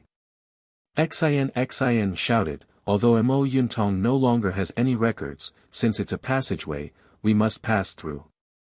This brilliance must be restricted by the profound water palace. If we touch it, we'll definitely suffer." "Humph, not necessarily. What if we're sent out of the profound water palace as soon as we touch it?" Xiao Hua coldly snorted and retorted sarcastically. Xin glanced at him and said indifferently, "Why don't you give it a try?" "I'm not giving it a try." Xiao Hua shook his head and suddenly asked, "Right, benefactress, do you know?" Xiao Hua originally wanted to ask Xin if she knew Princess Bai Hua of the Cha New country, Xine, but before he could say anything, he remembered that he was now the little monk Ti Pu of the Western Paradise. How could he know a woman from the hidden immortal continent? He immediately shut his mouth. "Who do I know?" Xin saw that Xiao Hua didn't say anything and continued to ask. "Forget it, let's not talk about it. Let's talk about it after we get out alive." Xiao Hua waved his hand. At this moment it was difficult for him to move his hand. Even his arm felt somewhat sore and numb. Xin narrowed her eyes and said, "You're not going to say it? Are you afraid I'll see through your intentions? If you have the ability, you can see through it even if I don't say it." Xiao Hua argued. "Do you think I?" Xin couldn't help but get angry. Just as she was about to say something, buzz buzz. The whole passage flashed with a blue brilliance. Rings of light chased after Xiao Hua and the others from behind and rushed forward. The speed of the rings of light was different. Each ring was faster than the previous one. The heavy pressure on Xiao Hua and Xin's body was like a wave, each layer stronger than the previous one. "Hurry!" Xiao Hua urged again, but at this time, the two of them were already doing their best, but the passage still seemed to be endless. Boom! When the blue rings of light chased after them, the whole passage shook, and the color immediately turned green. Along with the change in brilliance, bang bang bang. Sounds came from Xiao Hua's body. It was the sound of the joints all over his body. Xiao Hua's eyes flashed with shock. He had already discovered the pattern. When the blue brilliance disappeared, the pressure in the passage should be twice as heavy as before. Now that the blue brilliance disappeared again, the pressure should be twice as heavy as before. If he counted, it should be 4 times as heavy as before. Xiao Hua didn't know whether this passage was similar to his bone tempering, which required the bone tempering of 7 colors. However, even if it was the 5 elements technique, in the end, the pressure was still 32 times as heavy as when he first entered the passage. Of course, this was only Xiao Hua's estimation. This was a restriction used to imprison cultivators, so how could it only be 2 or 4 times as heavy? When Xiao Hua had just entered the passageway, the pressure from the flickering blue brilliance was already several times that of the outside of the passageway, and then the cyan brilliance was several times stronger. In the end, the pressure was several hundred times or even several thousand times stronger. How could a cultivator withstand this pressure? Xiao Hua slightly bit his lips, and Buddhist light flashed around his body. He hurriedly released his soul consciousness and thought to himself, the only thing I can do now is to resist this pressure. This Xiao's body and bones have been tempered, so I should be able to resist for a while. I just don't know if Xian will be able to escape this calamity. Thinking up to here, Xiao Hua's face suddenly showed joy, and he shouted, Xian, the exit is about 900 feet ahead. We just need to rush to the exit. Xian looked at Xiao Hua from head to toe, and the panic on her face was not as bad as before. She seemed to have thought of a countermeasure, but she didn't ask Xiao Hua how he knew the exit was 900 feet ahead. She only faintly replied, I know. She once again sped up. While the two of them were talking about hope, the restriction inside the passage seemed to know. The green brilliance flickered even faster, and the pressure became even more violent. One moment, it was down, the next moment, it was up, and then left and right. Xiao Hua and Xian became even more exhausted and couldn't afford to be distracted and increased their speed. Seeing the green brilliance become even denser, Xiao Hua's body began to feel strangely sore and swollen. Xiao Hua understood that this time, the pressure was already several dozen times heavier than before, and his body was afraid that he was about to reach his limit. However, when he glanced at Xian, he saw that she was actually having it easier than him. Strands of golden mist had already appeared on her palace dress, and this mist protected Xian's protruding body. The mist had already condensed into armor inscriptions, making it look like a close-fitting golden armor. Chapter 34-35. Xian's golden armor was not only solidified on the surface, but it was also overflowing with golden mist from time to time. The golden armor had already been compressed into a thin layer, and was no longer as thick as before. It was obvious that the golden armor had reached its limit. The situation had already begun to become critical, and Xiao Hua could clearly feel that the auspicious cloud beneath his feet had also slowed down. The passage now seemed to be filled with silt. Not only were his hands and feet buried, even the karma of the Buddha's Sarira and the true energy in his dantian were wrapped up, making it difficult for him to use them. The green brilliance is already like this, what should we do in the future? Xiao Hua's mouth was clearly bitter, and he somewhat disappointedly shifted his gaze away from Xian. He first looked at the end of the passage, and then looked again at the dense crystal-like green passage. Boom! Just as Xiao Hua's gaze fell on the passage, the entire passage violently shook, and dense cracks appeared in the crystal-like green light. Good! Xiao Hua almost blurted out in praise, quick, this passage is changing, I'm afraid it's our chance. As he spoke, Xiao Hua hurriedly released his soul consciousness, trying to find a flaw in the passage. Unfortunately, the tunnel shook violently for a few times before calming down. The densely packed cracks rapidly widened. However, a bright yellow color blossomed from within the cracks. It was as dazzling as the yellow flowers in the morning sun.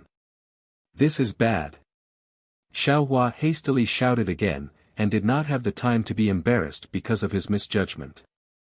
Before Xian's strange gaze could shift away from Xiaohua, a heavy pressure more than 10 times stronger than before suddenly appeared, as if a large hand had suddenly clenched. This heavy pressure was different from before, and it came from all sides of the passage, heading straight for the center. Although Xiaohua and Xian did not have to worry about being swept down the passage, the strength of this heavy pressure suddenly increased, and the two suddenly stopped in midair, unable to fly at all. Pa pa pa. A series of sounds rang out like beans being fried. The golden armor on Xian's body was first broken into pieces, then the broken pieces exploded inch by inch. The tens of thousands of inscriptions on the armor whimpered and turned into strokes, disappearing into the yellow light. Ah! Xian screamed. Her palace dress, which was originally fluttering in the wind, stuck to her body. Although it didn't reveal anything, the curves of her body were exposed. Even when Xian opened her mouth, not only did she spit out Jin Qi, but even Jin Qi gushed out from her body. It was too late. Xian's body shrank, and then her face turned dark red. Xiaohua was naturally much calmer than Xian. However, he also found it difficult to maintain his composure under this heavy pressure. His skin, which was originally as tough as steel, was collapsing time and time again. It was as if the entire profound water palace was pressing down on him. A sense of déjà vu arose in his heart. That's right. Xiaohua had once encountered such a heavy formation restriction in the Dawn Rain continent. However, at that time, the formation restriction wasn't as heavy as it was now. Moreover, Xiaohua had the Phoenix Dharma body at that time. Xiaohua relied on the Dharma body to break the formation restriction. At this time, not only was the formation 100 times stronger than before, but Xiaohua's Phoenix celestial body had also disappeared. In particular, in this passage, all Taoist spells were restrained. Although Xiaohua still hadn't released his magic treasure, he believed that magic treasures could only be ordinary weapons in this space. However, Xiaohua still didn't give up. He sensed the piercing pain on his skin and knew that his body was beginning to tear. He hurriedly raised his hand slightly. Even this small action expended a great deal of Xiaohua's strength. "Out!" Xiaohua softly shouted, and the seal of overturning the sea flew out of the space. Xiaohua formed a seal in his hand, and his Jin Qi, which should have been surging like a tide, was now compressed into a trickle. When his magic power rushed into the air, it had already mostly disappeared. When it landed on the seal of overturning the sea, the brilliance on the seal of overturning the sea flickered. Where was its previous majestic appearance? Seeing the seal of overturning the sea in such a state, Xiaohua completely gave up. He raised his hand and withdrew the seal of overturning the sea. Xian, who was beside him, was in a state of panic. Not only was her face flushed red, but her skin, which was not covered by her palace dress, had turned from snow white to golden yellow. Now, there were patches of blood stains on her skin. It was obvious that she had suffered serious injuries. However, she still keenly saw Xiaohua's seal of overturning the sea, as well as the traces of Taoist magic power in it. Xian turned pale with fright. She was even more surprised than when she encountered the heavy pressure in the passage that she had never encountered before. However, she was even more shocked and Xiaohua raised his hand again. 7 flying swords with different sword lights appeared with Xiaohua's hand gesture. Xiaohua opened his mouth and a mouthful of Jin Qi rushed into the air. Then, he formed a seal with his hand. Although the 7 flying swords were very difficult, they still turned into rainbows and pierced toward Xian, thief. Although Xian was somewhat on guard, she never would have thought that Xiaohua would disregard his own safety and suddenly attack her in such a dangerous place. Xin unconsciously clenched her teeth and cursed, "Damn little bald donkey." Following Xin's curses, her hand also reached out, wanting to take something out of her bosom. However, it was already too late for her to fight back. The 7 flying swords had already rushed to about 10 feet away from her. However, just when Xin was feeling discouraged, the 7 Jinqi from the 7 flying swords actually condensed in the air and surrounded Xin. Although the sword light was as thin as a cicada's wing, and even flashed under the heavy pressure, it seemed that it would not be able to last long. However, Xin's body felt lighter, as if she had unloaded a heavy burden. He's protecting me. Xin suddenly came to a realization. I've wronged him. Xin instantly felt her chi and blood surging up.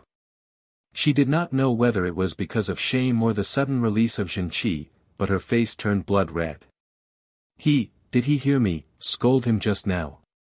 Xin's heart unexpectedly gave birth to a very inappropriate question at this time.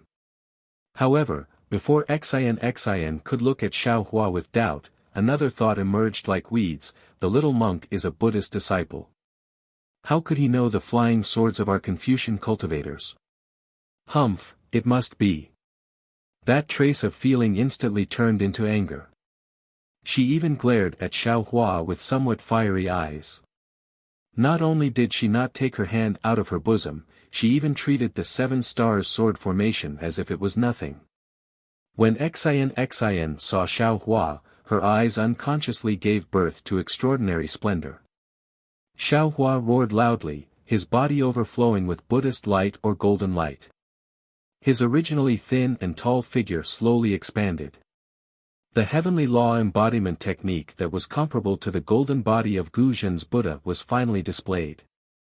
Sure enough, as Xiaohua thought, this heavenly law embodiment technique was refined by the primordial spirit. It was different from the Tao sex magic and was very different from the phoenix celestial body. However, it was similar to the golden body of Gu Zhen's Buddha. In this passage of the ancient formation, it still had the power to fight. This guy is actually a Buddhist disciple of the Buddhist sect. Or a martial master of my Confucian cultivation. Xin was somewhat flabbergasted. However, now was not the time for her to ponder. Xiaohua's Dharma embodiment, which was several zhang long, immediately streaked his several zhang long arm through the air.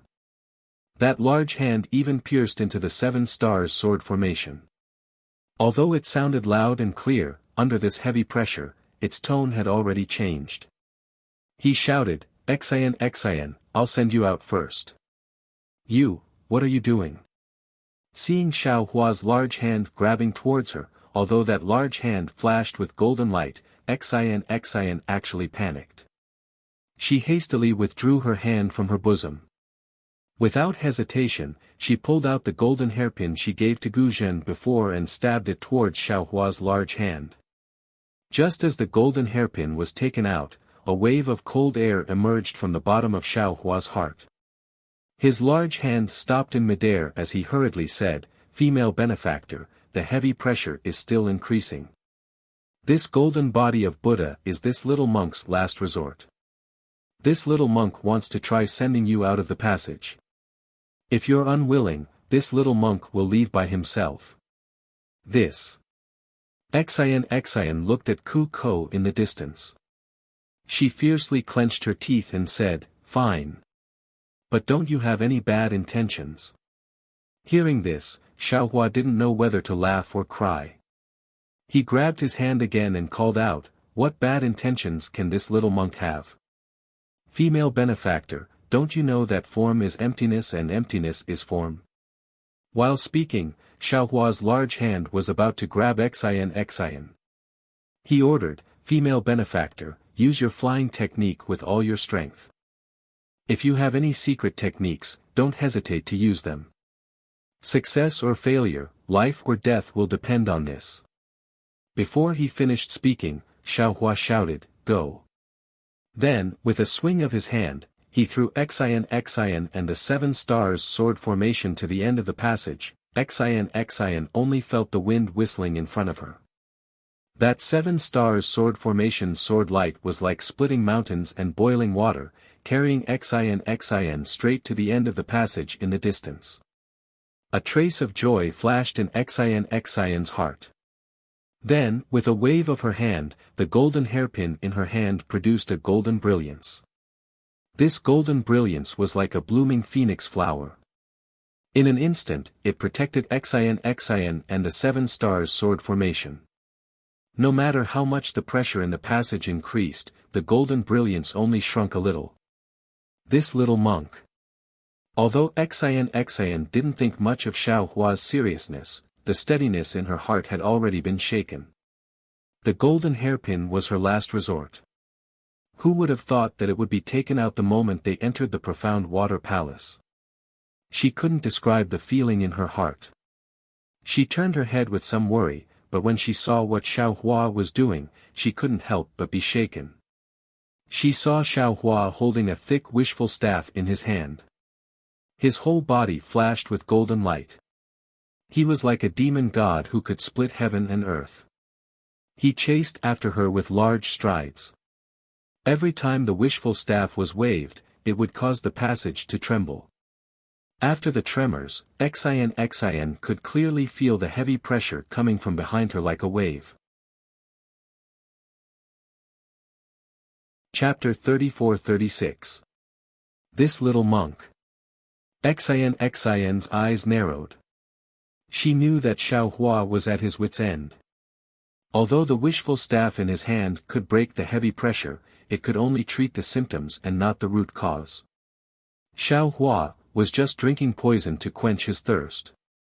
After this cycle, Xiao Hua's golden Buddha statue could not support it and his body could only end up as a meat paste. Xian clenched her teeth slightly and looked at the passage that had been flown nearly halfway. The end of the passage was already in sight, no longer as vague as before. Should I turn back? This was a rare thought in Xian's heart. At this time, Xiao Hua was also helpless. This time was really dangerous, unlike the previous time. He remembered that the last time the magic staff broke the restriction, the heavy pressure disappeared.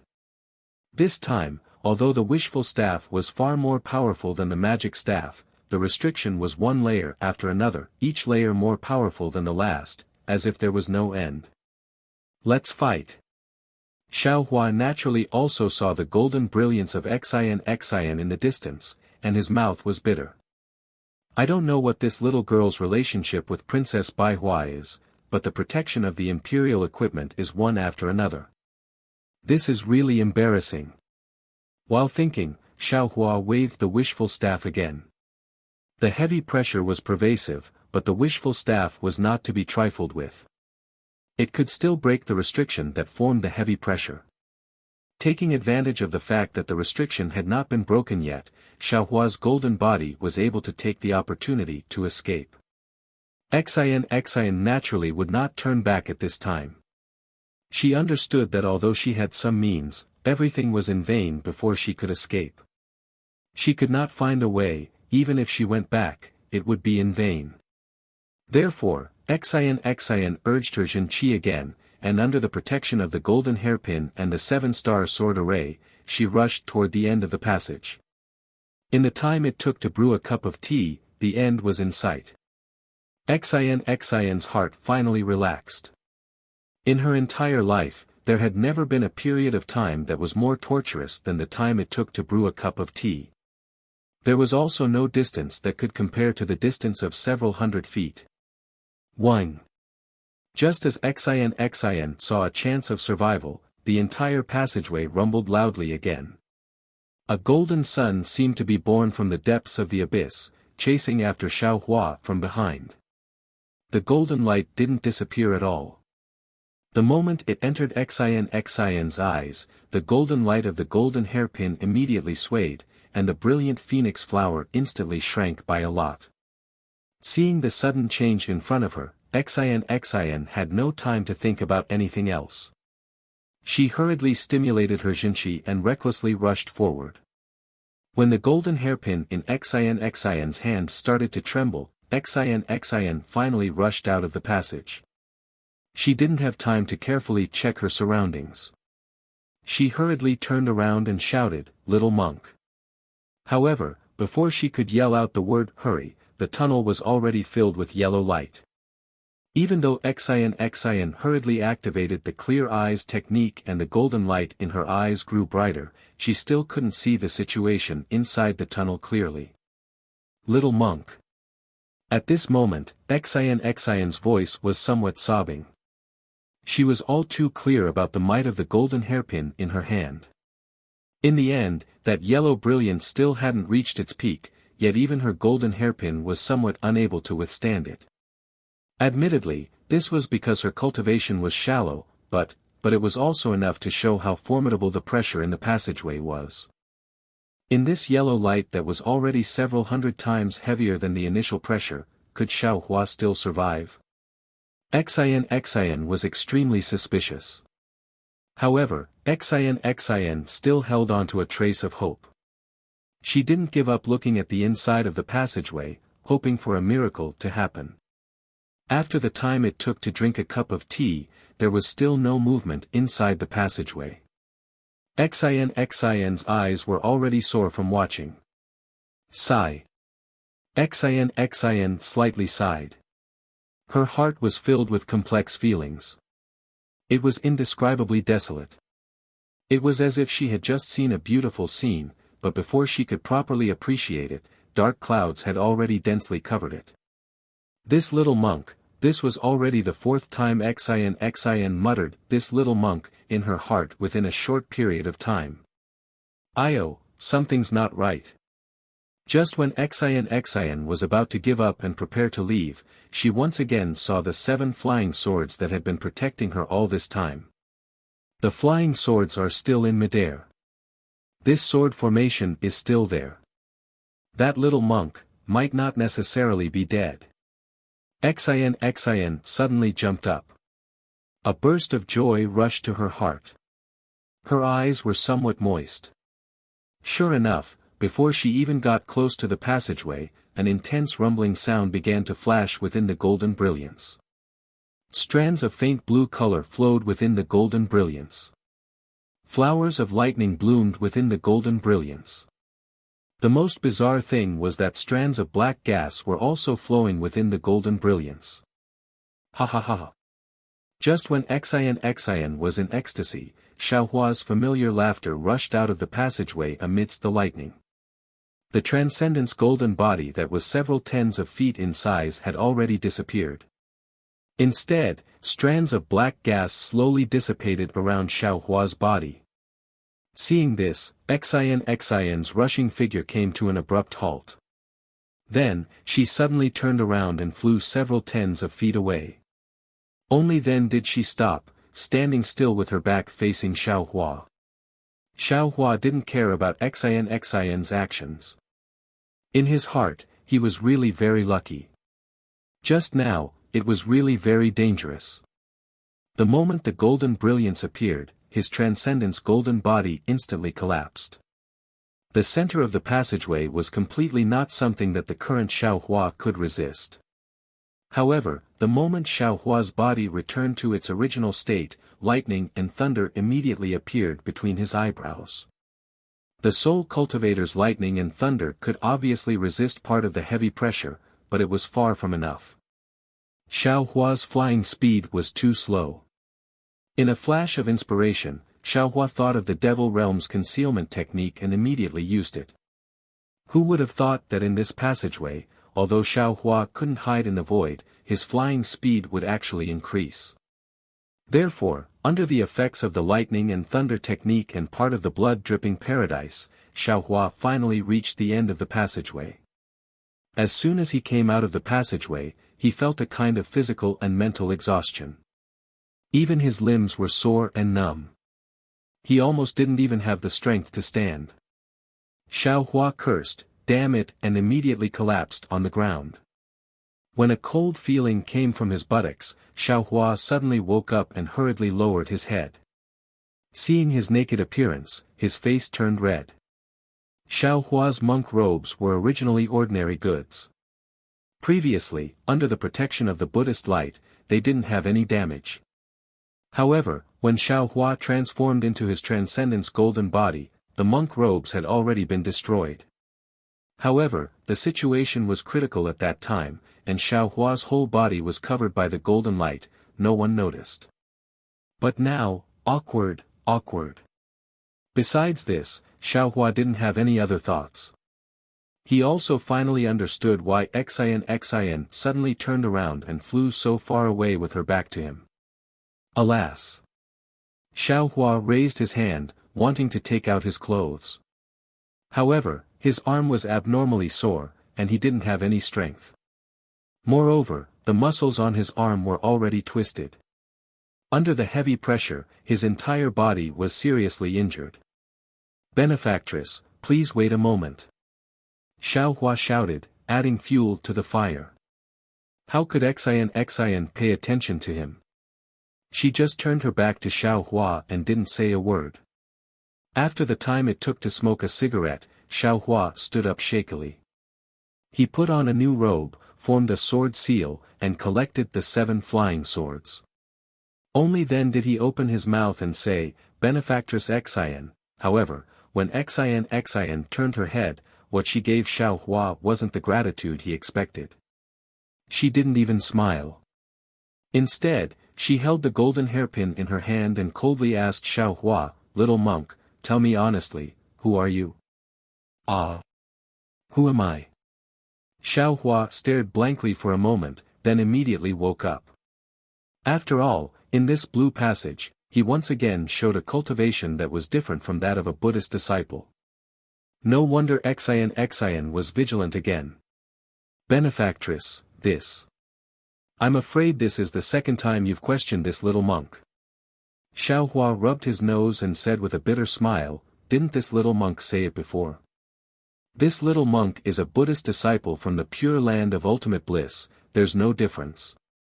The only thing that made Benefactress suspicious is that this little monk knows a lot of secret techniques that are different from that of Buddhism. This is very normal, right? Benefactress shouldn't have suspected this little monk at this time. Would a Buddhist disciple call the pure land of ultimate bliss? Xian's face was still cold as she asked back, would a Buddhist disciple practice Tao techniques? Would a Buddhist disciple practice Confucian techniques? Xiao Hua shrugged and said with a smile, "Why not? Anyone who sees this little monk would think so, right? Speak, who sent you here?" Xian couldn't bear it anymore and shouted loudly. The golden hairpin in her hand once again emitted a golden light. "Who sent you here?" Xiao Hua was baffled, almost touching his nose red. This little monk was peacefully cultivating in the Great Snow Mountain, but you and Cai Hui brought this little monk here, and you actually asked who sent me here. Who could it be? Naturally it's Cai Hui. You still don't want to be honest? Xian shouted loudly as if she had been greatly deceived, her eyes faintly glistening with tears. Xiao Hua was helpless. He raised his hand and said, "Benefactress, remember, no matter who I am, whether it's Tipu, a Taoist cultivator, or a Confucian cultivator, I'm someone who has nothing to do with you. I won't hurt you. On the contrary, I'll protect you. In this mysterious water palace, I'm in the same boat as you. You don't need to know my origin, and you don't need to know who I am. As long as you leave the mysterious water palace, you won't meet me again, and I won't know you." Xian listened to Xiao Hua's words and stared at him for a long time, as if she was considering whether Xiao Hua was telling the truth. Then she put away the golden hairpin and said faintly, "That's true. What does your identity have to do with me? Even if you were sent by that person, you still have to protect me. If you weren't sent by that person, you've already saved me several times. What do I have to be afraid of? My purpose in coming here is to see if that person is here. If he is, I'll think of a way. If he isn't, as long as you and I leave the mysterious water palace, we'll go our separate ways." Even if you've deceived me, what can I do? Good. Xiao Hua clapped his hands, that's how it should be. After saying this, Xiao Hua finally had the chance to look up and see where he was. Why doesn't this place look like a palace? Xiao Hua looked around and couldn't help but be surprised. In front of him was a vast open space with white clouds drifting about. The sky above the white clouds was blue. Although he couldn't see the sun, there were actually some shadows in the open space. Chapter 34-37. As for behind Xiao Hua, there was a mountain peak. The several zhang-wide cave had now regained its blue brilliance. Looking at the other parts of the mountain peak, there were actually many densely packed caves. They were all flashing with the same blue brilliance as the one Xiao Hua and Xian flew out of. Could it be that there are many more entrances? Cai Hui and Gu Zhen are also in one of them. Xiao Hua's heart stirred. He hurriedly wanted to release his soul consciousness. However, in this place, even his soul consciousness could not leave his body. Perhaps, one of them is an exit. Xiao Hua gave up and began to ponder. Or, other than the cave just now, the others are all exits. Although this was what he thought, Xiao Hua did not dare to take the risk. At this time, Xian called out again. Little monk, I'm going to take a look in front. Do you want to come with me? Yes, let's go together. Xiao Hua hurriedly responded and turned to chase after her. This open space was very cold. It seemed like ordinary soil, but it also carried a kind of coldness. From time to time, there were some blue brilliances flashing above the open space. Looking at the place in the distance, he could not see very far. Although there was no fog, it was impossible to see clearly beyond 100 zhang, let alone distinguish what it was. After walking for a while, Xiao Hua wailed. Benefactress, aren't you looking for a needle in a haystack? When is this going to end? Didn't you say time was limited? Now a lot of time has passed. How much time do we have left? I don't know either. Xian looked straight into the distance and replied indifferently. Mo Yuntong only said to go in and out as soon as possible. He did not give a specific time. Now that we're here, I don't know anything. If you want to find the exit, you can only find it yourself. I can't help you at all. Forget it. Until today, I finally know what it means to be blind. Xiao Hua waved his hand and said impatiently. You're the blind one. Xian retorted sarcastically. Yes, I was blind. How could I follow you in? Xiao Hua replied with a mischievous smile. Where was the dignified appearance of the little monk Bodhi? You. Xian was quite angry, but when it came to retorting, she was still a bit inferior to Xiao Hua. Seeing that Xian was deflated, Xiao Hua was quite happy. He proudly walked forward a few steps, then suddenly stopped. His eyes looked forward, and an inconceivable expression filled his face. Suddenly seeing Xiao Hua calm down, Xian was not used to it. She walked in front of Xiao Hua and asked tentatively, You, what are you doing? You. Did you see that? Xiao Hua's reply was somewhat incoherent.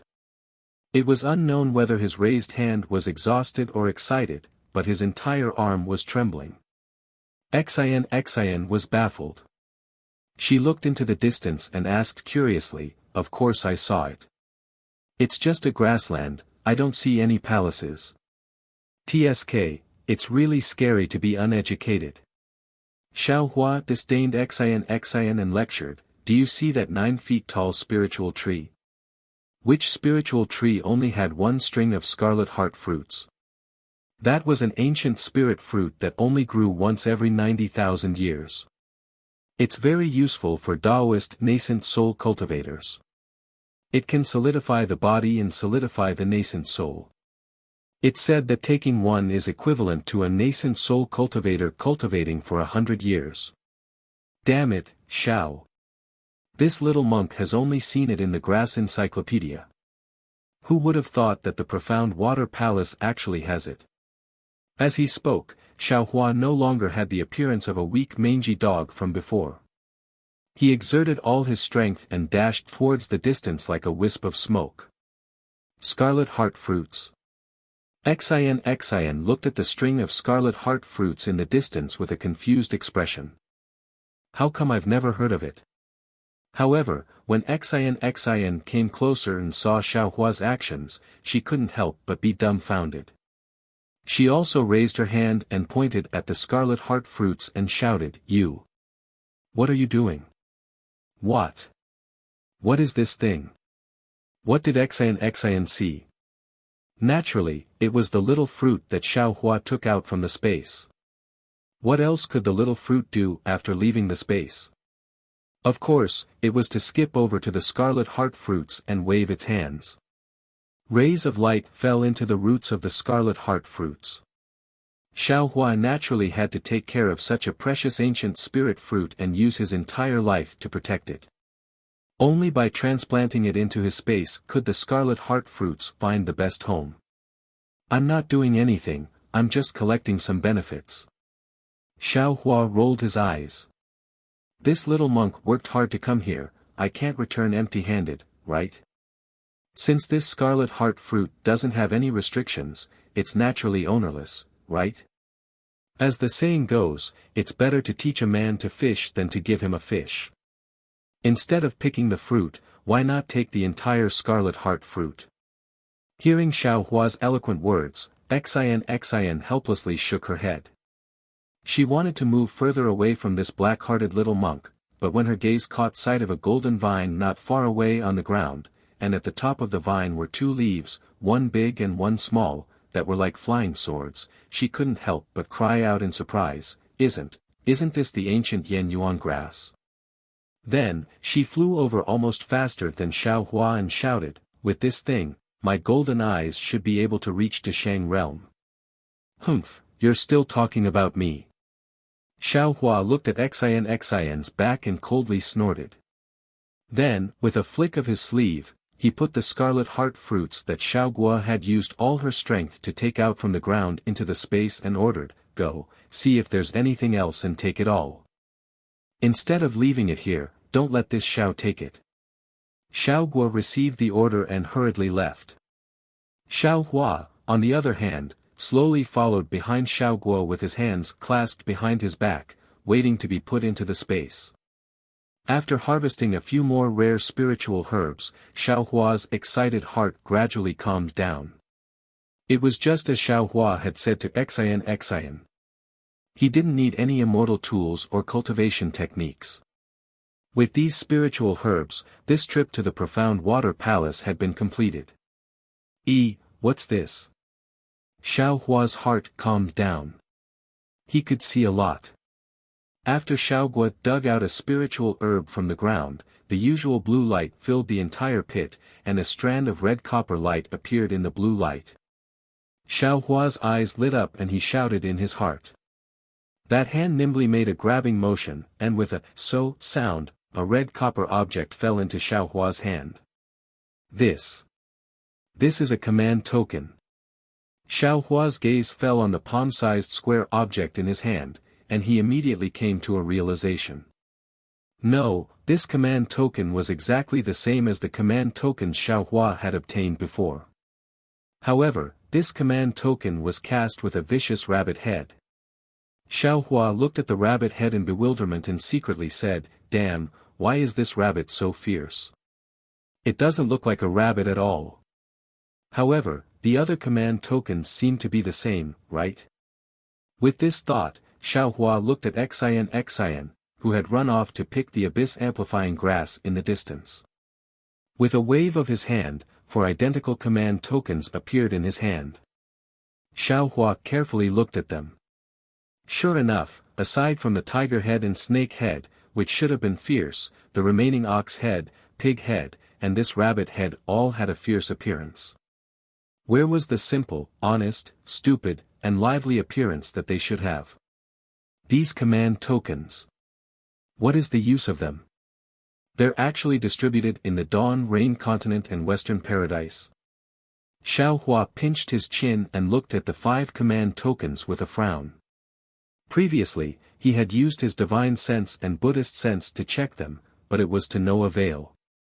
Now that he was in the profound water palace, he couldn't even release his soul sense. Xiao Hua was afraid that he could only think about it. If it's useful, then it'll be of great use. Xiao Hua moved his gaze away from the command tokens. Seeing Xiao Guo's nimble movements, he was already beaming with joy in his heart. However, this thought flashed through his mind, and he put away the command tokens again. He strode to Xiao Guo's side.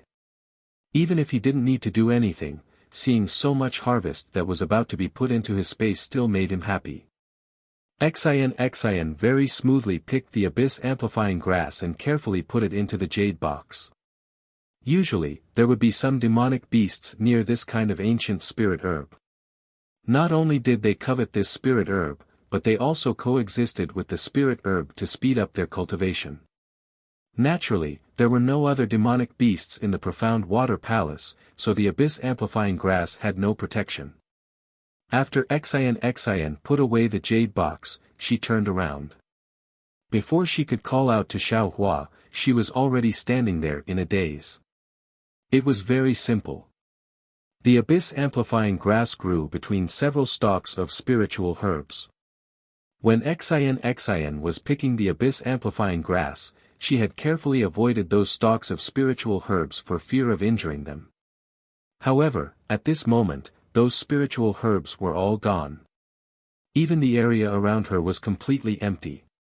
The ground was flat as if it had never been planted before. Little monk. Xian was angry. What are you doing? If you picked them, then so be it. After all, these are all ancient spirit herbs. Who knows how old they are? But why did you pull them out by the roots?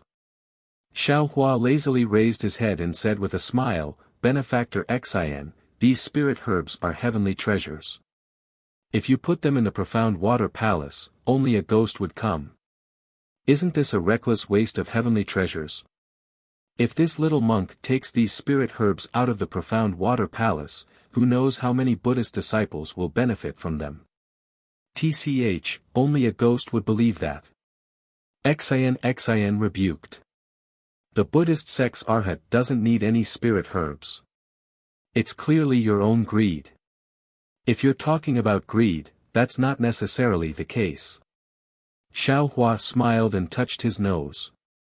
For example, Benefactor Xian picked this abyss-amplifying grass on her own. But what if there's someone else who needs it?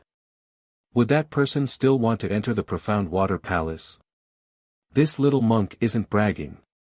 Even if there were 10 more people from your Xian clan, I'm afraid they wouldn't be able to walk out of the passage behind us. Tell me, if this isn't selfish of you, then what is it? Could it be that if this little monk takes this abyss-amplifying grass out, your Confucian Xian clan won't benefit? I don't know how to grow spirit herbs. Xian actually blushed at Xiao Hua's words. However, at the same time, she suddenly realized something and hurriedly turned to look at the place where she had just picked the abyss-amplifying grass. Ah! Xian couldn't help but cry out in alarm. However, the moment she spoke, the roots of the abyss-amplifying grass had already disappeared. The spirit herbs within a few feet to her left were all held by a fair child wearing a bib. His eyes were full of vigilance as he slipped away from her.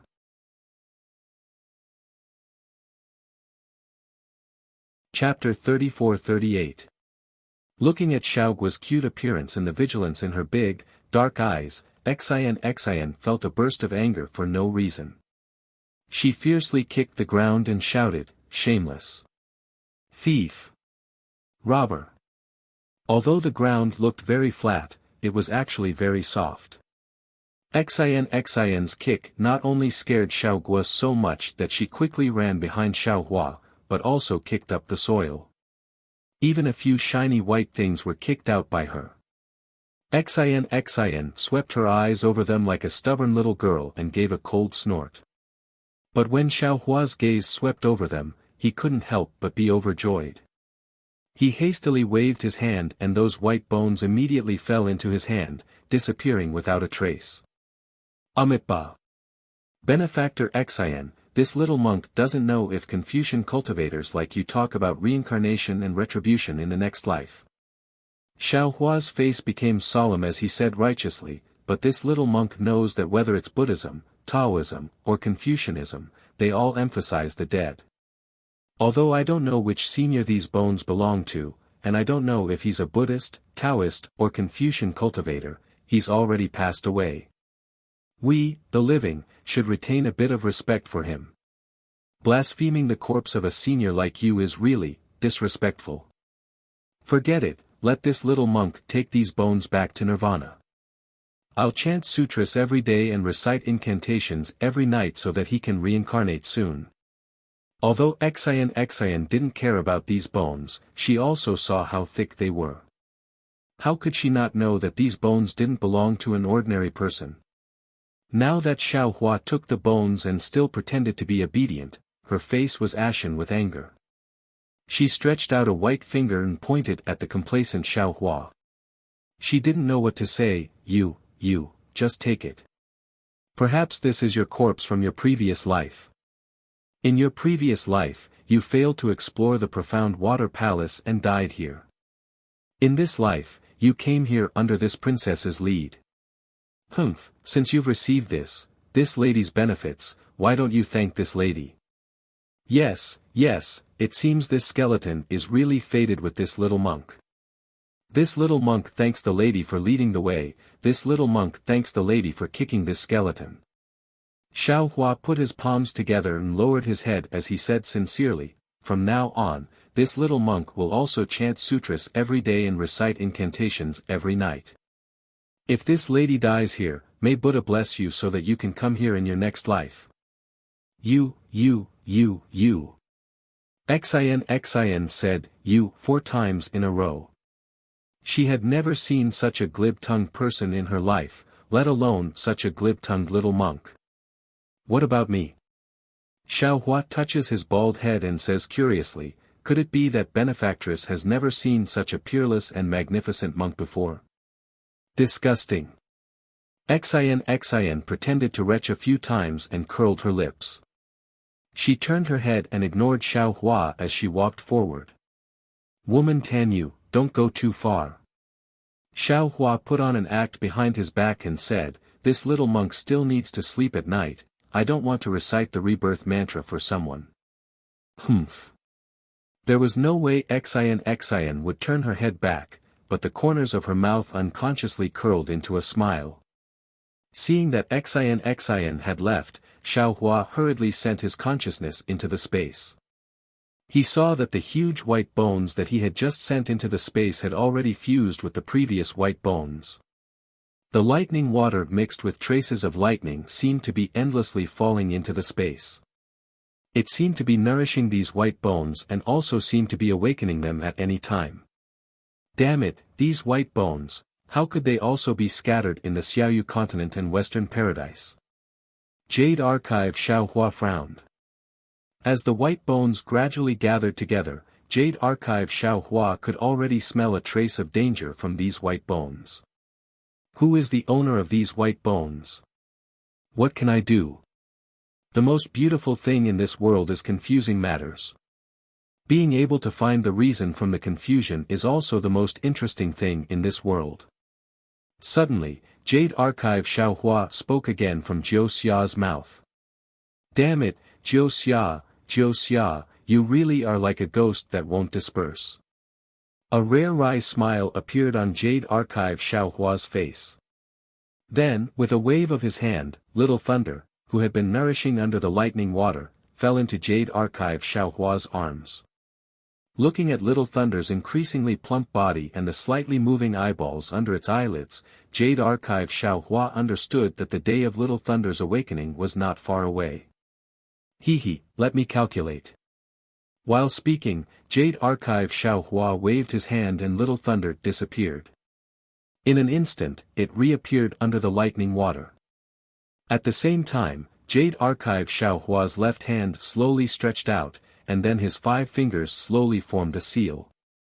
The 5 fingers were extremely slow, as if a huge mountain was hanging on each finger. As the seal formed, buzz. A roar that shook the earth and mountains was produced in the entire space. The 5 finger shadows swayed in the entire space. With these finger shadows, the karma hand that was previously hidden in the space of Heaven Wei quietly appeared again. However, before the spell similar to the hand of karma could be formed, the huge roar shook again. The 9 suns in the sky dimmed, the mountains and rivers were on the verge of collapsing, and even Xiaohua himself was trembling. Fellow Taoist, do you want to die? Green-robed Xiaohua appeared in front of Jade Archive Xiaohua with a panicked face and said anxiously, "Our space has just been formed, and the yin and yang and the 5 elements have just been established. We can't allow fellow Taoist to ravage it again. Even if fellow Taoist wants to use the innate 5 elements and reverse yin and yang, you should do it outside. After all, fellow Taoist's 5 elements and yin and yang are outside. Before fellow Taoist controls the entire space, you must not bring the karma of the outside world into this space." Hearing this, Jade Archive Xiaohua immediately understood and didn't dare to form another seal. He hurriedly flicked his 5 fingers, and the entire space immediately became quiet. Then, he cupped his hands and said, "Thank you fellow Taoist for reminding me. This is my fault. No need to thank me, no need to thank me. This is our home, and we have to cherish each other. I am not like some primordial spirits who don't treat this place as their home." Green-robed Xiaohua actually curled his lips, looking quite strange. Jade Archive Xiaohua naturally knew that green-robed Xiaohua was talking about the bone-tempering Xiaohua, so he just smiled slightly, cupped his hands and left the space. He clearly knew that in this space, he had a feeling of controlling everything. Naturally, he could try to use the karma hand seal. However, outside the space, he was just a nascent soul cultivator. The amount of magic power he could use was limited. Although his nascent soul could communicate with heaven and earth and borrow the power of heaven and earth, his nascent soul was too weak and couldn't withstand the backlash of the karma hand seal. He was afraid that he could only reach the spirit severing stage or the unity stage, fusing his nascent soul with his physical body. Then, his physical body would be able to communicate with heaven and earth like a nascent soul. Only then would he be able to rely on his demigod body to activate such a mysterious karma hand seal. After Xiaohua left the space, he urged Xiaoguo to move all of the spirit herbs and spirit trees from the profound water palace into the space. In another part of the profound water palace, there was a crystal wall that was over 1,000 feet high. Hundreds of huge triangular patterns were densely arranged on the wall.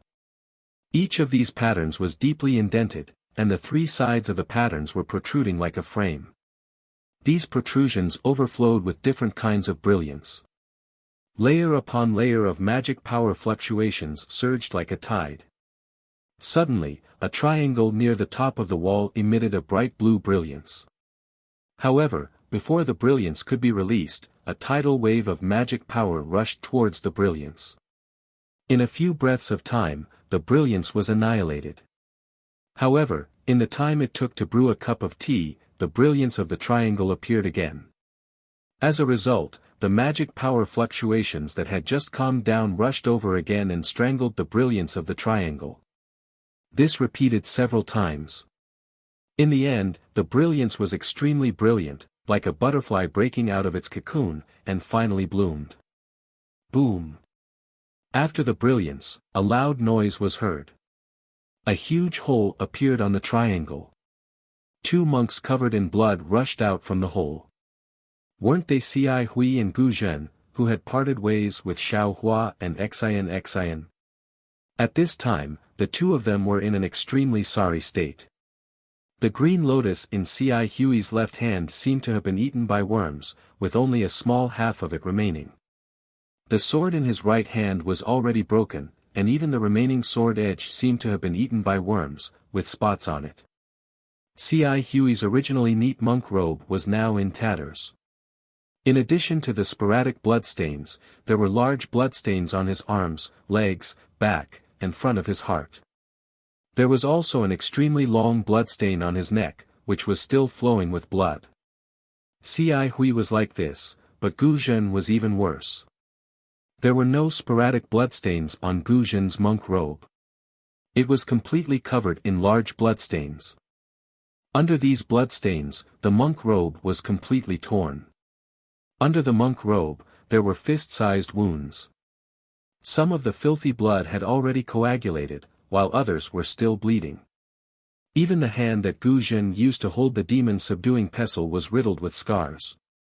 Several torn muscles and flesh were exposed outside of the skin, shaking slightly with the trembling of Gu Zhen's arm. The demon-subduing pestle was not in good condition either. It was full of bumps and hollows, especially the tip of the pestle, which was now broken. There were still a few strands of flesh and blood on it. On the right side of Gu Zhen's face, a large piece of flesh was torn off.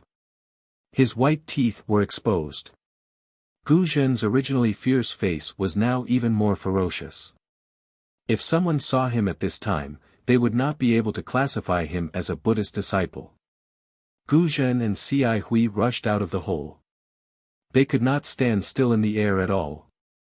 With two muffled thuds, the two of them fell to the ground at the same time. It was unknown whether the two of them were exhausted or had fainted, but both of them lay on the ground without moving. After the time it took to finish a meal, Gu Zhen shook her body and struggled to stand up from the ground. She said shakily, "C.I. Hui, can you still move?" "Grandmaster." Hearing Gu Zhen's voice, C.I. Hui also shook his body and slowly climbed up from the ground. However, he still could not stand up. He could only sit cross-legged on the ground. After a while, he took a deep breath and said softly, "This disciple should be able to hold on."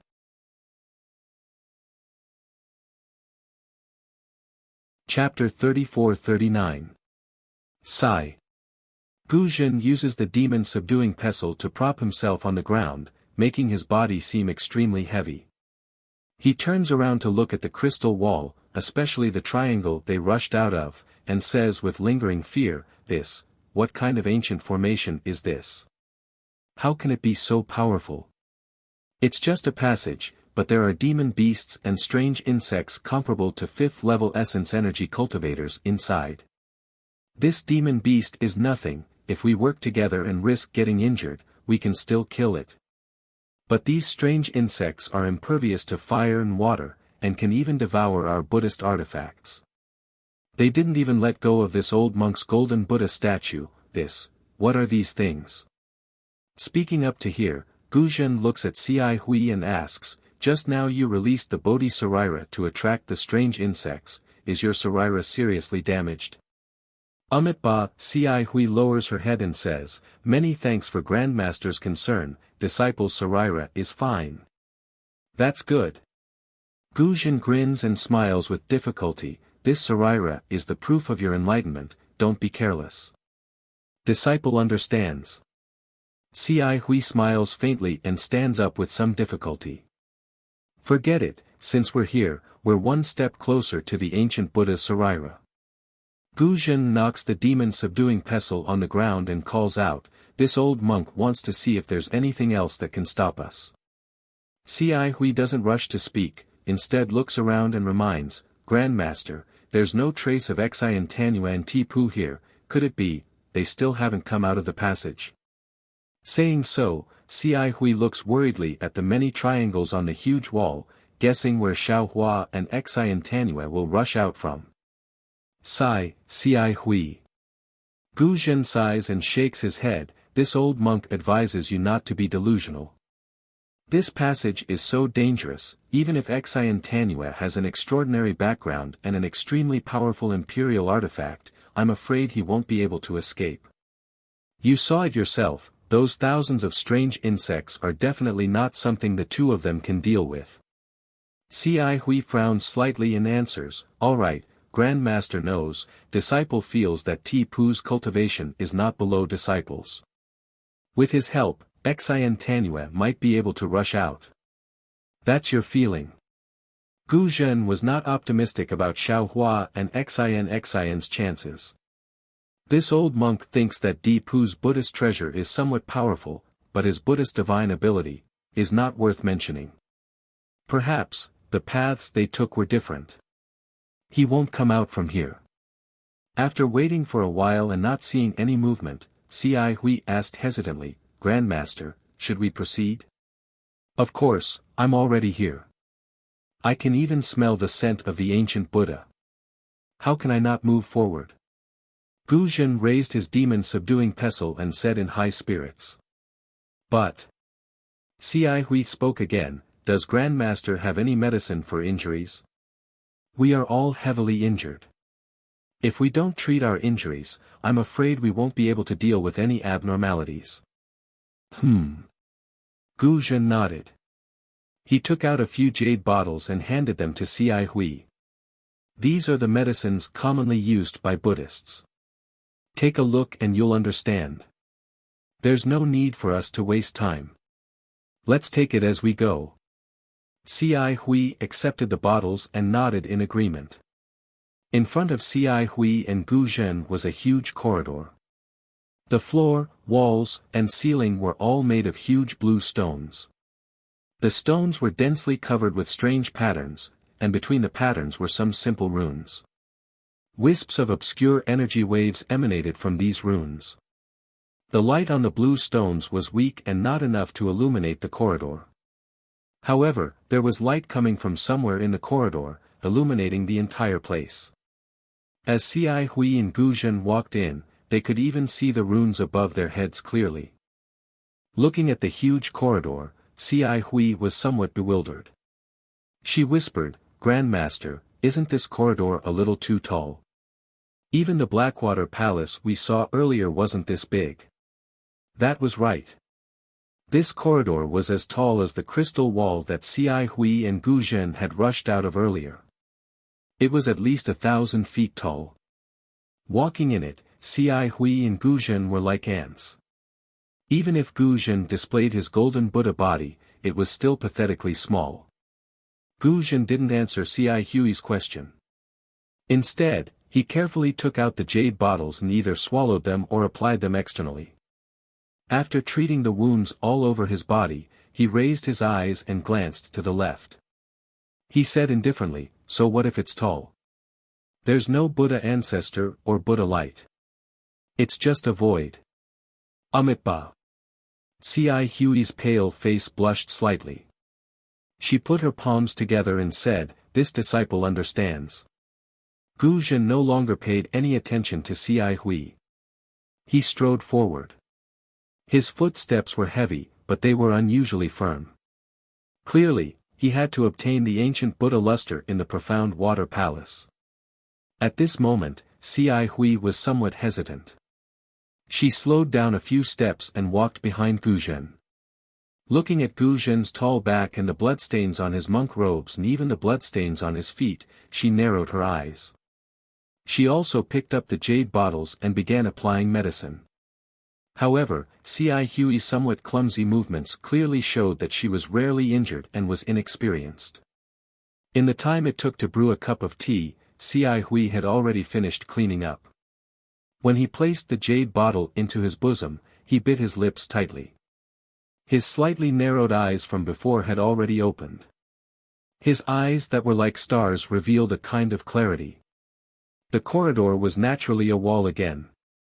However, this wall was different from the crystal wall that Ci Hui and Gu Zhen had rushed out of. It was a huge azure rock. Ci Hui couldn't release her Buddha sense, so she naturally couldn't see the situation of the huge rock. However, her gaze fell on the huge rock. There were faint white clouds flowing in the azure sky. Obviously, there was a restriction on the huge rock. Since there was a restriction, Ci Hui was sure that there must be something behind the huge rock. Perhaps it was the fairy weapon that Xian was looking for, or perhaps it was the Kylie that Gu Zhen was looking for. Gu Zhen walked to the front of the stone wall. Without hesitation like Ci Hui expected, he turned and walked towards the right corridor. Ci Hui naturally followed suit. However, the moment he turned right, Ci Hui's shoulders suddenly trembled and she stopped. She then turned slightly and looked behind her from the corner of her eyes. A wisp of slight hesitation floated in Ci Hui's eyes like smoke. She then said, "Grandmaster Gu Zhen, Gu Zhen stopped and asked rather unhappily, "What's the matter?" "This disciple feels that the direction you're going is wrong." Ci Hui said with a sincere smile, "Grandmaster should take this path." With that, Ci Hui modestly turned sideways and put her palms together as if inviting Gu Zhen to go first. "Oh. Why is it this path and not the path that I have taken? Could it be that you've discovered something?" Gu Zhen's eyes widened. His surprised voice was very loud and clear, sounding as if he was asking a question. Ci Hui was still gentle and amiable. She smiled and said, "How should I put it? This disciple has a feeling that the ancient Buddha Kylie is in that direction. If there's any evidence, this disciple doesn't have it." Gu Zhen frowned slightly. There were still traces of blood on his face. Although he had taken a Buddhist spiritual medicine, the medicine's effect was obviously not that effective. Gu Zhen's frown made him look extremely ferocious. He seemed to be pondering. In the end, Ci Hui was somewhat puzzled. Just as she was about to raise her head, she heard Gu Zhen's voice again, "Fine. A Buddhist with a root of wisdom like you must be more sensitive to this Sarira than this old monk. I'll listen to you." "Grandmaster, please." Ci Hui stretched out her hand and gestured for Gu Zhen to go first. She also expressed that she had no intention of having any thoughts about the ancient Buddha Kylie. Gu Zhen nodded again. There was a hint of coldness in his eyes. However, Ci Hui didn't notice it. In fact, there was nothing special about the two sides of the stone wall. Even the texture on the tall stone wall was similar. The smooth stone wall didn't have any decorations. It looked no different from a cave. However, the passage seemed to be extremely long. Gu Zhen was in front and Ci Hui was behind. After walking for the time it took to finish a meal, there was still no door. It was as if the passage had no end. Even so, Ci Hui was still careful. The Buddhist light around her flickered faintly. She was ready to receive the profound water palace's attack at any time. Ci Hui. Gu Zhen's footsteps slowed. He asked faintly, "Your feeling seems to be wrong. Why haven't we seen anything after walking for so long? Why don't you return with this old monk?" Ci Hui smiled, "Grandmaster, don't be anxious. Perhaps it's just ahead. This disciple's feeling should be right." Gu Zhen shook his head and said, "Ci Hui, although you know the heaven's feet, and you are one of the few disciples in our Buddhist League who is proficient in the five senses, the heaven's feet is just the heaven's feet, not the heaven's eyes, heaven's ears, and mind reading. In this old monk's opinion, you should return with this old monk." Gu Zhen emphasized the mind-reading ability so heavily that Ci Hui was quite puzzled. However, he hastily stopped Gu Zhen and said, "Grandmaster, please listen to this disciple. The ancient Buddha Kylie is really in front of us. This disciple absolutely does not dare to deceive Grandmaster. Ci Hui, repent and be saved." Gu Zhen shouted. Without hesitation, he lifted his leg and was about to turn around. Boom! Gu Zhen's foot landed on the ground, causing the entire passage to shake. The stone wall actually emitted a faint brilliance as it shook. Oh! Gu Zhen was stunned. He looked at the bottom of his foot in disbelief, then took a step forward with his other foot. Dong! Another loud sound rang out, and the tunnel shook again. Amitabha! What's going on? Gu Zhen was surprised. He wanted to lift his leg again, but Ci Hui was looking into the distance.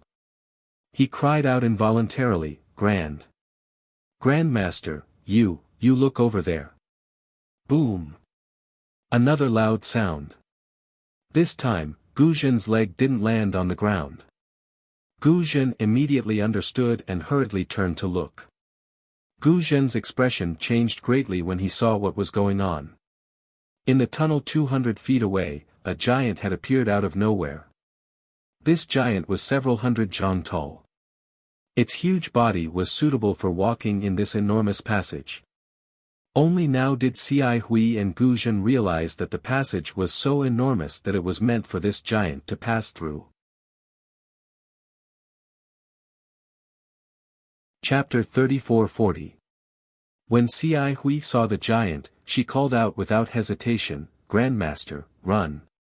However, after controlling the cloud to fly for a while, he didn't see Guzhen following him. When he looked back, not only did Guzhen not follow him, he even controlled the cloud to meet the giant. "Grandmaster!" Xi Hui shouted, "We're all seriously injured now. How can we fight? It's better to hide first." However, Guzhen didn't care about Xi Hui at all. He waved the demon-subduing pestle in his hand in the air, and his flying speed increased again. This. Xi Hui stood in the air, biting her lips. After a moment of hesitation, she waved her hand, and the short sword drew a cold light in the air. She sighed and said, "Forget it. Since I've decided, so be it." Then, Xi Hui controlled the cloud to chase after the giant. Thump, thump. The giant's footsteps became more frequent, and he was getting closer to Xi Hui. At this moment, Xi Hui saw clearly that the giant was covered in a layer of aqua-blue armor. Not only did the armor cover the giant's body, but the helmet on his head also covered the giant's entire face. She couldn't see the giant's face clearly at all. The armor even covered the giant's hands and feet, and not a trace of skin was exposed. Just as Xi Hui was sizing up the giant, there was a buzzing sound, and the Buddhist light around Guzhen's body shone brightly. Then, Guzhen's body began to expand. Obviously, he was going to use the golden Buddha body. Xi Hui couldn't help but cry out, "Grandmaster, you can't use the golden Buddha body in your current situation. Earlier in the passage, your golden Buddha body was on the verge of collapse. If you force it now, I'm afraid you won't be able to. Isn't the collapse of my golden Buddha body what you wanted?" Guzhen sneered, "Didn't you bring me here so that I could act as your vanguard? If I die in the hands of this giant, won't the ancient Buddha shrine be yours?" "Grandmaster." Xi Hui's expression changed greatly, and she hurriedly argued, "You've misunderstood. How could I know there was a giant here? I only sensed the ancient Buddha shrine." Although the ancient Buddha shrine is an ancient item, it's still a relic. Don't tell me you've forgotten that I'm a guardian who can devour relics. Even with old Na's lotus cultivation base, I can't sense Tsai. How do you know? Guzhen stared at the giant as he flew, then sneered, "This ancient Buddha fortune might be useful to this old monk, but wouldn't it be even more useful to you? How could this old monk not know what you're thinking? Martial ancestor really doesn't know what disciple is thinking." Xi Hui's face revealed a bitter smile. "Alright, I really don't know what you're thinking. And I don't want to know." Guzhen said indifferently, "But since you don't covet the ancient Buddha Kylie, let this old monk see your sincerity. This old monk has spent a lot of effort to get here, so I won't return empty-handed." Xi Hui's mouth was extremely bitter. She nodded and said, "Yes, disciple will let Grandmaster understand. Disciple will absolutely not fight with Grandmaster over this." Speaking of this, Xi Hui seemed to have suddenly realized something. She looked at Guzhen in disbelief and shouted, "Racked my brains. Grandmaster, could it be that the little monk story?" Seeing Xi Hui's enlightened expression, Guzhen narrowed his eyes and said coldly, "That's right. I can't believe you can think of something like this. If it weren't for this story, would Benefactor Xian and Monk Ti Pu have willingly come to the Mystic Water Palace? This is an ancient array. Who would have the guts to come here if they weren't at the 6th or 7th level of origin energy? It's already good that we were lucky enough to get here. Xian and T-Poo. I'm afraid they've already died in the passage. Forget it, forget it. Ci Hui sighed, poor junior brother T-Poo. When he warned this old monk thought he was being too petty. But now it seems, the human heart is not what it used to be. Even a Buddhist disciple has a human heart inside him. Huh, what did the little monk T-Poo say? Gu Zhen looked up at the giant who was still far away and asked calmly. Nothing. Ci Hui's voice was already calm, as if she had accepted Gu Zhen's change. She said indifferently, he only said to be careful of Grandmaster. Although Ci Hui emphasized the word Grandmaster, Gu Zhen was not moved. He only said, it doesn't matter if you don't say it. Anyway, the little monk is dead. No one will know what happened here. Ci Hui asked indifferently again, Grandmaster, are you really going to devour this disciple's Saraira? Tsk, tisk. Gu Zhen stuck out his tongue and licked it, with the ancient Buddha Saraira, this old monk naturally won't have any ideas about you. You forged a Bodhi Saraira. In this life, you'll definitely attain the Buddha fruit of Bodhisattva. This old monk doesn't dare to be delusional. However, if you want to attain the Buddha fruit, you must escape today. This old monk doesn't think you can safely return to the passage now. As for whether you can defeat the giant, that depends on your luck. If you can't even defeat the giant, then your Buddha fruit is illusory. Hearing that Gu Zhen didn't intend to devour her Saraira, Ci Hui's expression became slightly better. She looked at the giant and said, no matter what you think, Grandmaster, you don't have to say what you've done. Since Grandmaster has protected my Buddhist sect and done a meritorious deed for my Pure Land world, then this disciple is willing to lend Grandmaster a hand. Fight the giant and get the Saraira. Don't say those useless things. Let's fight. Gu Zhen waved the demon-subduing pestle in his hand and said, this giant is very strange. It doesn't have the pressure of an ordinary Tao cultivator. It doesn't even have any magic power fluctuations. It's really an unfathomable person. You and I may not be its opponent. I'm afraid this is the place of nirvana for us. War puppet. Suddenly, Ci Hui thought of something and said in shock, oh no, this is a war puppet of the Tao sect. War puppet. Gu Zhen narrowed his eyes and seemed to understand. He said in a low voice, is it the war puppet and general puppet of the Confucian cultivators? Yes, if this disciple is right, this must be a war puppet of the Tao sect. Ci Hui nodded and said, how can an ordinary cultivator have such a tall Dharma idol? Even if it's a Dharma idol, it can't be so heavy. Unless it's a war puppet tempered by an ancient secret technique, its body is made of materials that have been tempered thousands of times. No magic weapon or Buddhist treasure can break it. Hee, that's good. Gu Zhen showed a rare smile on his face, since it's not a real Tao cultivator and is just a dead object, I still have a way to deal with it. Although we Buddhist sect disciples abstain from eating meat and fish, the magic weapon in my hand is not to be trifled with. Grandmaster, don't underestimate it. The Tao sect's magic power is boundless. Ci Hui hurriedly shouted when he saw that the giant war puppet had run to 100 feet away from them and the thick spear in its right hand was already waving. The wind was calling and the flashing cold light was about to reach them. Sadly, before he could finish his words, Gu Zhen's golden Buddha statue, which was over 100 feet long, had already flown up into the air.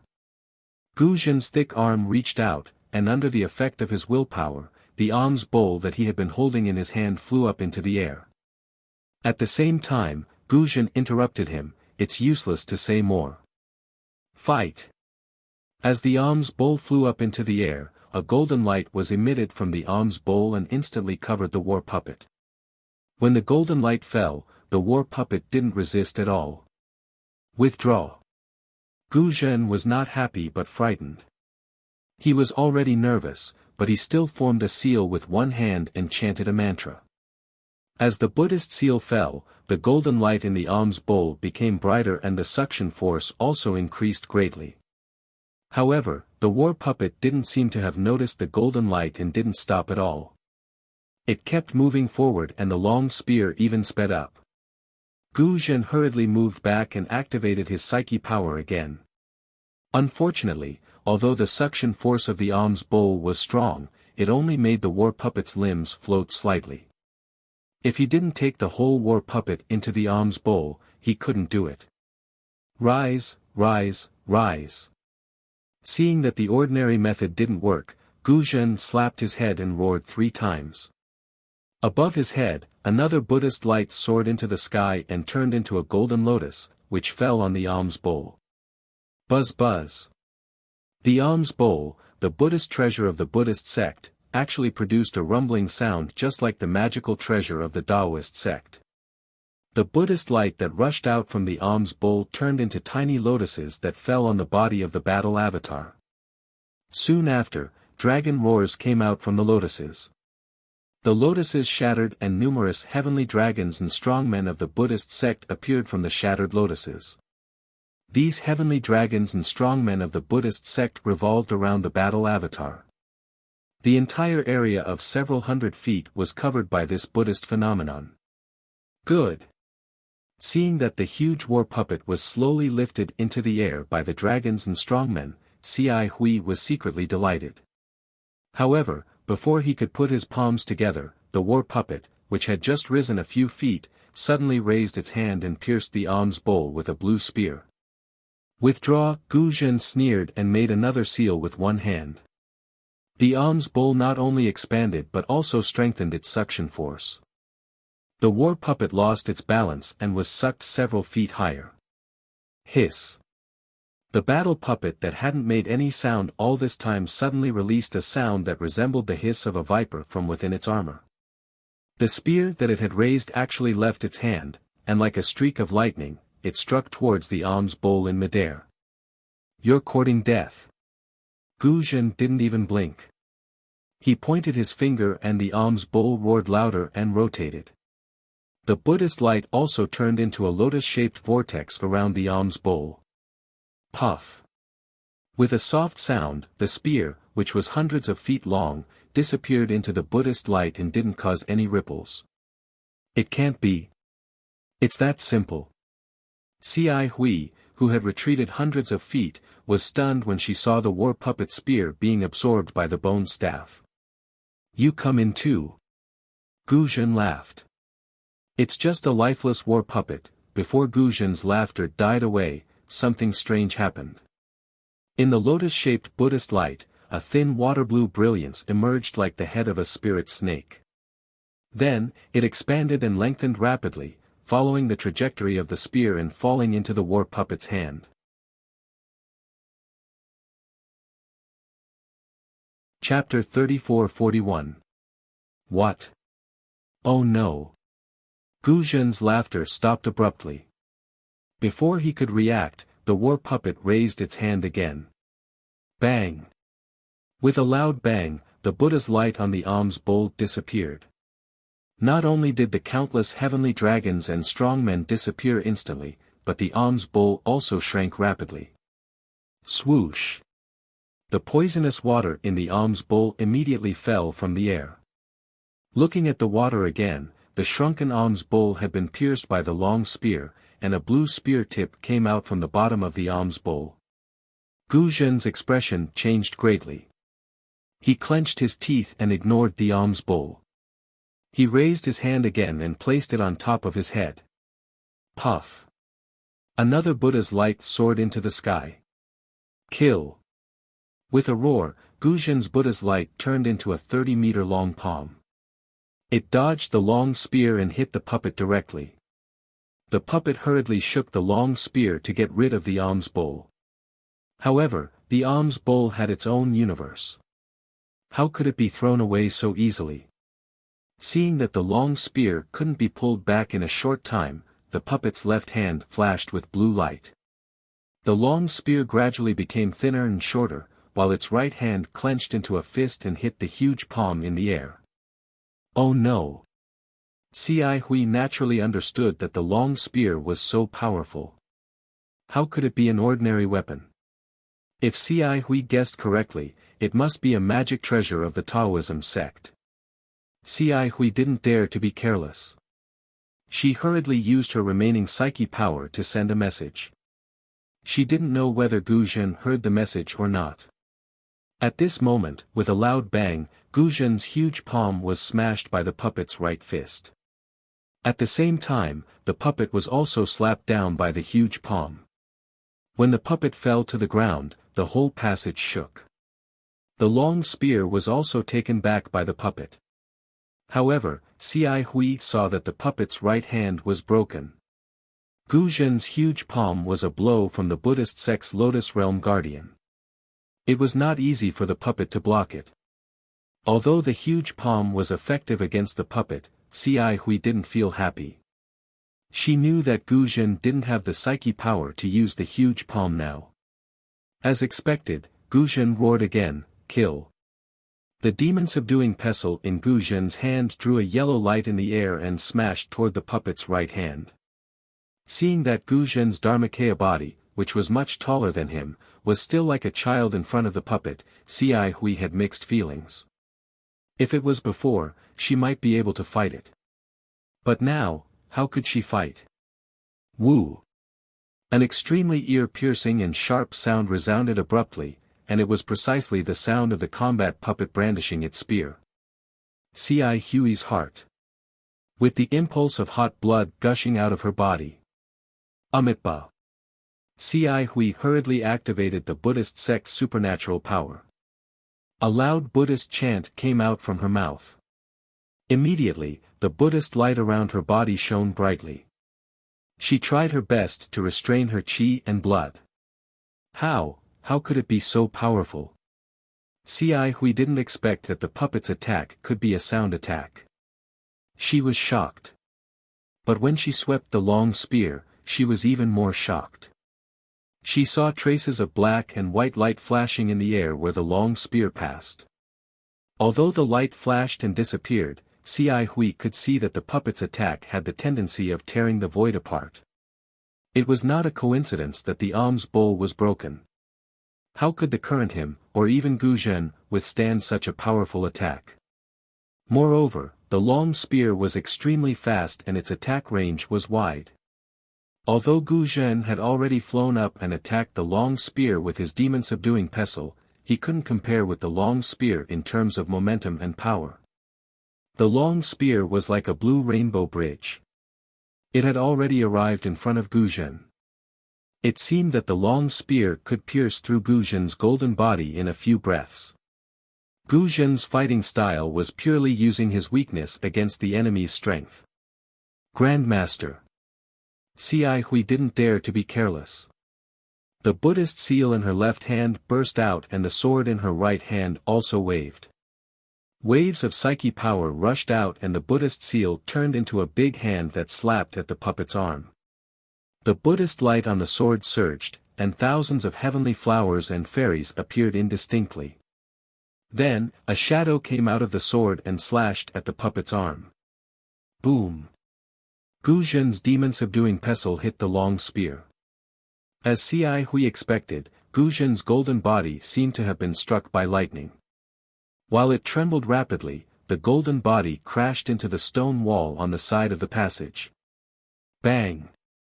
The golden body crashed into the stone wall, and wisps of golden liquid splashed on it.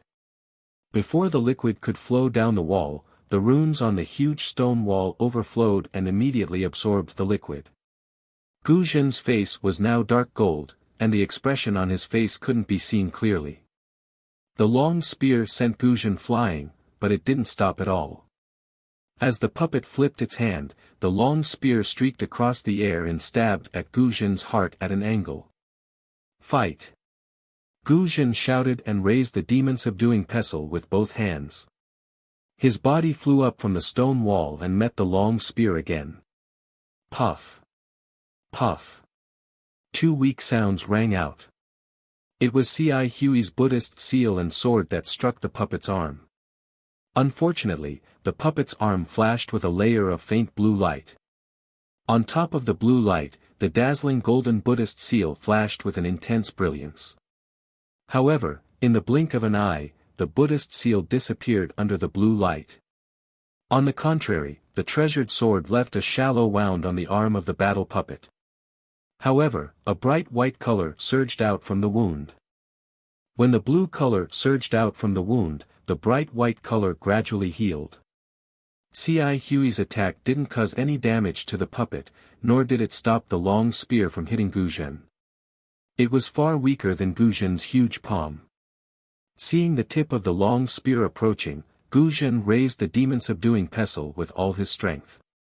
Just as it touched the long spear, Gu Zhen's body flew up involuntarily. Puff! Just as Gu Zhen was sent flying, he spat out a mouthful of blood. His golden body shrank uncontrollably by more than half. Clearly, Gu Zhen had been injured by the battle puppet's attack. This is impossible to kill the puppet. C.I. Huey's face was pale. He didn't know what to do. He was a Buddhist disciple with fourth-grade elemental energy, but he had just passed through a dangerous situation. Now, he was at most at the third or second grade. How could he cause any damage to the puppet? C.I. Hui pondered, but the puppet didn't give them any time. At this moment, the puppet moved again. Its left hand slightly clenched into a fist, and it punched at Gu Zhen, who had lost his balance in midair. A gust of wind that wasn't inferior to the long spear suddenly sounded. "Grandmaster, be careful!" C.I. Hui shouted. He grabbed the sword with both hands and used his psychokinesis to hack at the puppet's neck. Good timing. Seeing the puppet's huge fist coming, Gu Zhen wasn't frightened. Instead, he was happy. He waved his right arm, and the demon-subduing pestle hit the fist again. Bang, gotcha! The demon-subduing pestle broke on the puppet's fist into two pieces. Under the impact, Gu Zhen's body flew toward the puppet's face faster than an arrow. Kill!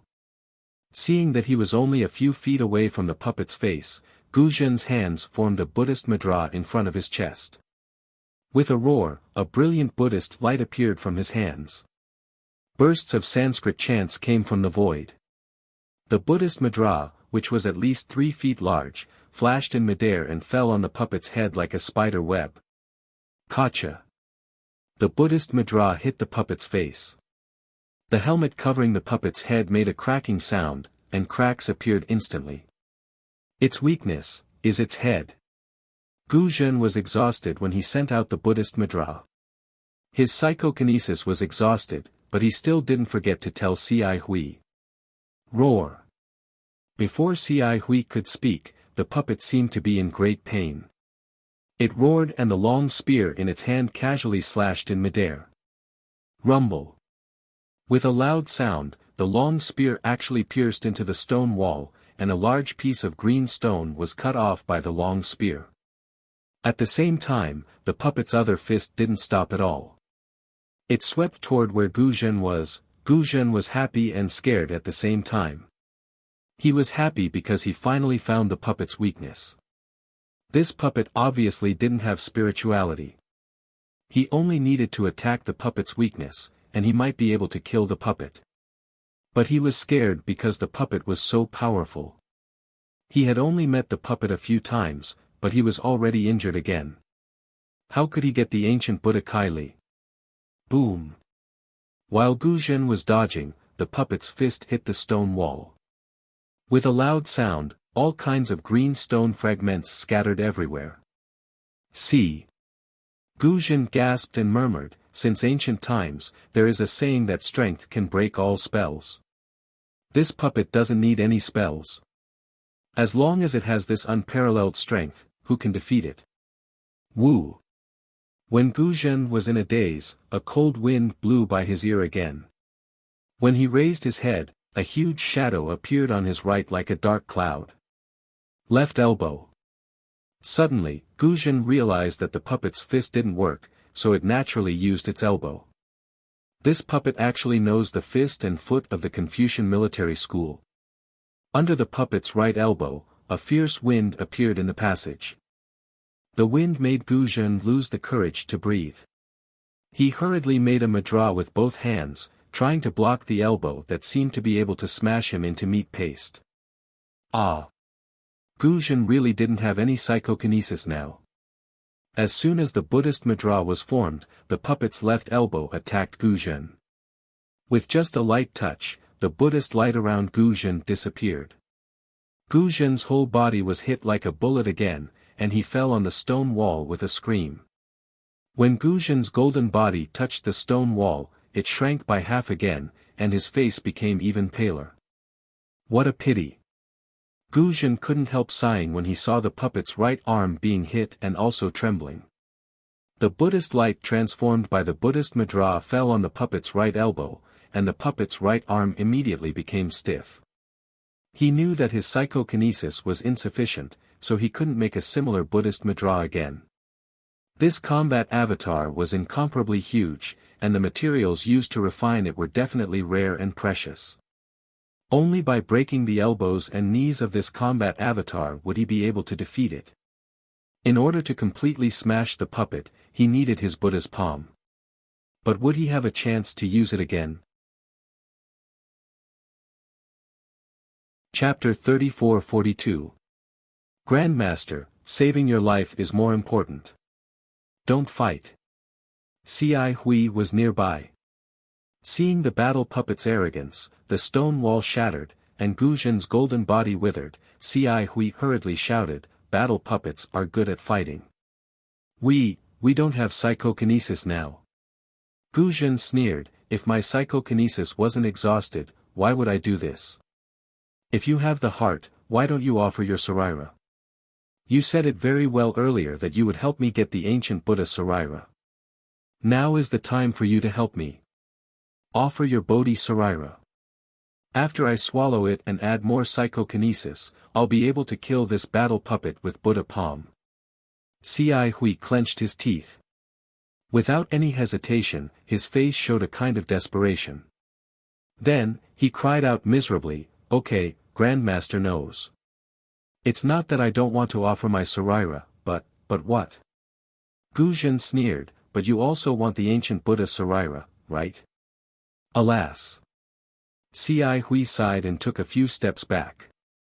He patted his forehead and chanted, "Namo Amitabha." A Buddha light flashed above Ci Hui's head, and a human-shaped Saraira flew out from his Naiwan palace.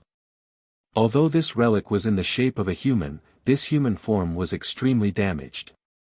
Not only was its head missing, but its limbs were also missing. Its body was riddled with holes, and it was no different from a beehive. Looking at the fourth-grade lotus platform below the relic, it was also shattered like broken cotton.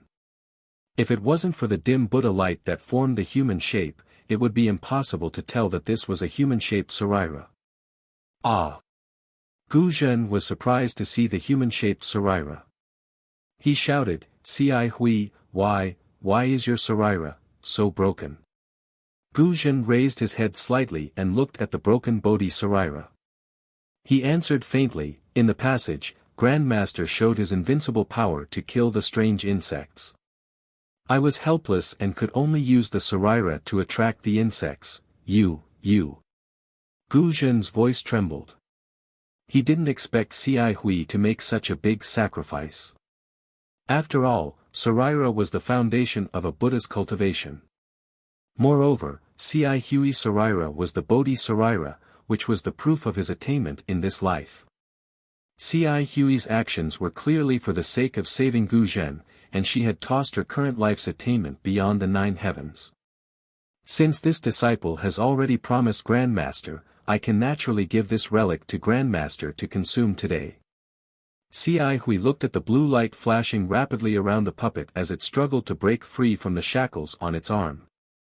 She said indifferently, "Moreover, this disciple originally planned to do so. However, martial ancestor's psyche force is currently lacking. Even if I deliver the relic, I'm afraid martial ancestor will be unable to execute the Buddha's palm again. In the end, you still can't bear to Gu Zhen sneered again. Xi Hui paid no attention to Gu Zhen's ridicule, and continued to say, "Disciple will use my own strength to stop the war dolls, and help Grandmaster obtain the ancient Buddha's fortune. Of course, whether or not Martial Ancestor can obtain it will depend on Martial Ancestor's fortune." With that, Xi Hui waved her hand and the azure lion she was sitting on appeared out of thin air.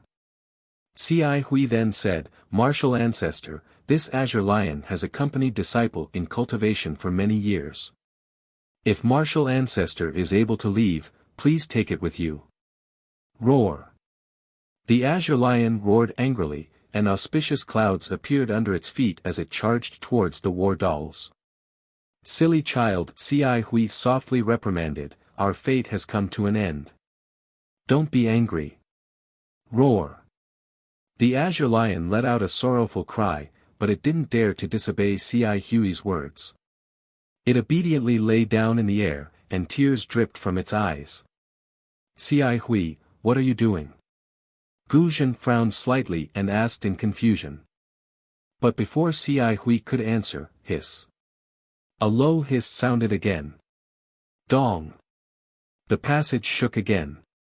The war dolls had already broken free from their shackles, and were walking towards the two people. Xi Hui didn't pay attention to it. She waved her left hand, and half of the green lotus root fell into her hand. She pointed her hand at the top of her head, and chanted, "The green lotus burns my body, the Saraira helps me to live forever, the flesh serves the lotus platform, the golden body protects Buddhism." Before Xi Hui's chanting fell, the sound of Sanskrit resounded in the passage, and countless tiny heavenly flowers appeared out of thin air. When Xi Hui's body touched the top of her head, it immediately collapsed, transforming into tiny lotuses.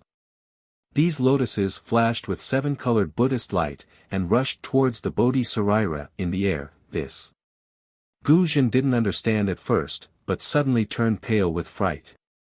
He shouted, "This is the flesh lotus of the Xiang sect. You don't want the cultivation of 9 lives. You don't want to enter reincarnation. You don't want to attain Buddhism." Gu Zhen asked no 3 times in a row. Obviously, he was extremely puzzled by Xi Hui's action. Amitba. Xi Hui's body had already transformed into half of a lotus, but his voice still came, "Grandmaster has given up a lot in her life to protect Buddhism. Now that her state of mind has been possessed by the devil, I'm afraid that she can't attain Buddhism in the future. This ancient Buddha Saraira is what Grandmaster needs in this life. If Grandmaster can fulfill her wish, she will definitely be able to kill the devil in her heart. If she can keep a useful protector for Buddhism, how can I not attain Buddhism?" Xi Hui's voice wasn't loud, but it was extremely clear in the cadence of the Sanskrit words. There was no solemnity, only a faint calmness. This calmness, together with the sky, spread throughout the entire passage, even penetrating the stone walls. This. As a protector of Buddhism, Gu Zhen obviously couldn't understand Xi Hui's actions. He knew very well the drawbacks of the flesh lotus of the Xiang sect. Xi Hui turned his body into a lotus and sent it into the Saraira. Although the Bodhi Saraira was completed, Xi Hui's body was gone. Xi Hui had no chance to enter reincarnation. His body, and even the negative karma condensed by the Saraira had completely ended in this life. Even if he had the chance to enter Buddhism again, he would no longer be Xi Hui. Moreover, if Xi Hui didn't enter reincarnation, how could he become a human again? In these few breaths, Xi Hui's body completely disappeared, and the Bodhi Saraira gradually became full again. In particular, the 4th grade lotus was complete. Xi Hui's voice came from the Bodhi Saraira, "Amitba. Grandmaster, take care. As long as you have kindness in your heart, a protector is also a Buddha." Before his voice died away, Xi Hui's Bodhi Saraira flashed rapidly, turning into a 7-colored lotus and falling towards the approaching war puppet out of thin air. Hiss. The war puppet's long spear suddenly pierced out. The tip of the spear that could tear the void fell on the colorful lotus, but it missed. The lotus covered the war puppet's head without any suspense. Whoosh! At the critical moment, the war puppet suddenly dodged to the left. When the lotus fell, it hit the right side of the war puppet. Swish! The sound was softer than the sound of the poisonous water falling from the alms bowl. The seven-colored lotus turned into a rainbow and rushed into the war puppet's body. Boom! Like a high wall collapsing, the entire right side of the war puppet's body completely collapsed. In a moment, 60% of its body was peeled off from the war puppet's body. Kill! Seeing that Cai Hui had succeeded, Gu Zhen urged his body to move again, forming a madra with his little psyche power, and hit the war puppet's head again. Woo! At the same time, the rainbow rushed out of the war puppet. It was abnormally dim, but this rainbow was like a kind and unyielding war soul. With a turn, it rushed towards the war puppet again. Unexpectedly, the war puppet shook the long spear in its left hand, and the whole spear turned into a big hand in an instant, covering the rainbow. Hiss! The war puppet hissed, and the big hand suddenly shrank. In a flash, the rainbow was condensed into a thumb-sized crystal bead. Then, the war puppet swung its hand, and the crystal bead turned into a trace in the air, hitting Gu Zhen's Buddhist madra. This war puppet actually knew how to give someone a taste of their own medicine. Bang!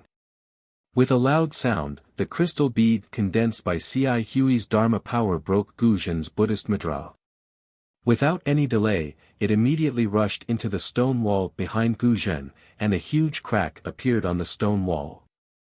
Gu Zhen's body was even knocked back, and he slumped to the ground after hitting the stone wall. Whoosh! With the same sound of flowing water, the rainbow crystal bead that had sunk into the stone wall unyieldingly rushed out again, and hit the war puppet's face. However, the war puppet raised its hand tightly, and immediately grasped the crystal bead. This time, the war puppet did not hesitate. The war puppet closed its hand, and with a crack, the crystal bead was instantly crushed. When the crystal bead turned into rainbow-colored fireflies and scattered in the air, the Sanskrit chants that had filled the sky just now suddenly stopped. Gu Zhen struggled hard, but he could not stand up. He stared at the rainbow-colored fireflies, and he knew clearly that Cai Hui did not exist in this world anymore. Boom! Right at this moment, something unexpected happened. Only about 30 meters away from Gu Zhen, an extremely dazzling blue light shone from the aqua-blue wall. The light was like a bright moon, and Gu Zhen couldn't help but close his eyes. In the bright moon, a figure walked out with the light, and the huge stone wall collapsed in the light. Gu Zhen paled in fright. He could not help but squeeze himself against the wall as if that was the only way to protect himself. He narrowed his eyes and stared at the figure, trying to get a better look at him. The figure was only 8 feet tall, and his eyes were slightly closed in the light. His body flashed with rainbow-colored brilliance. Looking from afar, he was a full-bodied heavenly court, and a rainbow-colored monk's robe was draped over his body, with thousands of golden runes flowing and flashing on it. Looking at the figure's head, the 5 buns on his hair were very eye-catching. However, Gu Zhen only glanced at the figure's appearance before his eyes fell on the figure's hands again. The figure's hands were not clasped together, but raised slightly. In his left hand was a green lotus, and in his right hand was a treasured sword. It was no different from Cai Hui's sword. This is the ancient Buddha rainbow. Gu Zhen was shocked at first, but then he came to his senses and exclaimed while looking at the rainbow-colored light. Now that he had seen the ancient Buddha rainbow, how could Gu Zhen control himself? He struggled to fly up from the ground, but unfortunately, before he could stand up, the fireflies that had been crushed by the war puppet rushed into the rainbow-colored ancient Buddha rainbow like swallows returning to their nest. Chapter 34-43. The moment the shattered fireflies touched the ancient Buddha relic, they immediately fused with it. Like adding the finishing touch, the flamboyant 7-colored brilliance suddenly converged.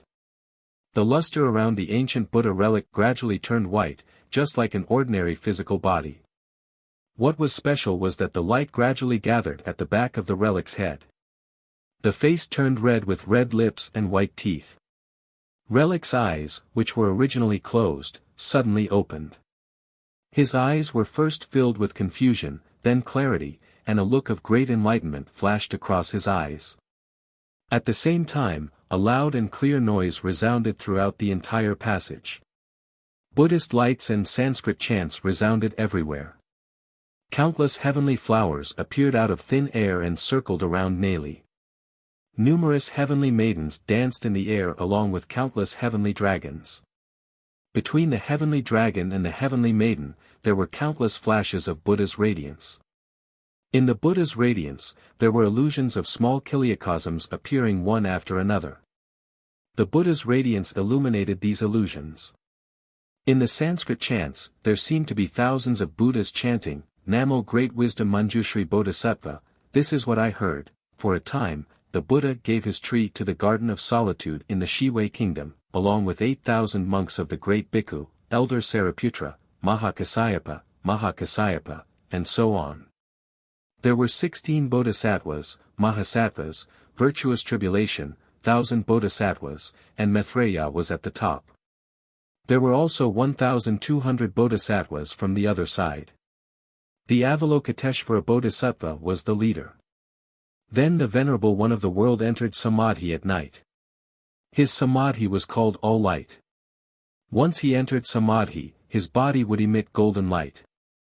Its bright light shone brightly on the Jidori forest, like a golden color, circling around and illuminating the Manjushri room, turning into 7 layers of golden platforms. On each platform, there were 500 Buddha transformation altars. In front of Shi Wenshu's room, 507 treasures lotus flowers were naturally born. They were as round as a wheel, with silver as the stem. Amaosa's mandala was its platform, and the variegated pearls were its whiskers. Its flowers illuminate the abode of the Buddha. When it exits the abode, it enters the abode of Manjushri. Amitabha. Ancient Buddha Tsaili, who was now like a living person, chanted amidst the Sanskrit chanting.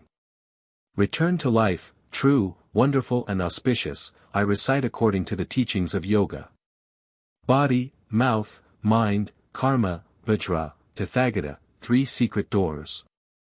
Practitioners should have the heart of Samantabhadra, and teachers should receive the diamond precepts.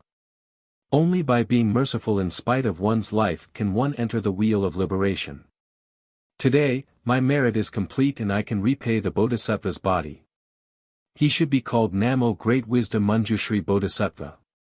Before Manjushri Bodhisattva's voice died away, the light behind him emitted a brilliant Buddha's light. The Buddha's light soared into the sky, ignoring the roof of the Xianshui Palace and the ancient magic formation. It rushed out of the Saint River. It pierced straight through the void. Rumble. Heaven and earth shook, and the wind and clouds changed colors. Endless power of faith poured out from the Buddha's light like a waterfall. The golden body of the Manjushri Bodhisattva became even more plump and even taller. It didn't stop until it was about 8 feet tall. However, the power of faith didn't stop. It continued to gather like crystal threads and rushed into the light behind Manjushri's head. How could Monk Guzhen not know the cause and effect of this? A bitter smile appeared on his face. He put his palms together and knelt on the ground with difficulty. He had mixed feelings in his heart. Amitabha. Manjushri Bodhisattva chanted again and looked up. His eyes were filled with infinite wisdom. The Bodhisattva looked at Guzhen, who knelt on the ground and slightly raised the green lotus in his left hand. A ray of Buddha's light fell and covered Guzhen. Inside the Buddha's light, Guzhen's injuries healed at a visible speed. The power of faith that had disappeared was even more turbulent than before. Then, the Bodhisattva waved his right hand and the sword flashed in the air. The brave and invincible battle puppet was instantly shattered into pieces. The indigo lion that was curled up near Guzhen now had an indigo cloud under its feet and flew into the air. Manjushri Bodhisattva put away the green lotus and sword and stepped on the indigo lion, sitting cross-legged. The indigo lion roared in the air. As the Buddha's light rose higher, the endless power of faith continued to pour into the light. However, the Buddha's light gradually disappeared and all the strange phenomena disappeared in front of Gu Zhen's eyes. When the Buddha's light disappeared, Ci Hui, who had attained the Buddha's fruit of Manjushri Bodhisattva of no great wisdom, also left. Gu Zhen knelt on the ground and waited for a long time before he slowly got up. His dim eyes glanced at the messy tunnel and then fell on the broken battle puppet. He stared at it for a while as if he was recalling the days when he fought with Manjushri Bodhisattva. Then, he raised his head and looked at the stone wall where the ancient Buddha Sarira rushed out. He said to himself in a slightly sad voice, "The Bodhi Sarira is really amazing. Since it has attained the fruit in this life, it won't fall into the reincarnation cycle and won't stay in the next life. This Ci Hui is really scheming." Since he knew that the ancient Buddha Sarira was left by him in his previous life, he waited here for his 9 lives of merit to be fulfilled. He even said that he wanted to give the ancient Buddha Sarira to me. I took the risk to enter this ancient magic formation and risked my life to get out of the tunnel. It turns out that I've made a wedding dress for someone else. Since Ci Hui has attained the Buddha's fruit of Bodhisattva, then where is my merit? Could it be that because I'm a Buddhist protector, I don't deserve Ci Hui's merit? The more Gu Zhen thought about it, the more puzzled he became. His face showed a trace of ferocity. He had forgotten that Ci Hui had been good to him. Ci Hui had sensed the origin of the ancient Buddha Sarira and wanted to fulfill his wish by leading him to this place again and again. Ci Hui even sacrificed his body at the last moment and used the secret technique of Xiang's sect to save him. Ci Hui wanted to help Gu Zhen become a protector. However, Buddha's fate was Buddha's fate. The ancient Buddha Sarira was similar to the Taoist sect's Ningxi treasure. If it was Ci Hui's, it was Ci Hui's. If it wasn't Gu Zhen's, even if Gu Zhen encountered it, he wouldn't be able to obtain it. If it was fate, they would meet even if they were thousands of miles apart. If it wasn't fate, then so be it. In particular, Ci Hui gave up her physical body and secretly followed the Buddhist principles. She combined her spiritual wisdom and the Sarira into one. Finally, she achieved success in this life with a single thought. Unfortunately, such a living fruit of a thought and Ci Hui's mercy didn't wake Gu Zhen up. Instead, it aroused the hostility in his heart and poked at his sore spot, causing him to be endlessly agitated. The hole in the stone wall that the ancient Buddha Sarira rushed out of was huge. Inside, there was a faint Buddha's light flashing. Gu Zhen looked at it for a moment and pondered for a moment. Then, he urged the cloud to enter the hole. Behind the stone wall was an even bigger hall. The hall was empty. Other than a tall stone pillar in the center of the hall and a huge oil lamp floating on top of the pillar, there was nothing else. Gu Zhen flew to the top of the stone pillar and looked around. His eyes flashed with astonishment. This was an oval-shaped hall. The surrounding stone walls and the dome above were the same as the stone walls in the tunnel. They were all made of huge green stones. However, what was different was that these green stones didn't glow with the same aqua-blue brilliance as the tunnel. Instead, a layer of Buddha's light overflowed from them. Under the Buddha's light, there were many scenes of the Buddha kingdom engraved on the green stones. In the gaps of the Buddha scenes, there were also many densely packed Sanskrit characters. They were like bats and also like incantations that connected these Buddha pictures together. Looking at the dome, there was another 10,000 Buddhas painting. However, although the Buddhas in this 10,000 Buddhas painting had different images and postures, each Buddha's face was filled with a kind of solemnity and benevolence. It was far from the solemn and stirring 10,000 Buddhas painting in the Buddhist ruins of the Dawn Rain mainland. In the center of the 10,000 Buddhas painting, there was another image of an ancient temple. Sitting cross-legged in the ancient temple was the Namo Master Shakyamuni Buddha. To the left and right of the Buddha were the Namo Master Shakyamuni Buddha and the Namo Dipankara Archaic Buddha. Under the three Buddhas of the future, present, and past stood countless bodhisattvas and arhats. Around the ancient temple, flowers bloomed, heavenly dragons roamed, and heavenly maidens danced. It was truly a solemn scene. Gu Zhen's gaze swept past the 10,000 Buddhas painting and the ancient temple's Buddha scenes. Finally, his gaze landed on a bodhisattva in front of the Buddha. This bodhisattva was the Namo Great Wisdom Manjushri Bodhisattva, who had the same appearance as the golden body in the tunnel. Ha ha ha. Gu Zhen laughed inexplicably. He laughed so hard that tears flowed from the corners of his eyes. After he stopped laughing, he cried out in sorrow, I, Gu Zhen, have followed the Buddha for more than 200 years. Every day, I've racked my brains. Although I've never chanted any scriptures or worshipped Buddha, I've always disregarded my own life. In my eyes, all devils and heretics deserve to be killed. I'm a Buddhist who exterminates devils and protects Buddha. Why do I have Buddha in my heart but no path beneath my feet? Thinking of this, Gu Zhen prostrated himself on the stone pillar and kowtowed hard.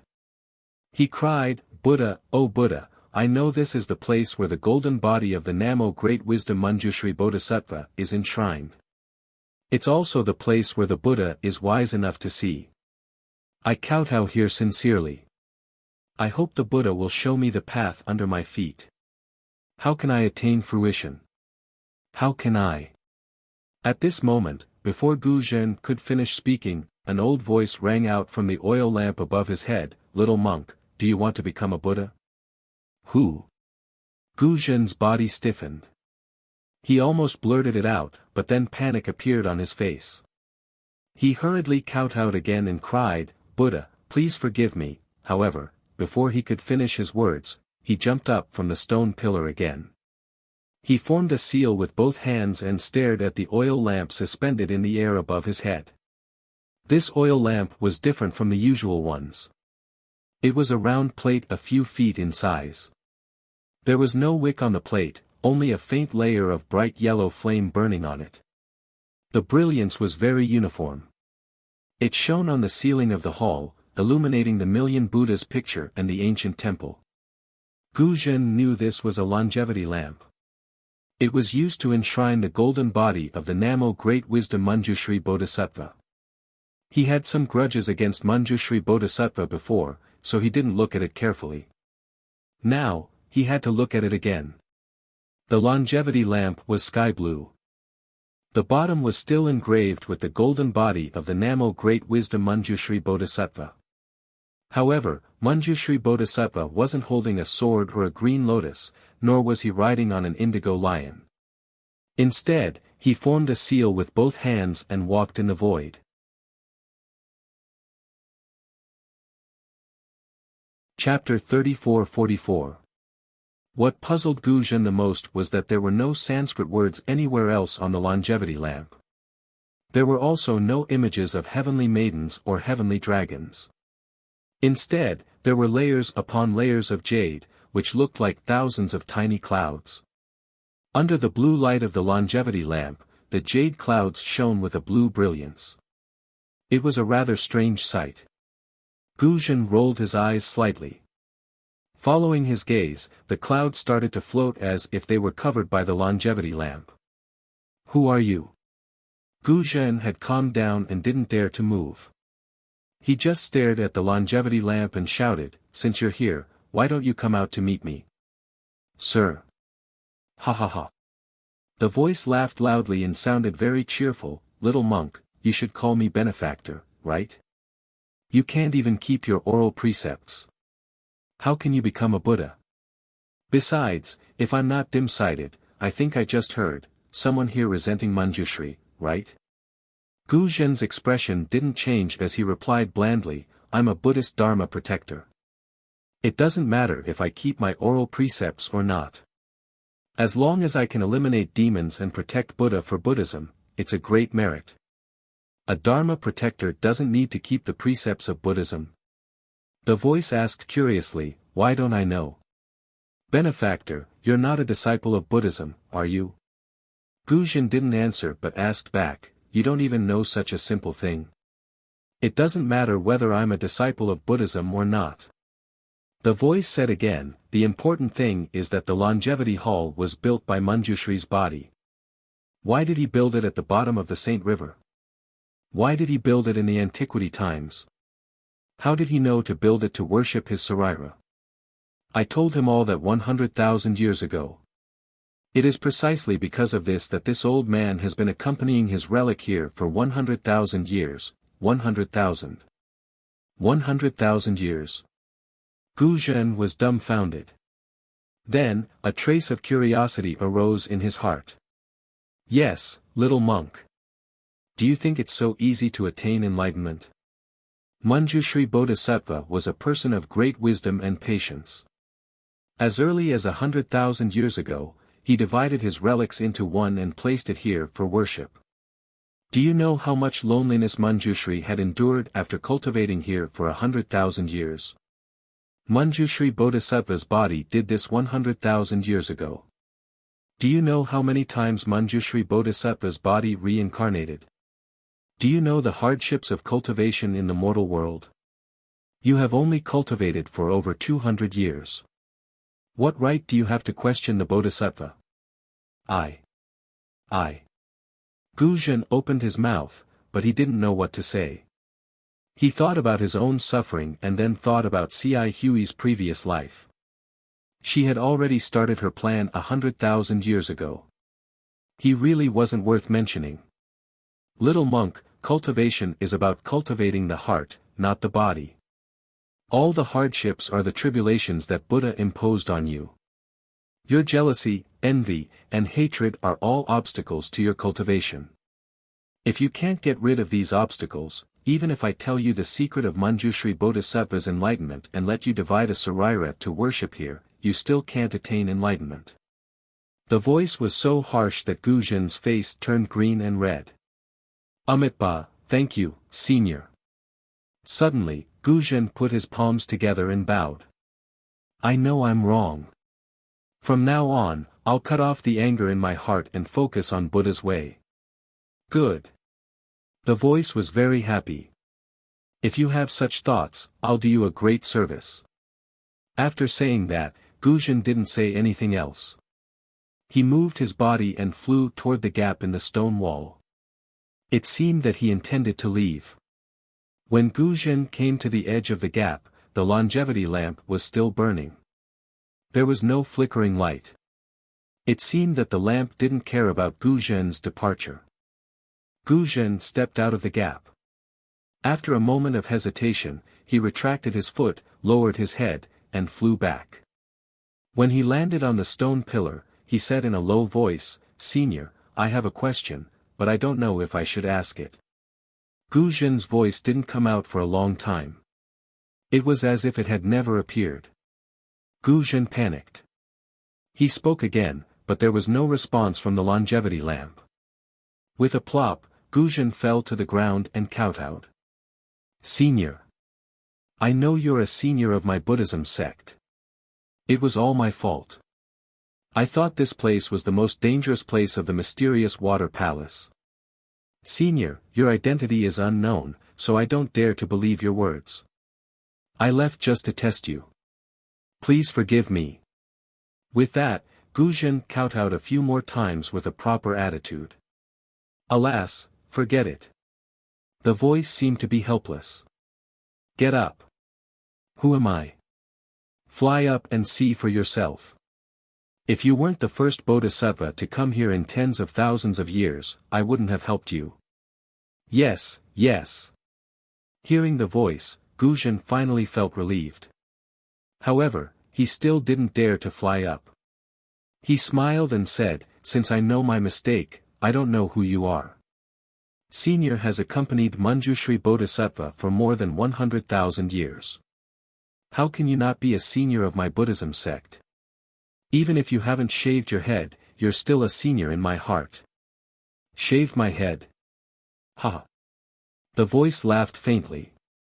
I want to shave my head, but other than the Buddhist Lord, who can shave my head? Senior. Gu Zhen was shocked. He didn't understand what the voice meant. Little monk, come up and see for yourself. The voice said faintly. Gu Zhen hesitated. He wanted to see the true face of the voice, but he was also afraid that he would be disappointed. Just as he was thinking, the voice said, Little monk, you're truly detestable. Why are you so calculative in your heart? Since you want to get the cultivation method of the Saraira from me, why don't you believe me? Now, I'm giving you a chance to see my true face. Why are you afraid that I'll harm you? I don't dare, I don't dare. Gu Zhen trembled slightly and said with a smile, I'm not doubting you, senior. I'm just thinking. I'm a Buddhist Dharma protector. I can't condense the Saraira. Without the Saraira, they can't contain the karma. All my karma and merits can't follow me to reincarnation. How can I put the Saraira here? Oh. When did the Buddhist Dharma protector have such a drawback? The voice was surprised.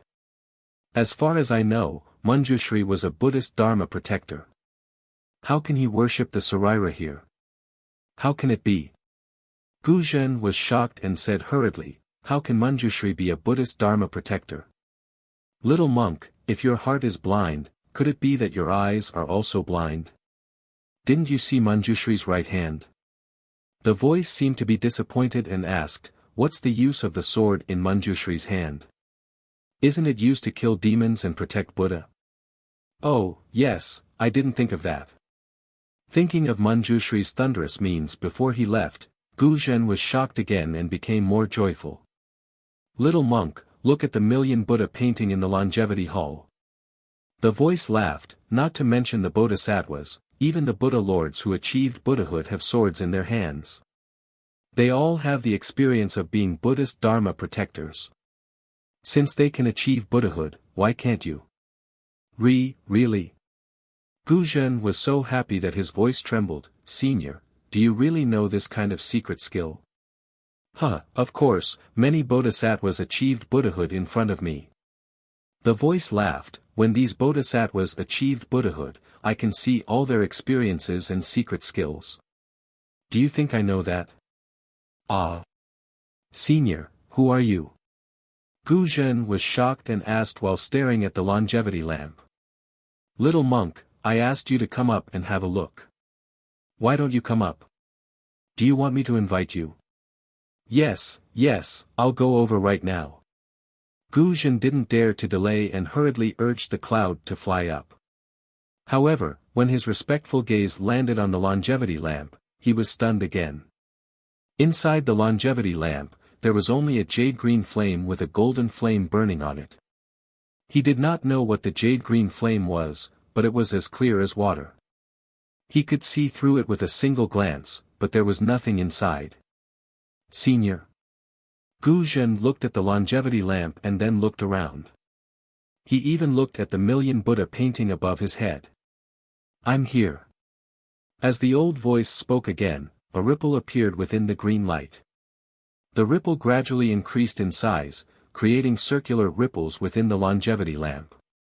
In the end, the ripples rotated, causing the flame to move as well. As Gu Zhen stared, a dark green heavenly dragon flew out from the longevity lamp, spinning in the air. Ah! Although Gu Zhen had already thought of many possibilities, she still couldn't help but cry out in surprise when she saw the heavenly dragon that was exactly the same as the one that flew out when Cai Hui proved the fruit. The heavenly dragon flew out of the longevity lamp, its body burning with golden flames. It circled around the entire palace before landing back into the longevity lamp. The palm-sized dragon head peeked out of the oil lamp, sending flames everywhere. A familiar voice came from the dragon's mouth. How is it? Little monk, did this old man scare you? Say. Senior. Gu Zhen stuttered. I was indeed surprised. I didn't expect you to look like this. Gu Zhen then probed, Senior, are you really the heavenly dragon of the Buddhist kingdom? Ah, of course I'm the heavenly dragon. The dragon sighed. His ferocious face made Gu Zhen feel sorrowful. If we trace back to our roots, I'm the same as you. We're both protectors of the Buddhist kingdom. No wonder you said you've seen many bodhisattvas attain fruition. Gu Zhen was enlightened. So you're a protector for these bodhisattvas.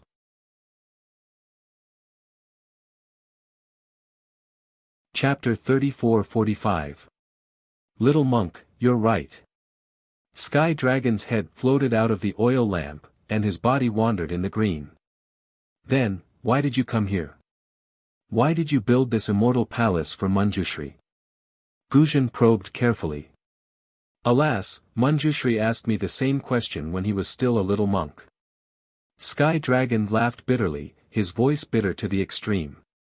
This old man remembers clearly that this old man was protecting an Arhat Buddha fruit that day, but that Arhat's cultivation was not enough and he was attacked by the heavenly demon.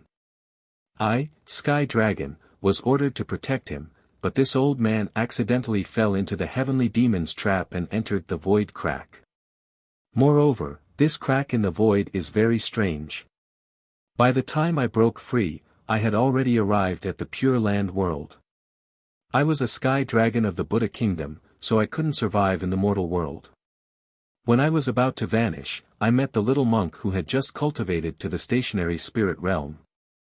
At this point, Sky Dragon's voice was a little long, as if he was recalling the past 100,000 years. Gu Zhen didn't dare to disturb him, so he listened quietly. His heart was in turmoil again. What the Sky Dragon said was unimaginable. In the hands of Manjushri, a monk in his previous life who had cultivated to the 8th level of Yuanli, there was a pious heart jade, which was the thing inside the oil lamp that Gu Zhen saw. Gu Zhen had never heard of this pious heart jade, but this pious heart jade could accommodate the Sky Dragon and prevent him from dissipating in the Pure Land world. Sky Dragon suggested to the monk to use the immortal palace to worship the monk Saraira to repay his kindness and to return to the Buddha kingdom. Of course, the Saraira needed to be nourished by the power of faith. The monk chose the Sage River under Sky Dragon's suggestion. Although the monk had reached the 8th level of primary energy, he didn't have the ability to open a Buddhist formation under the Sage River to build the immortal palace. Therefore, he invited a Taoist expert to join him and set up a formation under the Sage River. The immortal town was on one side of the mysterious water palace, which was specially used to worship the Saraira of Manjushri and accumulate the power of faith for the later generations of Manjushri to come here. The benefit of the Sky Dragon was that it could survive at the bottom of the Sage River. When the Manjushri Bodhisattva attained fruition, it would see if it had a chance to return to the Buddha kingdom. The result was just as Gu Zhen had expected. Tianlong's Buddhist secret art was correct. The monk who was the protector of the Dharma in the past was now reincarnated as Tsihui. Finally, after 100,000 years, he attained the Buddha fruit of Namo Great Wisdom Manjushri Bodhisattva and had the opportunity to forge the 8-chang golden body of Bodhisattva. But what made Sky Dragon depressed was that after 100,000 years of waiting, it did not bring him a good opportunity. When Manjushri Bodhisattva achieved fruition, although Sky Dragon had already found the path to the Buddhist kingdom, he still did not have time to enter. You know what? Namo wise Manjushri Bodhisattva's last look at the Temple of Immortals was for me. Sky Dragon said sadly, it was a kind of helplessness, a kind of apology, and a kind of sadness. After all, this old man has helped him so much. He has attained enlightenment, but this old man cannot return to the Buddhist kingdom. He feels that he owes this old man a lot. However, he is now a Manjushri Bodhisattva. If he wants to cut off his mortal ties, he can no longer help me. But although he has left me another hope. Senior, you. Are you talking about this disciple? Gu Zhen could not believe it, so he asked tentatively. Sky Dragon smiled, if it's not you, who else can it be? If it's not you, would this old man tell you so much? If it's not you, based on your temperament, would this old man tell you the secret method of achieving fruition? For a moment, Gu Zhen felt that the lights in the Temple of Immortals were so bright, and the Buddhas in the Million Buddha painting were so amiable. His chest was filled with joy. little monk. Sky Dragon's words came at the right time, don't be happy too early. This old man can only tell you the secret method of achieving fruition, and even help you keep the Sarira. But the one who really needs to cultivate is yourself. And you also need to cultivate for at least 100,000 years like Manjushri Bodhisattva. Think about your temperament, how confident do you think you are? Yes, this disciple understands. Sky Dragon said with difficulty. The more difficult it was, the less Gu Zhen's doubts were. He hurriedly smiled and said, this disciple can't compare to Bodhisattva's previous life. But this disciple's heart towards Buddhism is not inferior to Bodhisattva's. Not to mention 100,000 years, even if it's 200,000 years, this disciple will not let go of even the slightest chance of achieving fruition. You're worth teaching. Sky Dragon seemed to be very gratified. His dragon head swayed in the oil lamp. Manjushri Bodhisattva was just as determined back then. Alas, the situation now is so similar to back then. It's just that. Sky Dragon stopped here and dived his head into the pious heart jade, not showing his head for a long time. Gu Zhen, who was beside the immortal's lamp, became a little impatient. Sky Dragon showed his head again. Gu Zhen asked impatiently, is there something you're worried about, senior? Or this disciple can't be cultivated? Alas, it's not like that. Sky Dragon sighed and said, this has nothing to do with you, it's this old man's problem. I'm afraid I can't wait until the day you achieve fruition. Thinking about this old man's interest is waning. Gu Zhen was shocked and hurriedly asked, Senior, what's going on? Can this disciple do his best for Senior? You. Hee, little monk, forget it. You're only at the Lotus Realm now. You're still far from what I expected. The Sky Dragon shook his head. His voice sounded especially lonely in the spacious hall. Gu Zhen frowned slightly and suppressed his wildly beating heart. After thinking for a while, he raised his eyebrows and asked tentatively, Senior, are you worried about this pious heart jade? Alas, that's right. Sky Dragon sighed again, little monk, you're quite considerate. This pious heart jade is what sustains this old man's life. Although I still have a lot of it, I don't know if it can last for 100,000 years. 100,000 years, little monk, not 10 years, 100 years, or even 10,000 years. Senior, why don't you extinguish the flame of the pious heart jade? Gu Zhen said regretfully. If it could be extinguished, wouldn't Sky Dragon have extinguished it long ago? Why wait until now? As expected, Sky Dragon said with a smile, the pious heart jade is a rare item in this world. The reason you don't know about it is because no one in the Pure Land knows its use. This pious heart jade is only useful to me when it's lit. If it's extinguished, I won't exist in this world anymore. Therefore, Manjushri Bodhisattva forged this longevity lamp and lit it day and night in this longevity hall.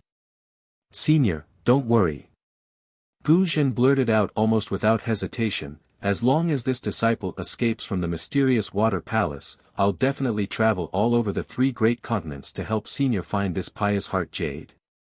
Hee, little monk, this old man appreciates your kind intentions. If this pious heart jade could be obtained with human strength, why would this old man wait until now? Sky Dragon smiled faintly and shook his head in the pious heart jade. Then, where can I go to get it? Or how can I get it? Gu Zhen asked without hesitation, Senior, as long as you tell me, this disciple will definitely think of a way. This. Sky Dragon seemed to hesitate. After a while, he said, little monk, Manjushri Bodhisattva mentioned this to me in his past life. There's a place in the Pure Land where the pious heart jade can be found. However, with his spirit-halting realm, he doesn't dare to rashly go there. Hee, don't worry, Senior. Gu Zhen immediately understood and said with a smile, with Senior's help, even if this disciple can't reach that place now, this disciple still has tens of thousands of years left. This disciple doesn't believe that this disciple can't reach the spirit-halting realm by the time the pious heart jade in this longevity hall is exhausted. At that time, this disciple will definitely go there and help Senior find it. Amitba, I'll be happy. Sky Dragon's entire body trembled, and the green in the longevity lamp shook violently.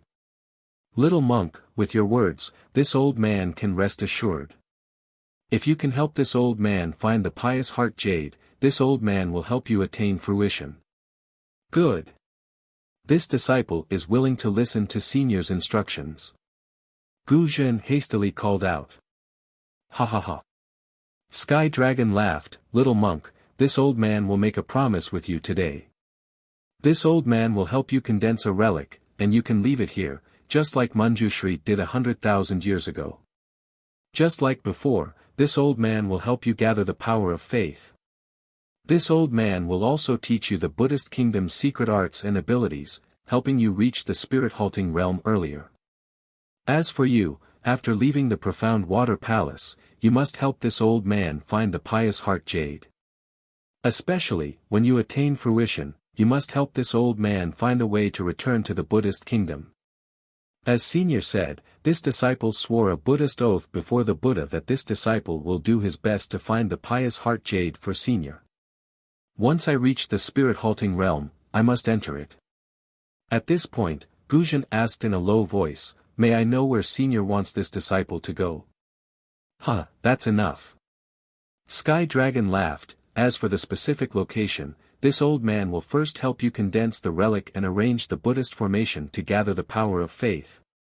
Gu Zhen was overjoyed when he heard this. He put his palms together and bowed. Amitba, this disciple thanks Senior for his kindness. No need to be so polite. Sky Dragon smiled. This plan for you is also for this old man. I only hope that you won't forget this in the future.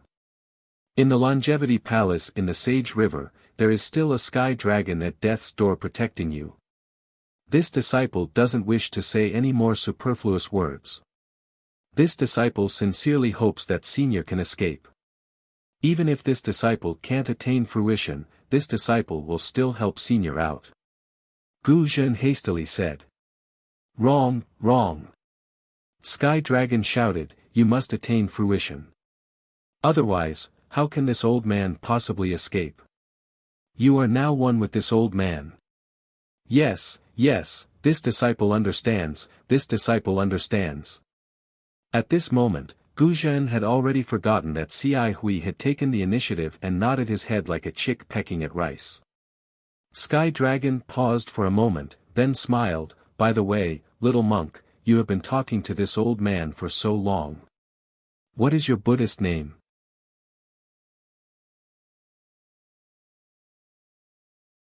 Chapter 34-46. Disciple's Dharma name is Gu Zhen. Gu Zhen answered happily. Good, Gu Zhen. I've spoken so much nonsense. Now, I'll use the Buddhist kingdom's secret technique to condense a relic for you. Sky Dragon said solemnly, however, I'll need to use the Buddhist kingdom's grand technique to extract your karma from the 6 paths of reincarnation. Without the Buddhist kingdom's Buddhist treasure, it won't succeed. Disciple understands. Gu Zhen naturally knew how difficult it would be. He also knew that Sky Dragon must have a way. After all, Manjushri Bodhisattva's mistake was a good example. Thus, he only answered and waited for Sky Dragon to speak. As expected, Sky Dragon said flatly, when I condensed the relic for Manjushri Bodhisattva, I used a Taoist sex artifact. It's in the mysterious water palace on the other side. Oh. Gu Zhen was stunned. His eyes darted around and he said in a low voice, that. Senior, are you talking about the immortal artifact in the mysterious water palace? Immortal artifact? Oh, yes, yes. In your eyes, it's the Taoist sect's so-called immortal artifact from the immortal world. Sky Dragon was stunned and then nodded, in my eyes, it's just a Dharma artifact. But. Disciple heard that the immortal artifact was used to suppress something. Moreover, besides Ci Hui, there were two other people who entered the mysterious water palace before me.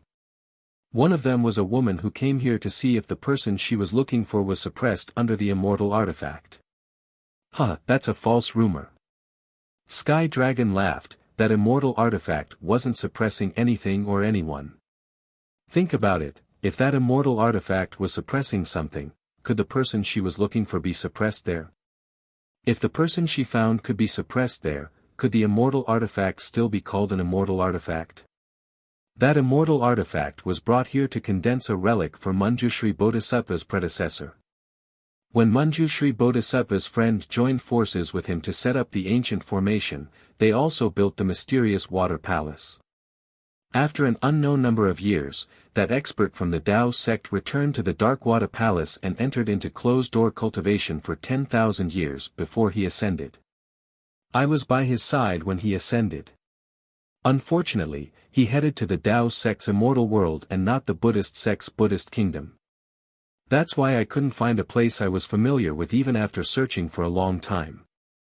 After that person ascended, for some unknown reason, he left the mystic artifact, no, the immortal artifact, in the profound water palace. Perhaps it was left for a fated person. Little monk Guzhan, are you the fated one? At this point, Sky Dragon chuckled. How strange. Who knows how many people had entered the profound water palace over the years? Forget the profound water palace, even the longevity palace had quite a number of people. However, they had either died here or returned with broken halberds. Not a single one of them had obtained this item. Little monk, you're really lucky to have met this old man here. Based on this old man's previous experience of using this item, you can easily take it away.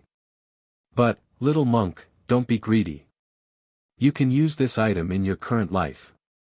You'll have to return it to me when you return to the West. This old man might have other uses for it. Huh, senior, you think too much. Guzhan laughed. Even if it's an immortal artifact, it belongs to the Tao sect. I'm the Buddhist sect's Dharma protector. What can I do with it? It's up to you. If you want to use it, take it. If you don't want to use it, just put it somewhere far away after this old man condenses your Sarira. Sky Dragon was getting impatient. This is your own choice. It has nothing to do with me. Yes, I understand. Guzhan's doubts were all gone. Sky Dragon opened his mouth again and a thumb-sized jade pearl flew out. He said with a smile, this is the secret technique to control the mystic artifact. That person told Manjushri about it. Now, this old man will tell you. Not to mention the Buddhist sect's divine ability, this Buddhist secret technique can also control the immortal world's mystic artifacts. Guzhan took the jade pearl and looked at it. The jade pearl seemed to be able to suck in his soul. He frowned and said, Senior, how do I use this? This is a Buddhist treasure refined by Manjushri. You only need to use your Buddhist sense to check it. Sky Dragon said with a smile. Guzhan tried to release his Buddhist sense. Sure enough, after a moment, Guzhan's face showed surprise. He asked curiously, Senior, is this enough? Isn't this too simple? How would this old man know? Sky Dragon smiled bitterly. This was used by Manjushri in the past. But he was in the stationary spirit realm. You're only in the lotus formation realm. I'm afraid you'll have to use more psyche power. Of course, if you can't get the mystic artifact this time, then this old man can't condense your Sarira. You can try again when you're in the stationary spirit realm. Yes, I understand. I'll try. If it doesn't work, then I'll have to wait for the next time. Guzhan had already lost his confidence. The record in the jade pearl was too simple. He felt that it must be done by a Buddhist master in the stationary spirit realm. Sky Dragon saw this and comforted him, it's okay, Guzhan. Go and try. Give yourself some hope. Maybe you'll get a surprise. Yes, this disciple will go now. Guzhan forced himself to stay alert. He was so close to eating a delicious vegetarian meal. Suddenly, someone asked him for money. But he didn't have a single copper coin in his 100 treasures pouch. Sigh, poor little monk. Sky Dragon sighed, this old man shouldn't have given you so much hope. Sky Dragon's figure disappeared into the jade pearl. The jade liquid in the longevity lamp began to rotate. The faint flame also rotated at the same time. Not long after, a small whirlpool appeared in the jade liquid. The whirlpool became bigger and bigger, gradually reaching the bottom of the lamp. At the same time, the flame gradually condensed into a swastika character in the air. Waves of faint Sanskrit chants spun faster and faster. Go. A mantra that sounded both Taoist and Buddhist rang out. The swastika character rushed into the whirlpool and hit the bottom of the longevity lamp. Hum. The bottom of the longevity lamp emitted a slight rumbling sound.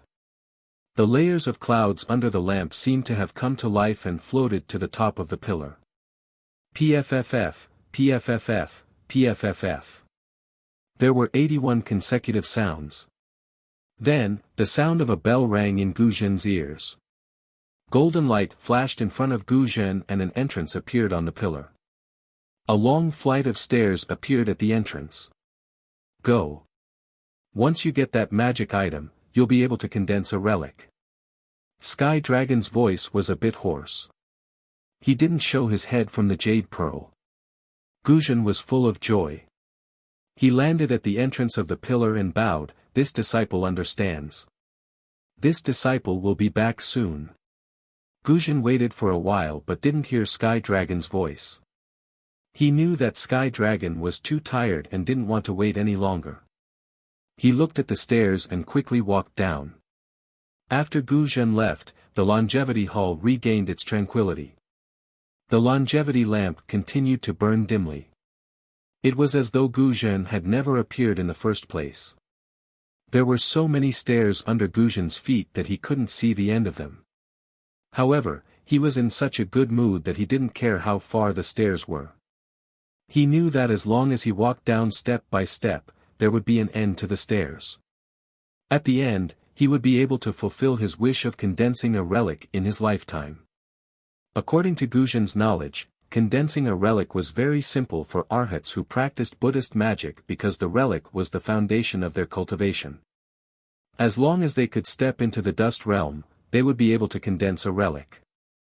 In the future, their Rugu and Bright Pool realms could be reflected in the relic. Different Buddhist mantras had different effects.